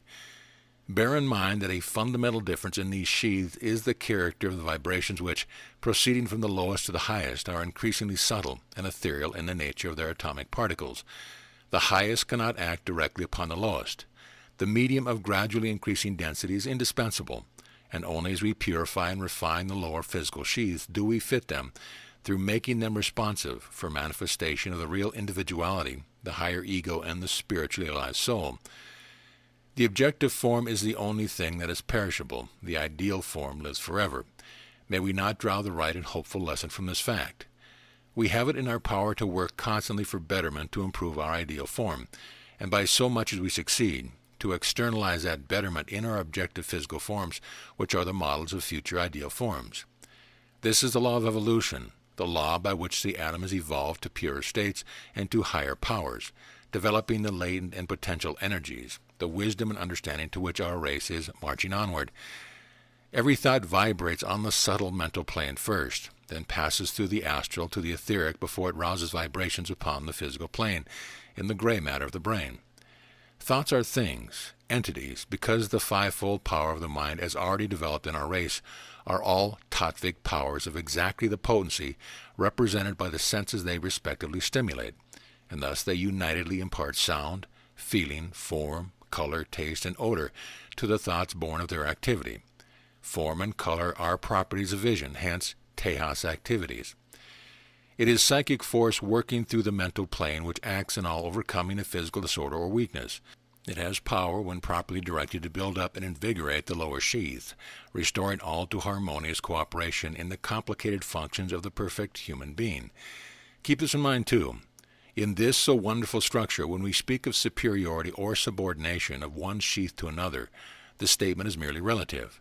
Every sheath is so important in the perfection of its office that it yields nothing to another. They are all mediums of activity putting the soul in touch with the experiences through which it evolves to the consciousness of its vast inheritance.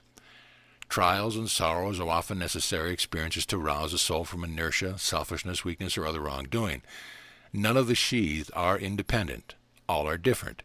Harmony is incomplete without every note on the scale. The soul atom is mingled with other lower atoms, but never combined. To understand this clearly, fixing upon your mind a clear picture of the law, let me explain a fact the chemist knows well. Oxygen in pure air is mixed, not combined with nitrogen.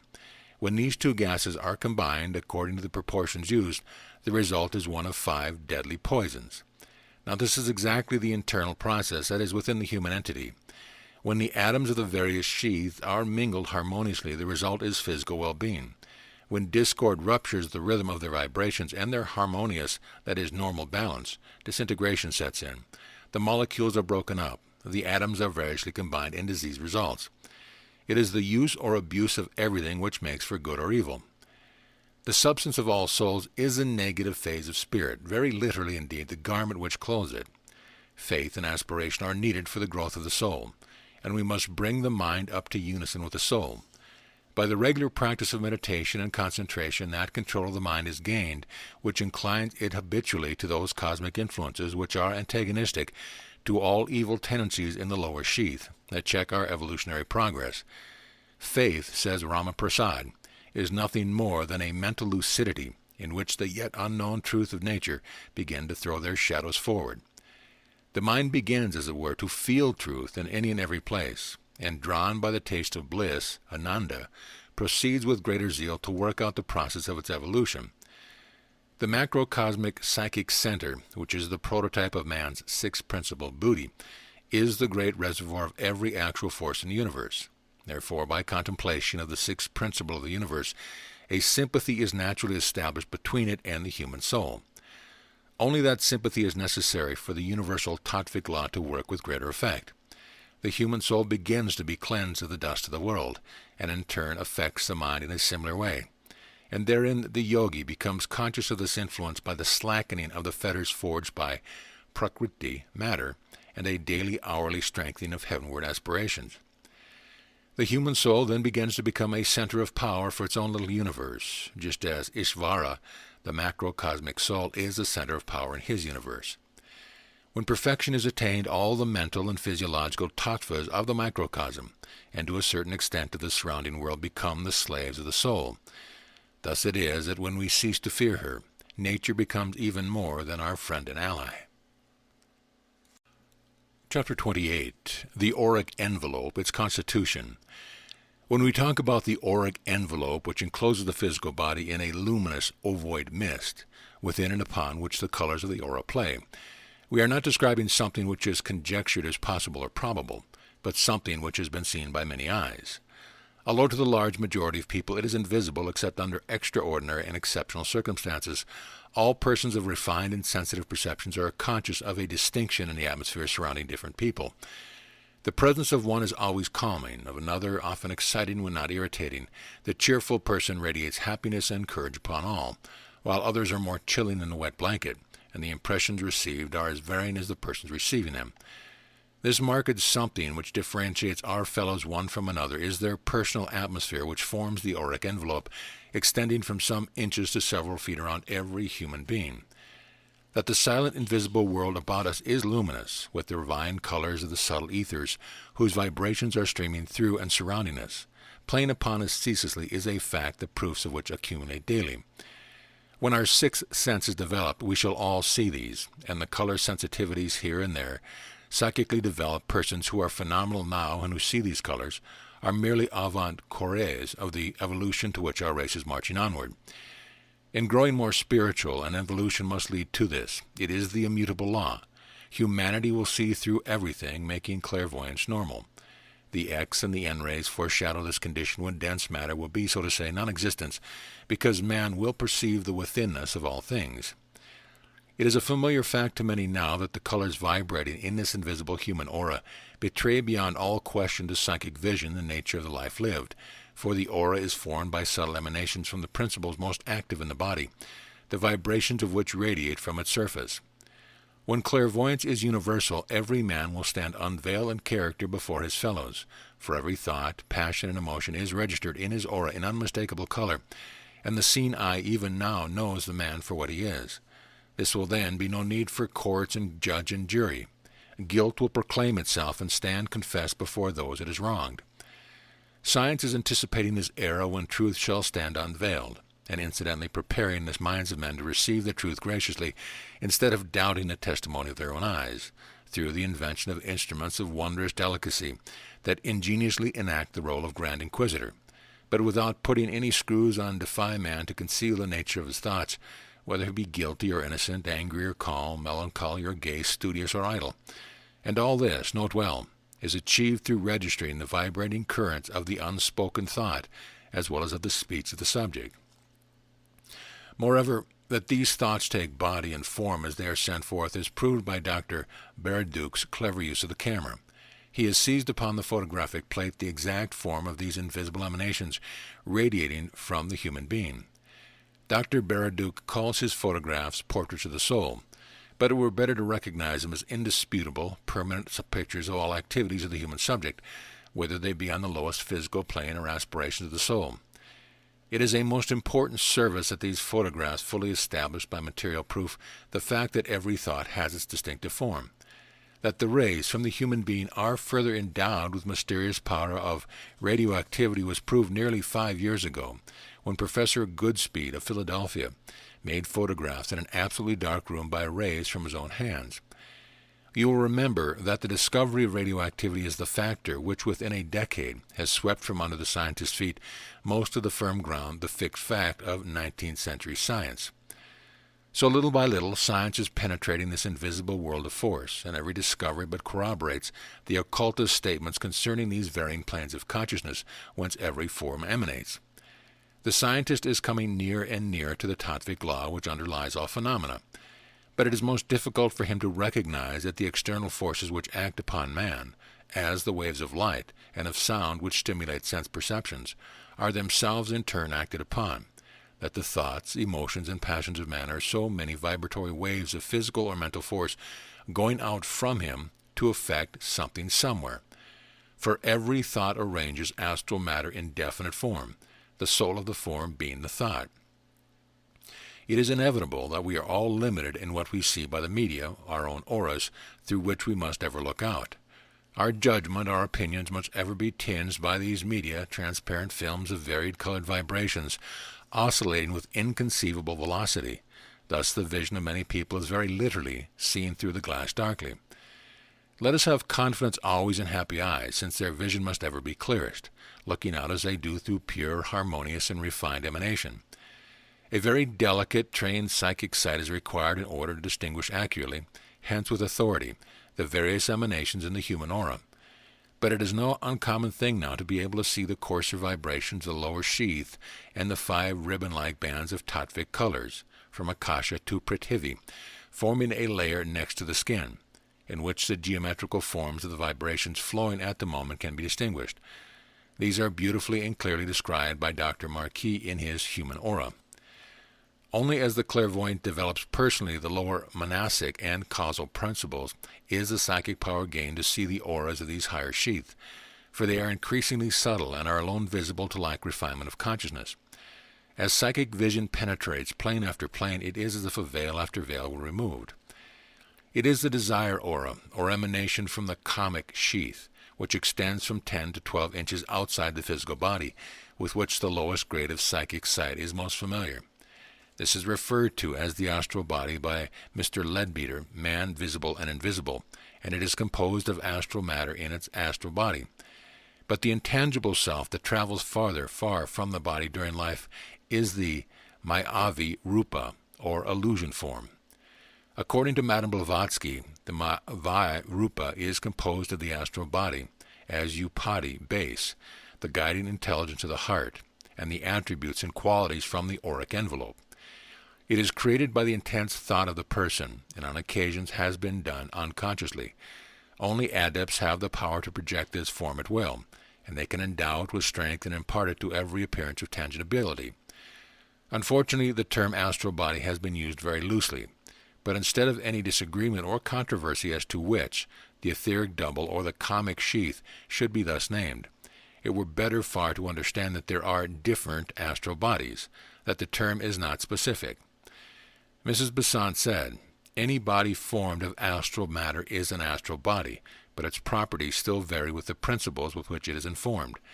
The astral body is said to be molecular, however etherealized it may be.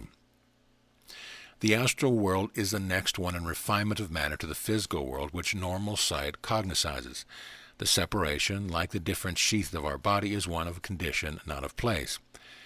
The septenary law holds good on every plane, and astral matter is of varying grades of density. They are, so to speak, astral solids, liquids, gases, and ethers, as on the physical plane we know best, but all are finer. There is practically no limit to the subdivision of matter by ever-increasing refinement of its atoms, and life is more highly vitalized and form is ever more and more plastic, as decreasing density presents little resistance to the thought forces which continually change and remold it. Ethereal matter is astral, and the latter name was given because of the luminous or star-like brilliance of its most refined state. The matter of the lowest subdivision of the astral world, corresponding to our physical, scarce deserves the name, but wanting a better distinction we must use it. To astral sight the astral world is visible, but to denizens of that plane there exist the same limits of condition as here, self-created through the mental activities which in selecting the materials used erect the wall of separation. The fineness or coarseness of the kamic astral body depends upon the emotion and thoughts that play through it during this physical life. In low states of development, desire, stimulated from without, living entirely in external things, rules both body and mind. Such persons are weak-willed and are at the beck and call of every suggestion and impulse. They build strong kamic sheath which furnish the plasma for enduring kama rupas of the grossest astral matter, the most permanent astral body. As the person increases in intelligence, if the ethical keeps pace with the mental development, self-control is gained, and the activities of the life are prompted from within. Thus finer materials are attracted, and the kamic sheath increases in size, becoming pure and more distinct and stable. The vibrations of all principles gain in refinement and purity when the mind governs desires, instead of responding to the outward stimuli of the senses, and only then can evolution proceed apace. It is the difference in the state of matter which raises all bars of incomprehension and misunderstanding. As we refine the vibrations of our different principles, we refine their constituent matter, and open to ourselves plane after plane of consciousness. Remember always that the separation between these worlds or planes of consciousness is one of constitution, not of place. Encircling spheres are constantly alluded to, but they are concentric, interpenetrating spheres. There is really no separation except of condition, a fact constantly proved in concentration when consciousness passes successively through these sheaths, withdrawing as the state of samadhi approaches more and more remotely from the purely physical to the highest spiritual. The psychic or lower monastic sheath grows exactly in proportion as the mind develops. With the growth of the higher capacities of the mind, the aura becomes a very beautiful, irradiating one, penetrating and extending beyond the kamic sheath. The all-pervading akasha is the medium or atmosphere in which the emanation of the several sheaths flow and intermingle. while Atma is both within and without, the force behind force in every vibration. Enveloping all, though limited by the self-development of the individual, even Atma is constrained by the medium, its density or rarity through which it manifests. Thus the aura is an absolute revelation of the divinity within. When it emanates from a radiant center nourished by a spiritually alive soul, it proclaims the purity and light within by the greater size of the separate auras and by the transcendent radiance of the colors. Chapter 29. The Auric Envelope. How affected? Although personal character determines certain prevalent and more or less permanent colors, the human aura expands and varies in colors and hues according to the nature and the intensity of man's thoughts and emotions, every thought having its effect. Thus the aura reflects absolutely what is transpiring within. Indeed, occultists say, the astral man, whose color is determined by his evolutionary progress, is the real man. The clearness of the thought form depends upon the thinking. If one is vivid, so will the others be, and the purity and beauty of the color depend upon the purity and virtue of the thought. Indefinite thoughts make forms as cloudy and vague as the forces whence they emanate. In such cases, the colors blend indistinctly. The dreamer to dream true must picture clearly. No effect is greater than its cause. Of all psychic conditions, no other is so ineffectuous as depression, which grays all color till indigo absorbs them. Worry, anxiety, and irritation also degrade the colors. Vicious passion and vices pollute them. All degradation of colors by graying and browning changes and lowers their signification and coarsens their atomic structure. In every color, this change is the seal of intense egoism, and usually of absorption in things material and sordid and selfish interest. Remember that nature works the same on all her plane. God placed in her hands the implement of vibratory force, and through the varied character of these vibrations she chisels all forms, making fine forces visible through their color, which proclaim their character and effect. We have the reflection of all the 49 fires within us. It is a comforting thought that the possibility of every color, every hue, every tone, therefore of all perfection within. Verily a bewildering, complex creature is man. It is this variety of color which makes possible such a range of vocal power, especially influenced by opus, the wider vibration. For every modulation of tone is the effect of a distinctive modification of form through tattvic permutations, and hence has its special shade, tint, or hue of color.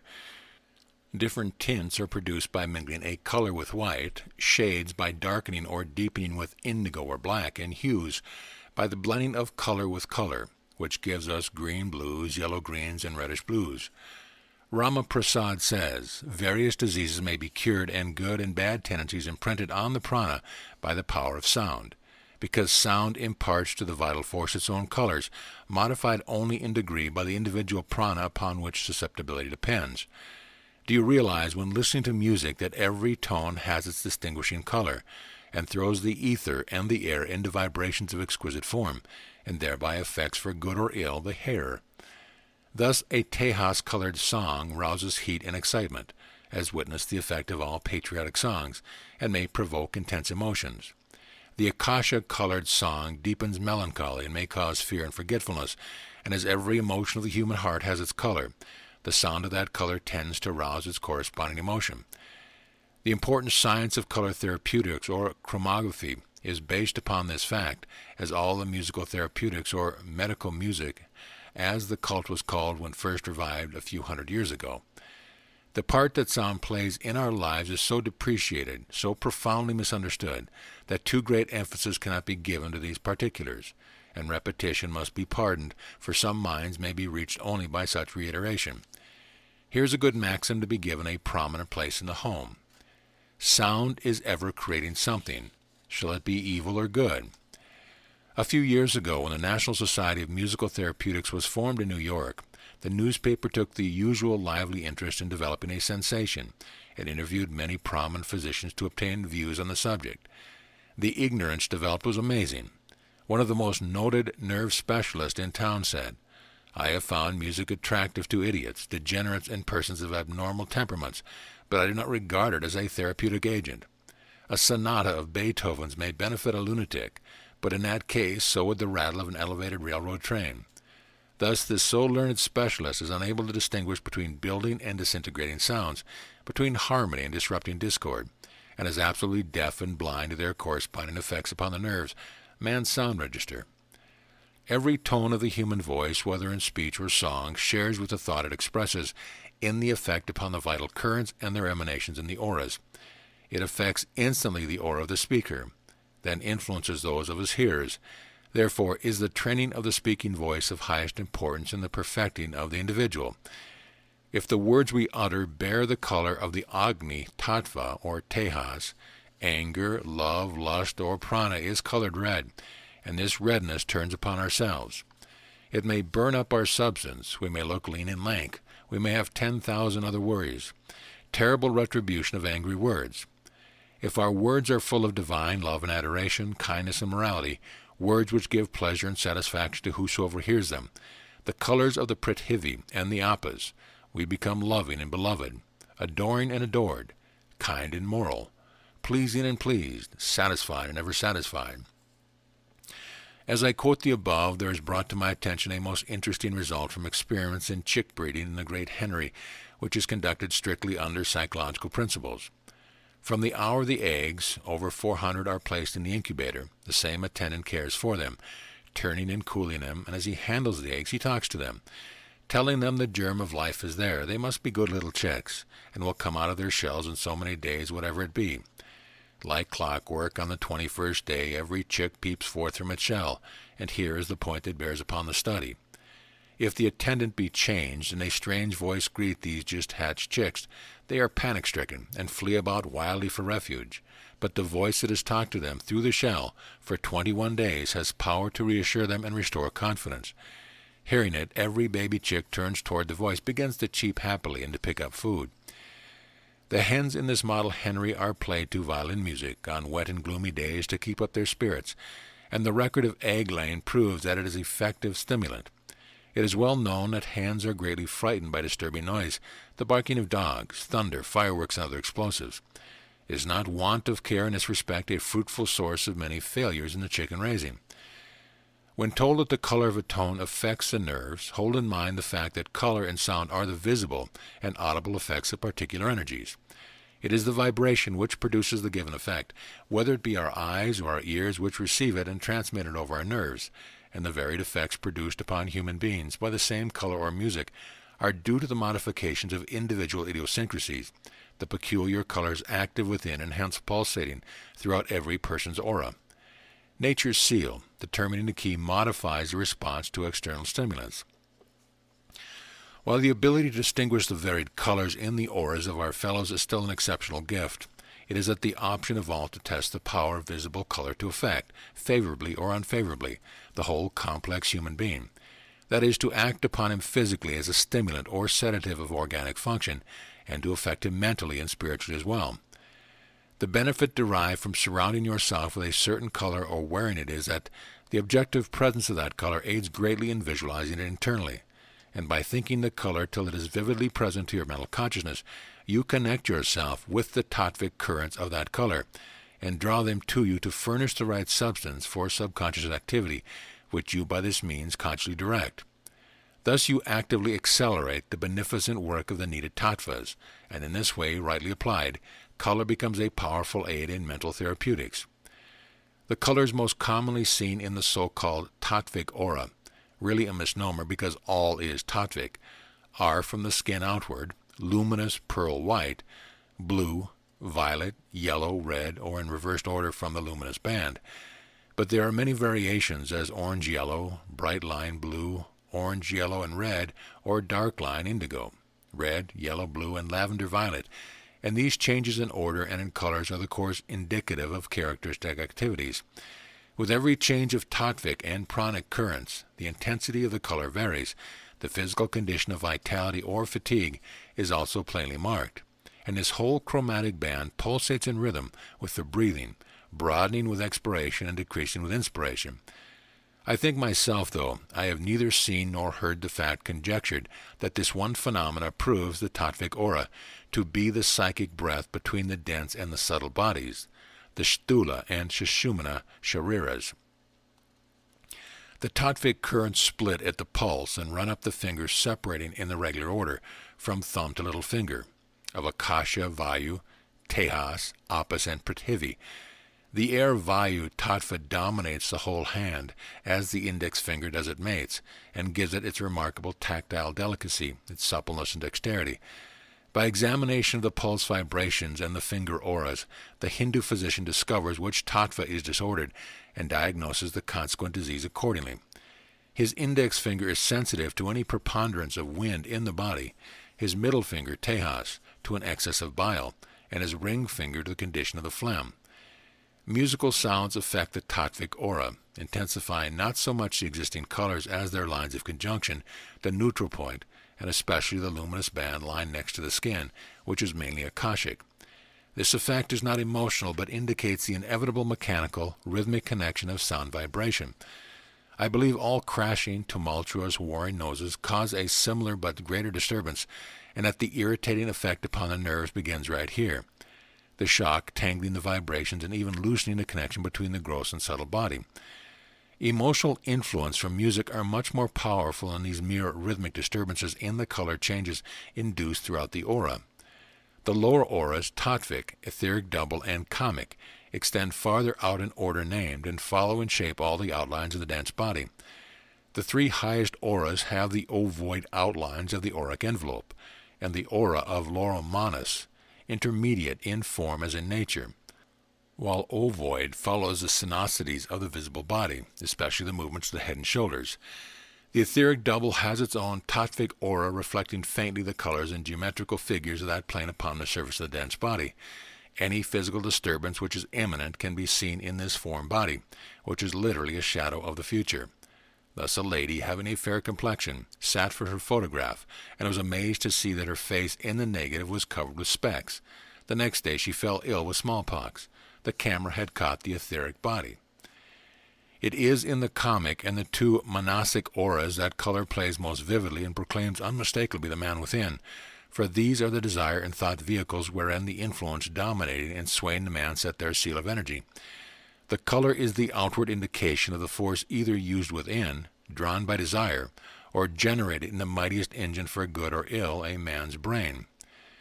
Dr. Marquis says, through the two manasic auras, expert observers can clearly see the fleeting impressions produced by the general thought currents, the universal prevalent opinion, impressions which vary according to the receptivity of man's corresponding principle. It is in the lower manasic aura that the psychic reads the past events in the life of the subject, for the negative are all imprinted here. I think it is a mistake to speak of these auras as emanations from the different sheath, for I believe that they are the sheath themselves, altogether making up the aura and filling the auric envelope.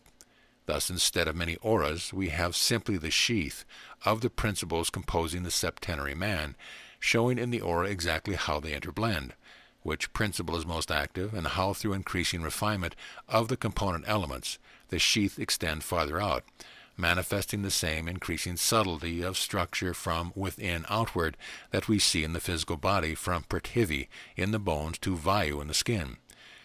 If we hold this picture in mind, we have an exact correspondence in form and activities between man within his auric egg and the minutest atom. The earth, from its core to its outer atmosphere, furnishes a like correspondence.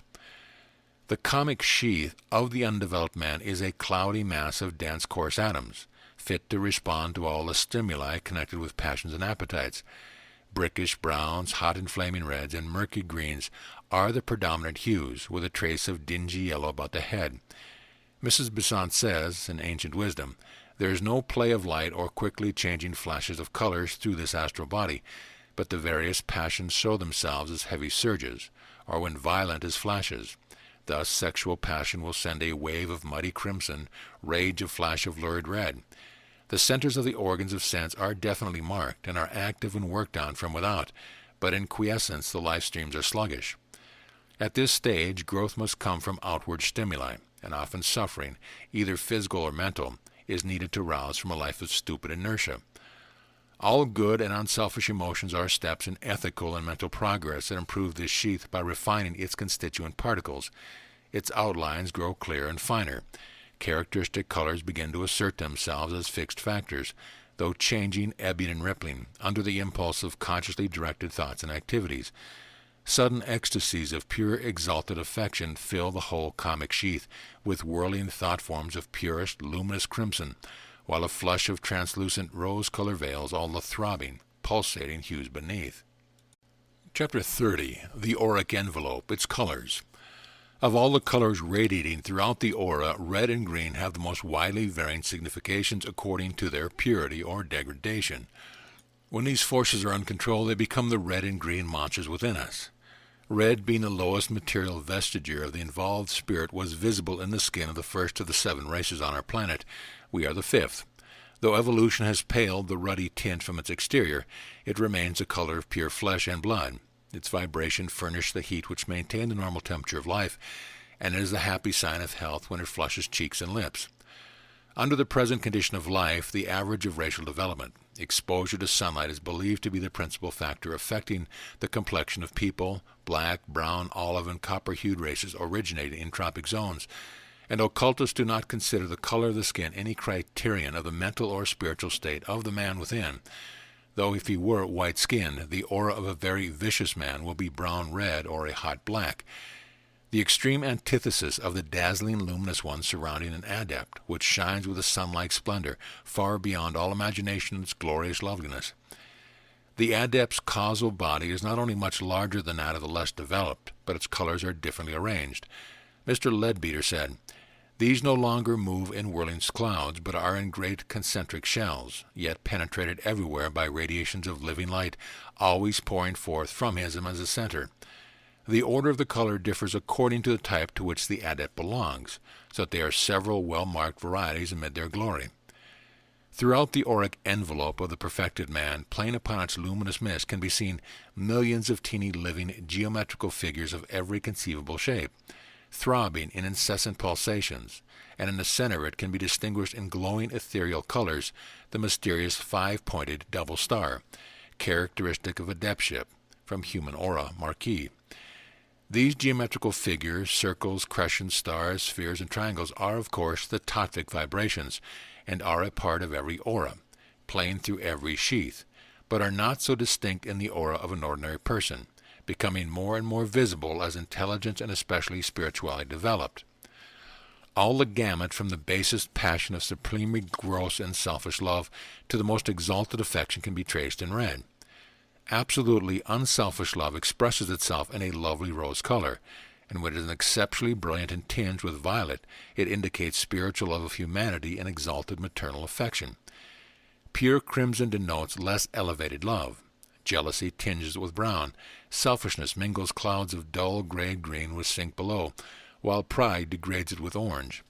All heat and passion flush the aura with outbursts of red, from the brilliant scarlet of righteous indignation to the lurid flame color, which cuts acutest triangle, flashes through black hate forms. Dark, dull red is passionate and earthy when not malevolent.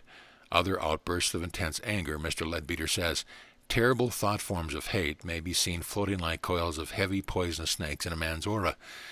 The variety of green in the visible world is exactly typical of the versatile human characteristics which this color manifests. Its prevalence in the aura indicates strong personality, adaptability, and too often selfishness. But these traits may be high or low according to the shade and hue.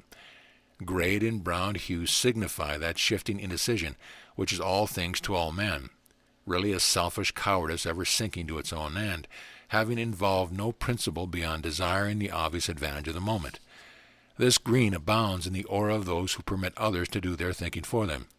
Selfishness varies from brown-gray to bottle green, and is, alas, very common in the desire sheath.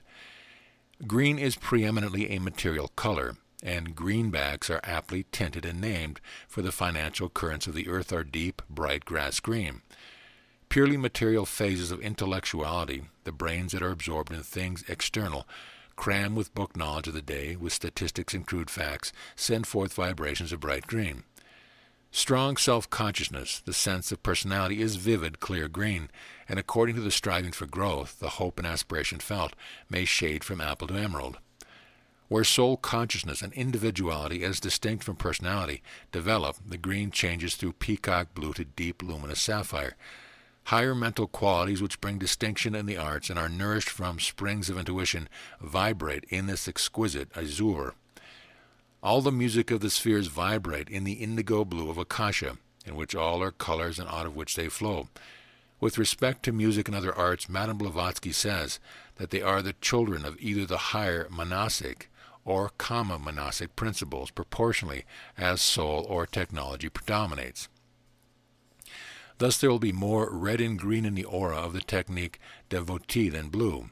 She further says, metaphysics are the domain of the higher manas, whereas physics are that of kama manas, which does the thinking in physical science and on material things. The mathematician, without spirituality, however great he may be, will not reach metaphysics, but the metaphysician will master the highest conception of mathematics and will apply them without learning the latter. Pure deep blue indicates devotion, pale sapphire, spiritual perception, and the light hues, as turquoise, cobalt, and robin's eggs, exalted ideals and emotion. Yet blue, too, may be degraded. If grayed or muddied, the religious devotion is mere bigotry or selfish fear. Sudden fright casts a ghastly, livid gray veil over all. It is almost superfluous to remind the student of the lofty character of yellow, or of its beneficial effects when prevalent in the aura. It spreads the joyous contagion of its own vitality, calming and stimulating at one and the same time as effectually as the gloomy, pernicious gray of depression exhausts and disturbs. So if you would benefit your fellows, see to it first of all that you radiate health-giving colors from your aura, which you know you cannot do unless you encourage the thoughts that create them. Not until the causal body is developed sufficiently to control lower manas and kama does this beneficent and forceful current find a favorable medium through which to act.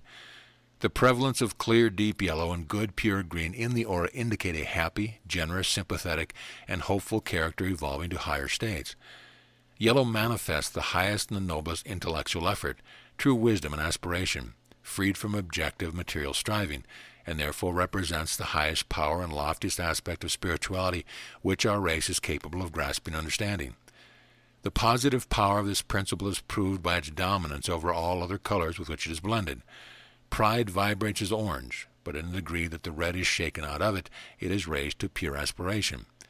Because of its penetrating power, yellow is the color most easily perceived by normal sight, and it has been visible as a veritable halo around the heads of speakers engaged in some supreme effort of enthusiasm which freed the soul to its fullest expression.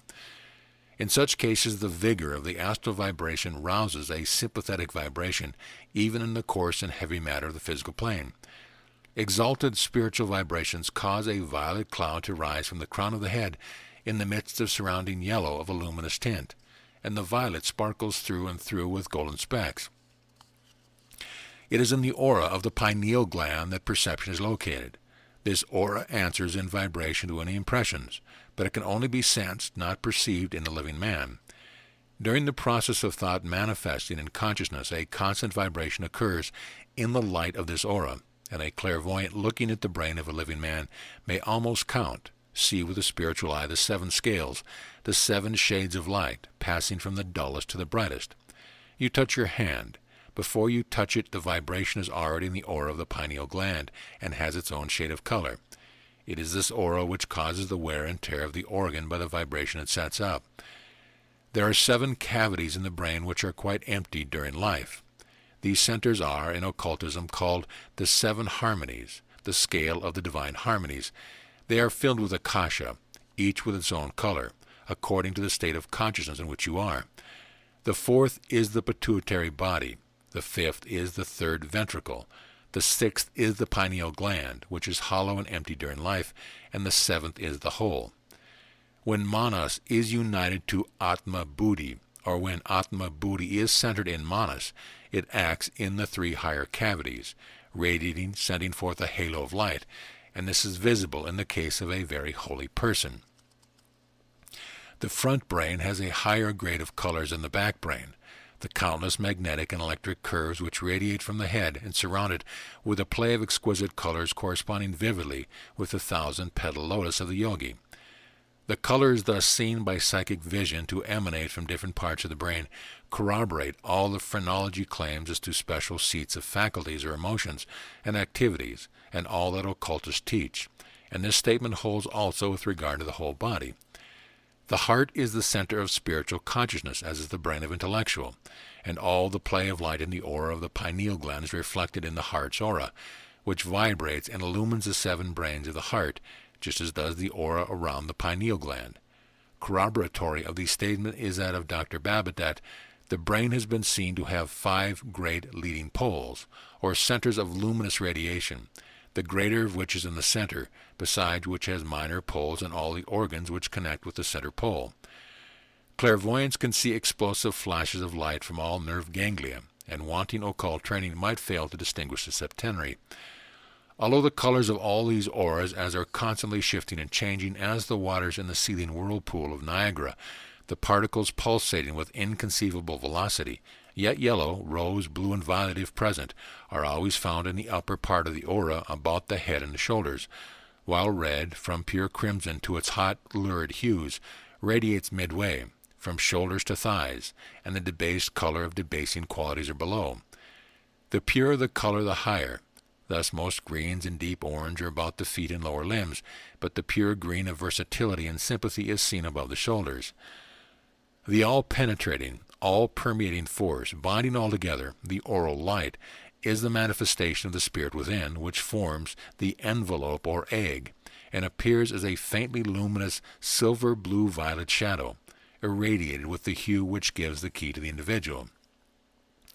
The more highly developed the person, the more distinct is this hue, the unmistakable mark of the ruling hierarchy, and the evidence of the presence of the special ray connecting every individual soul with its hierarchy. Even a slight understanding of the nature of the influences with which men people the contagious astral realm, influences which are constantly affecting man for good or ill, according to the nature of the thoughts and desires which he permits to dwell in his consciousness, would inevitably increase the sense of responsibility as to the purity and elevation of his habitual thoughts and aims. Ignoble thoughts, selfish, jealous, or passionate thoughts, or the stings of deadly hatred, enter only the centers where like thoughts hold sway. So he who indulges such polluting, discordant thought draws added incentive to his own evil thinking, while heaping on fuel to that of his fellows. It is through the medium of astral matter that all thoughts vibrate.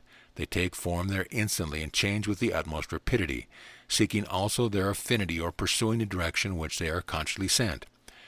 Every unselfish emotion purifies all the vibrations as pure air cleans a smoky atmosphere. Loving thoughts help all the region through which they pass. You see, there are thought forms just as there are tone and voice forms. Mrs. Besant puts this very strongly, and says thoughts may be angels or devils, and man is held responsible, not by a vengeful God, but by the law, for their creation, and she gives this comforting thought. Many a mother's loving prayers go to hover around her son as angel forms, tuning aside from him evil influences that perchance in his own thought are attracting. Not only does all our real and lasting happiness here depend upon the use we make of our thought power, but exactly in the proportion that we develop and gain control of the mind stuff will be the perfection of that heaven we all hope to attain after this earth life.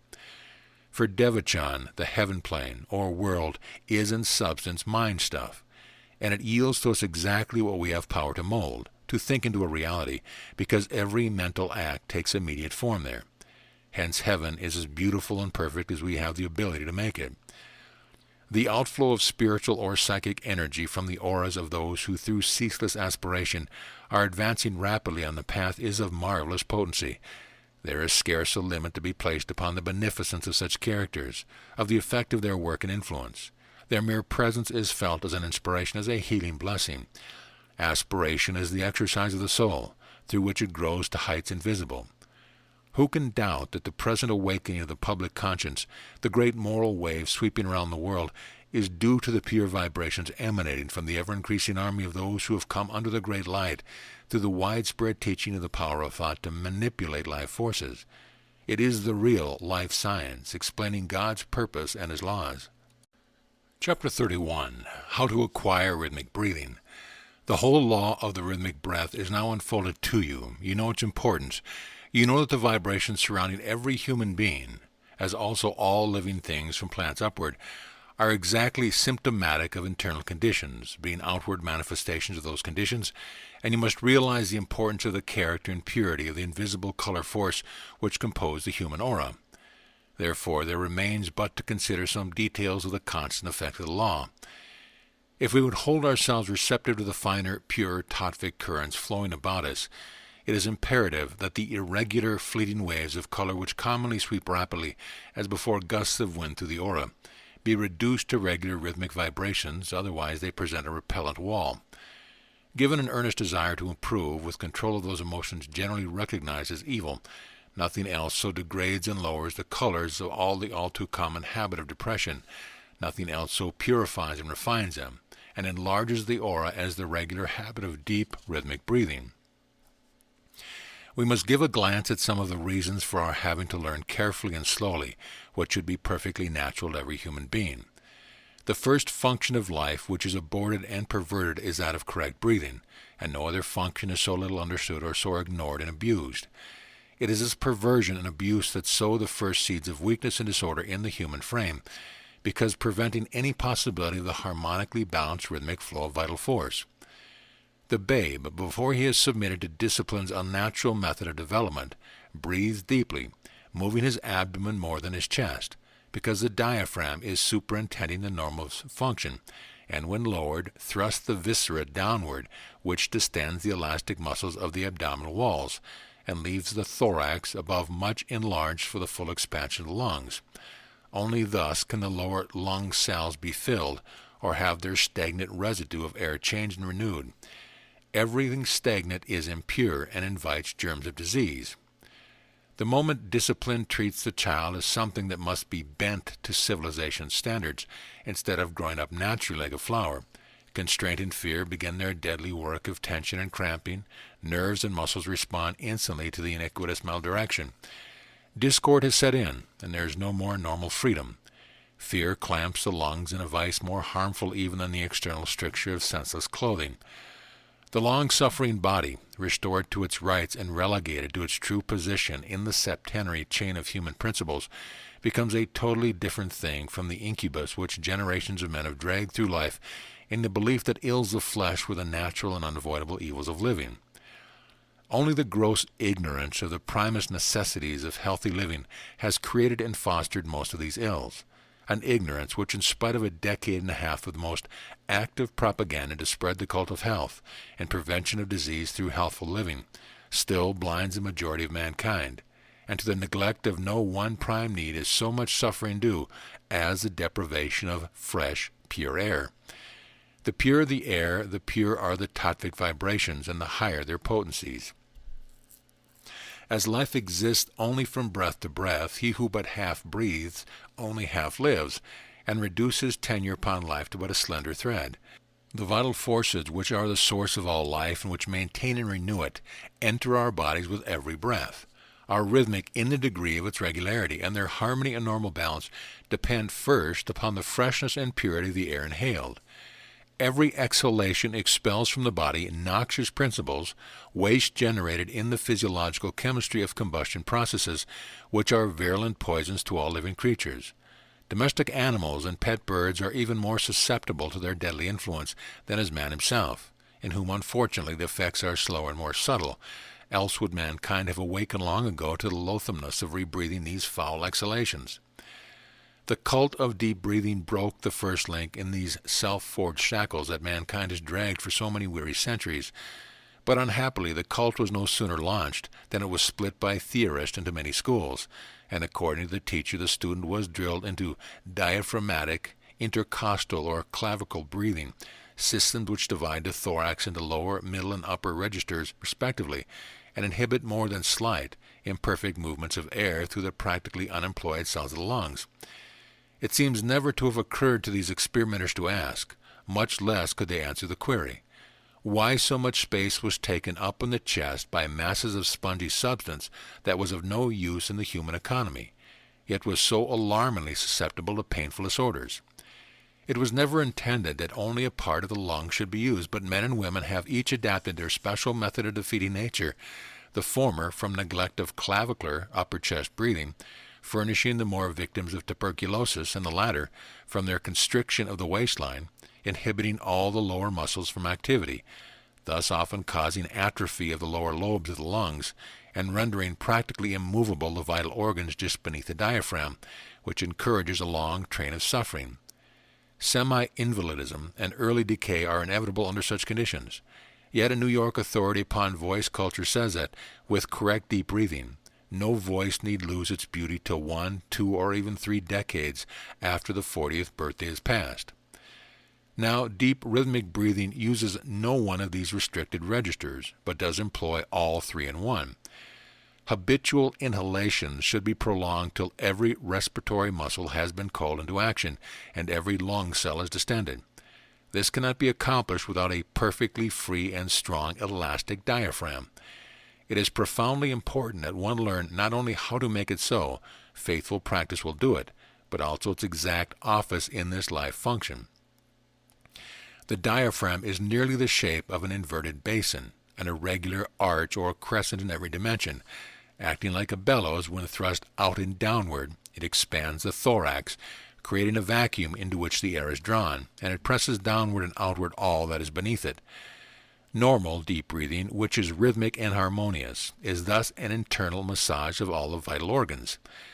Every breath moves them gently in position, and consequently increases the circulation of the blood, and stimulates their secretion and excretions. The movements in both directions are partly contraction and partly expansion. If you are not certain that your habitual breathing thus lowers and raises the diaphragm so that the whole lungs are alternately filled and emptied, practice deep breathing while lying prone upon your back upon an unyielding surface. You will thus both see and feel the downward and outward stretching movement of the diaphragm as it flattens out when you inhale, for the abdomen is distended by the lowering of the viscera, and you will distinctly feel the pressure upon the small of the back when the diaphragm is connected with the spine just below the lowest rib. Its great anchoring muscle, there contracting, pull it down forcibly. This part should be distended as much as the abdomen, but at the beginning of practice is apt to be found inactive. It is in the filling of these lower lung cells that the favorable tattvas, prithivi, and appas put in their finest work of upbuilding and renewing. With every inhalation, the abdomen should rise gently, falling with the exhalation when the diaphragm is arched upward, pressing upon and emptying the lower lung cells. When you have mastered the method, resume a sitting or standing posture for practice. In habitual breathing, the exhalation should be in rhythm with the inhalation, counting from 6 to 8 during a movement according to lung power, which will increase amazingly as the chest walls and all muscles gain elasticity through regular practice. The pulse or heartbeat should be the unit of count, for the two functions are most closely associated. Thus, inhale during 6 pulse throbs, hold breath during 3, exhale during 6 counts, hold lungs empty during 3 counts. Repeat a dozen times or more. Lengthen the breath as power is gained, and practice according to convenience several times a day. In normal rhythmic breathing, the solar current flows in and out through the right nostril, and the lunar current through the left. When it is desired to make one or the other current flow, close the nostril or press the 5th rib on the side you wish to make inactive, and inhale and exhale through the other nostril. Inhale slowly and always through the nostrils, in which passages there is provision to arrest impurities which, if carried to the lungs, would irritate their delicate structure. Contagious diseases can be contracted by the unlovely as well as unclean habit of mouth breathing. Do nothing automatically. In all your practice, make your thoughts follow and direct the vital currents. For example, think as well as feel the pressure and distension in the small of the back. You will thus greatly facilitate the forming of the habit of doing involuntarily what you must now practice. Moreover, indulgence in automatism is dangerously apt to encourage absent-mindedness, a fault which leads to grave mistakes, the result of which are seldom confined to the immediate offenders. All the actions due to the didn't-think folk can be traced to the encouragement of automatism.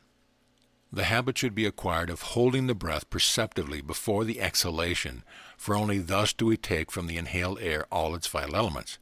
It is possible through faithful practice to want ourselves to deep, rhythmic breathing as the rule, and with the help of the corrective exercises, alternate breathing and held breath to develop a dynamic energy which we can divert at need to any organ or nerve of the body and hold there long enough to stimulate a revitalizing process.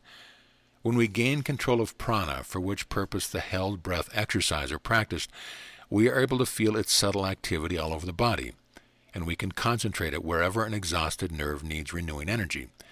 It is only in these corrective exercises, or when the need is felt to change the currents, that the nostrils are closed and the breath arbitrarily directed to left or right. When the balance of the alternating current is restored, we leave nature to take care of the regular alternation. Human beings are electric batteries, and when either current of vital force, the negative or positive, flows too long, the vehicle of life becomes the engine of destruction. That is all. That is just a simple problem of electrochemical action, and the Tatvig law is the only thing that explains the mystery by which human life hangs on so slight a thread, and indicates to you the remedy for time of need. The knowledge thus put in your hands is a treasure beyond price. In all practice, the promptness of the body's response to the revivifying influence will be exactly according to the clearness with which you realize the thought and the fixity with which you can hold it. Directed consciously with your soul forth, vitalizing your mental vibration, the current of prana increases in strength and electrical power, so that all the atoms are drawn into synchronous action, which means enormously increased power and activity. Chapter 32. The Practical Application of These Laws. The first application of the Tatvig law is to realize that you are yourself responsible for the character of the forces active within. There is not an act of life nor a thought to which the law does not apply. It expresses itself in the form of like vibrations everywhere and in everything. The forces of the universe are playing upon and around you, and what you think and feel determines what sort shall find affinity within. But knowledge alone of the law does not enable us to apply it, does not give us the power to use the master key. That is gained only by steadfast determination and faithful practice of all means to the end. If one thing has been emphasized more than another in these lessons upon the evolution of the self through health to freedom and power, it is the need of harmony from the foundation upward. The perfect life, which one can be made the common life, not the exceptional one, permitting the unfolding of undreamed-of powers of mind and soul, requires for its foundation a strong body whose equilibrium is maintained by the rhythmic functioning of all its complex organs under the control of a sane, wholesome mind. Rid yourself right here and now of any belief you may have in the body itself being sinful. Matter is not in itself evil. On the contrary, it comes forth from God, and consists of that whereof God's self consists, spirit. It is spirit by the force of the divine will subjected to conditions and limitations and made extremely cognizable. The whole end and aim of humanity's trials and experience is to educate souls to overcome, to gain the willpower to escape the limitations of matter and return to the condition of pure spirit. Remember the distinction I pointed out to you between the will at the beck and call of desire, and a will which is the handmaid of soul consciousness and holds every thought under control. In the latter case only is the will strong and really free. To ignore the body and affirm that mind is all is both unscientific and a grave mistake. For while mind is ensheathed in the body, all the vehicles through which consciousness manifests are efficient in proportion as their activities work together in rhythmic harmony for the good of all. Each must sound its own perfect note, just as the various organs of the body should, all together forming a harmonious chord. Only perfect health, with subordination of every organ to its legitimate function, as well-trained soldiers work together, permits the freedom and enjoyment of this condition. The aim of all endeavor, says Anna Kingsford, should be to bring the body into subjection to and harmony with the spirit, by refining and subliming it, and so heightening its powers as to make it sensitive and responsive to all the motion of the spirit. The law of rhythmic breath is the only explanation of cosmic forces which teaches how to sublime the body and make it sensitive and responsive to the spirit.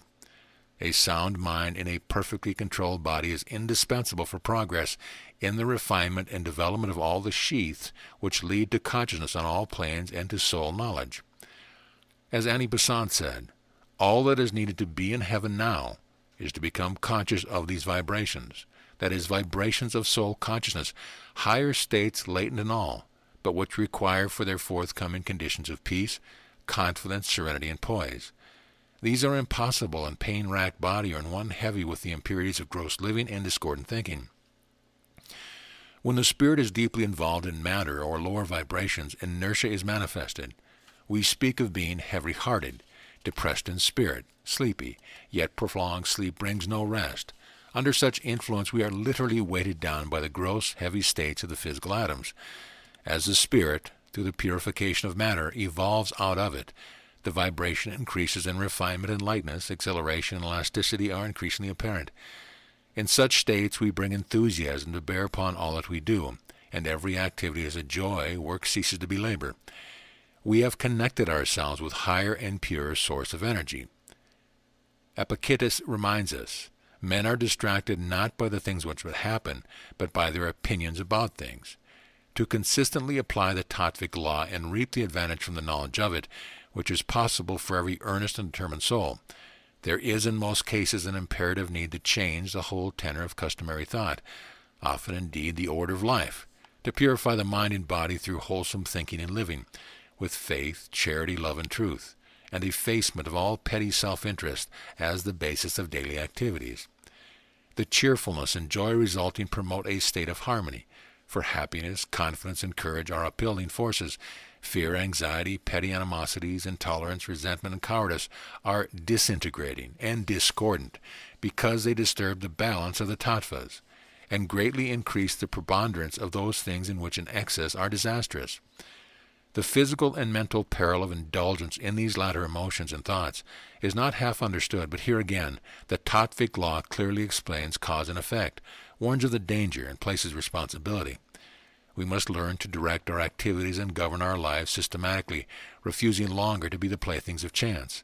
We must think clearly and plan our days so that they shall be filled with the things worth doing. As a primary condition of peace, happiness, and health, you must rule your own forces. If you would attract harmonious conditions, your own mood must be harmonious and confident. When we recognize that we live in a part of force of which we are all a part, and that the sole governed and directed will can control these forces, we realize our responsibility for the proper exercise of that control through the right use and direction of the power of thought. It seems the most stupendous blindness that men have gone on for centuries delving into this world of effects, the earth and the life therein, and persistently denied that the world of cause could be anything outside of the unit under examination, that they could dream of accurate results in studying one unit of the macrocosm as an isolated world of effect revolving upon itself. Only the all-compelling sun has forced man to recognize something of its influence, but so little does he comprehend it that he hesitates not to bar out its beneficent rays entirely from his dwelling, nor to build great factories and office hives where thousands of helpless human workers are immured, delving by artificial light throughout the long day. Oh, the pity of it! Since you know that the nature of certain thoughts must inevitably produce unfavorable vibrations, it is not as rank injustice to yourself and those affected by your mental or physical conditions to indulge in them as it would be to take poison. As all vibrations can be controlled by thought, you must think the vibration which you desire to be best active in your body.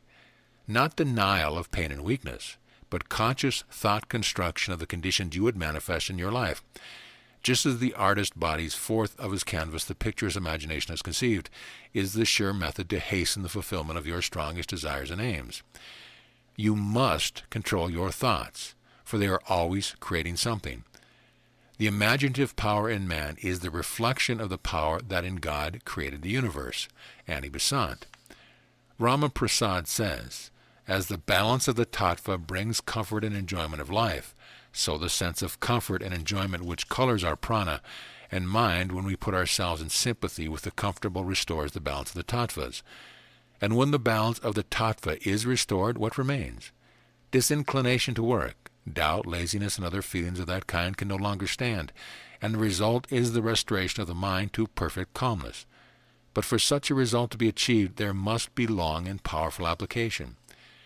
See to it that you contribute no discord to your environment. If so unfortunate as to come into contact with it, be no party of it. By every act of your life, set the example of poise, serenity, and happy confidence in ultimate good. Oppose passion and pessimism with silent thoughts of their opposites. There is much comfort in the knowledge that through beneficent suggestion we may often influence for good a nature which can hear no arguments nor opposing opinions without being stirred to excited antagonism. A mental atmosphere of love and confidence protects us from all evil thought waves. It is necessary to give final emphasis to the fact that the exercise and yoga breathing are not methods of regular, still less of rhythmic breathing, but as stated in the first chapter, are scientifically designed to restore the balance of the positive and negative currents, which in normal breathing flow rhythmically and alternately, one after the other, at regular periods down the right and left sides of the spine, the right positive and left negative lungs being correspondingly charged. The excess of one current or the undue preponderance of a tattva causes disorder. Then, if order be not restored, disease. It is the inception of all disease, organic as well as functional. The normal order of God's vast universe is based upon rhythmic harmony, and the healthful functioning of all his creatures upon this terrestrial globe is a reflection upon the gross or visible plane of activity of that perfect harmonious rhythm. Mark well that I say healthful functioning.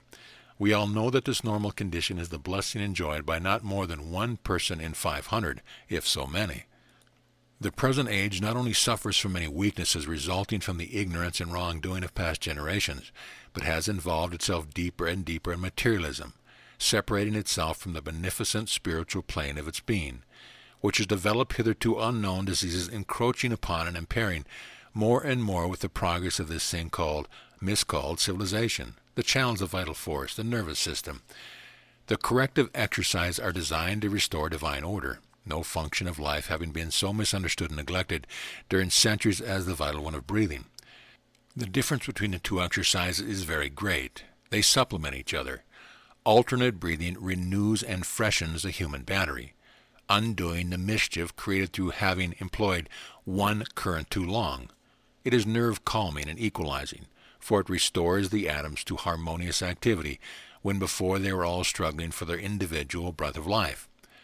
The held breath describes itself, for though the breath are taken alternately as in other exercises, the holding is the important part. It is nerve energizing to a greater degree and acts more promptly than any other remedy for nerve exhaustion yet devised, because the thought concentrating prana in different plexuses polarizes the electrochemical action, refines the tattvic vibration, and raises them inconceivably higher power. This exercise for pranayama, control of prana, thus electrifies all the nerves of the body and stimulates all the organic functions to their highest activity.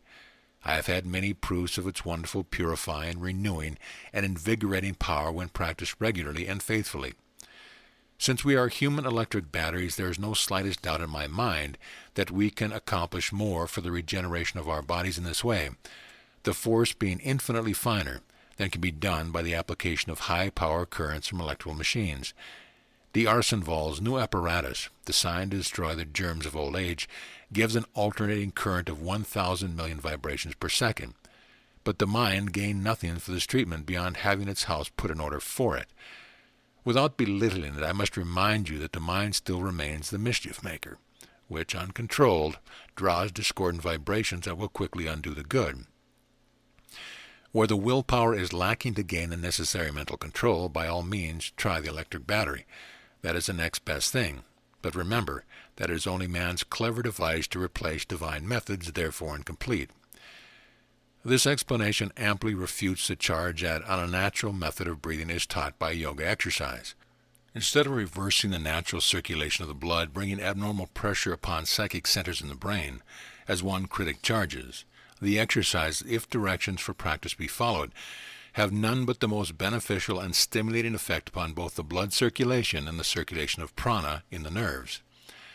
Long experience has proved to me beyond the shadow of a doubt that these corrective exercises successfully effect a purification and regulation of the cosmic currents flowing over the nerves, which through restoring the normal balance of the vital currents restores harmony and consequently strength, where heretofore discord and disease have held high carnival, mainly because of the disordered and unnatural breathing which has become the rule among mankind instead of the exception.